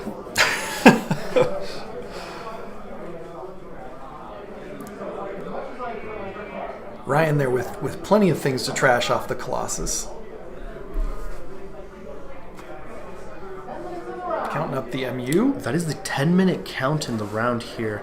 With Nick far ahead, Ryan B has not been able to see agendas just yet.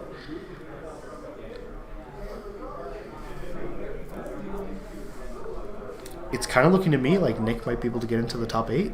Yeah, it's definitely looking promising for him, although a lot can happen in 10 minutes. A lot can happen in 10 minutes. We could see an upset. Like I said, slower play patterns. We are only at 3 agenda points scored so far.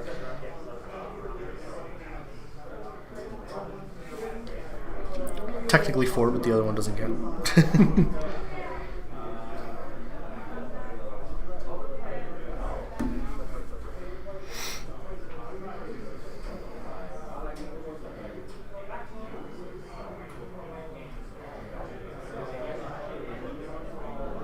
So at this point, if you're staring this down, what are you looking for? What are you wanting to find in your deck? Which servers are you attacking? So it's hard to make a read here, right? You know that this deck is running more agendas than most BTL lists, just by the fact that there's so many 3-1s and 2-1s in this deck. So maybe this is the time you start hitting central. So yeah, he has a compilation here, probably looking to set up a nice multi-access later on. Getting 2 triggers here. And HQ potentially an easier run than R&D at this point. Agreed, and it would force him to spend the credits on the reses. Install scoring green mail right away. So that is another point for Nick here.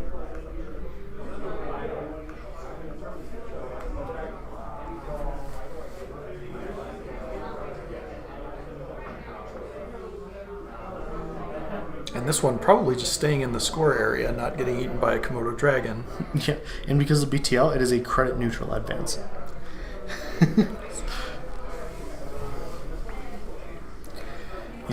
If this were me, this is where I would start making Hail Mary runs. Very, very fair.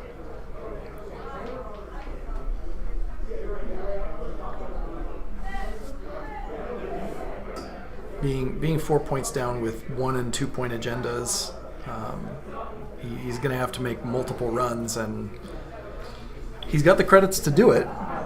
He definitely does. He has a fermenter he can pop to get even more credits.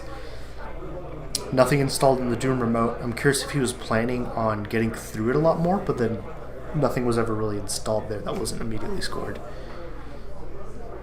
Yeah, looking to get into HQ before Nick can install another agenda. Might be worth it.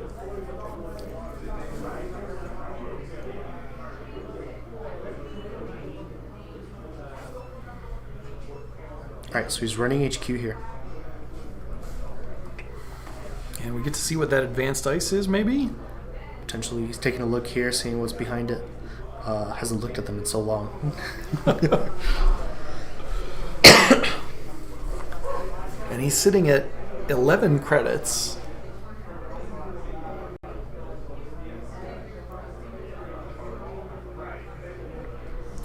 $15 credits on behalf of Ryan here as well.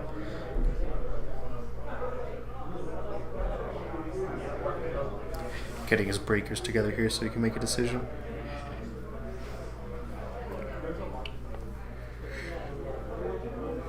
I'm curious if something is particularly expensive that he has to think about what to res.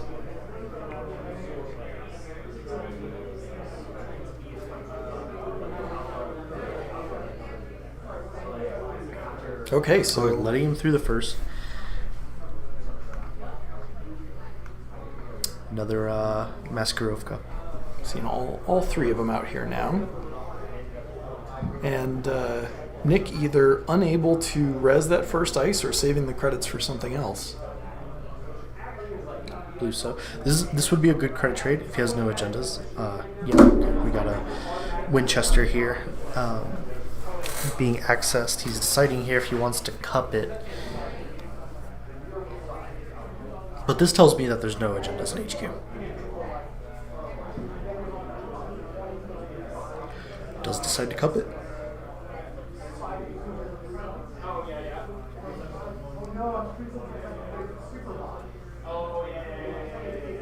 Definitely doesn't want to see any extra ice in front of these servers. Running R&D here. We know he can deal with the two Maskarovskas. We will see what the third ice is. And that is time on the round. So we are getting close here.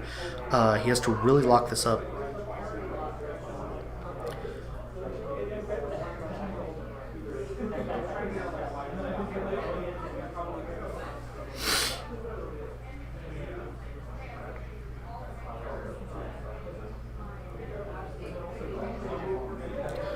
Potential rules dispute on a symbol chip shenanigan here. Popping symbol chip to get propeller back up, just to reinstall a propeller.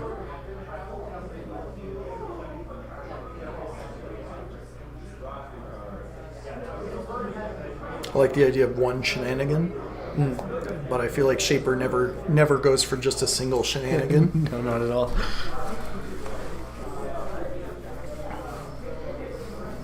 Lily pad DZMZ. Yep.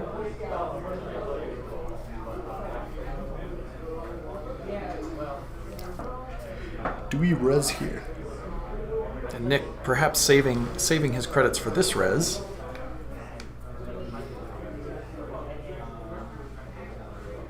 Thinking about it here.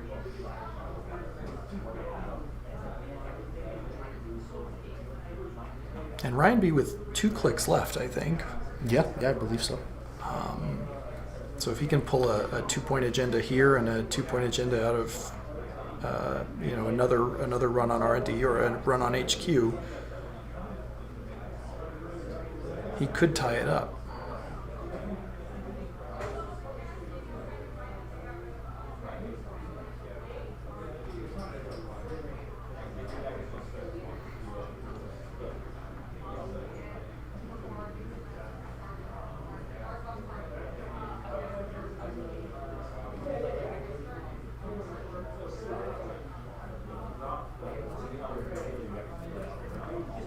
And Nick doing the breaker math to decide whether to res this card.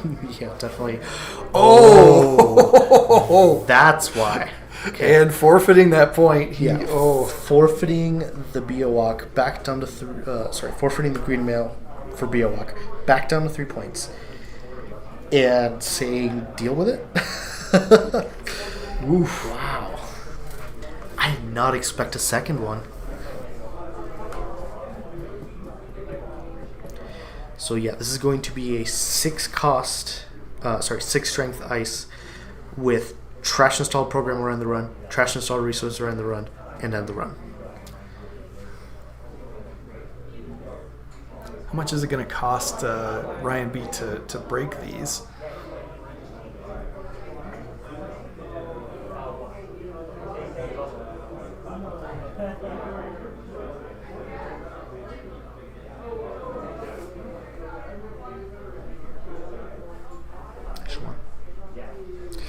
Echelon being the main killer here.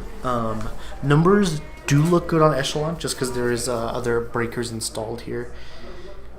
But is it enough? Let's see. It costs... So it is currently at 3 strength. So it's going to cost 6 to get up to strength. And then 3 to fully so break. 9 9 credits, credits total. and Ryan B sitting at 8 credits.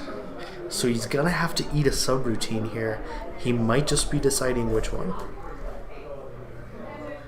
Fermentor sadly does cost a click, so you can't use that economy right now. Options are Simul Chip of Coalescence, if there's a Coalescence at the bin.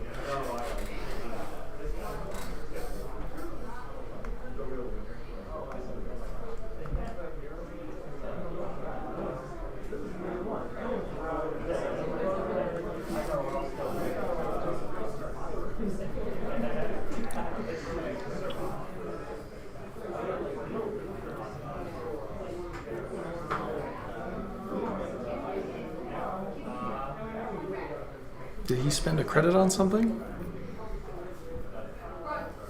I think boosting. He's shaking his hand, saying good game, and Nicholas is in the top 8. That was a great game to see. Yeah, a great game to watch. Way to shut a runner down by this BTL list.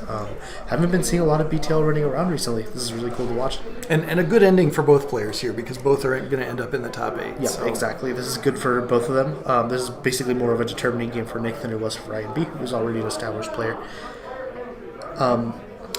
That is the 7th and final round for the day, guys. Thank you so much for showing up. Thank you for sticking with the entire stream if you were here.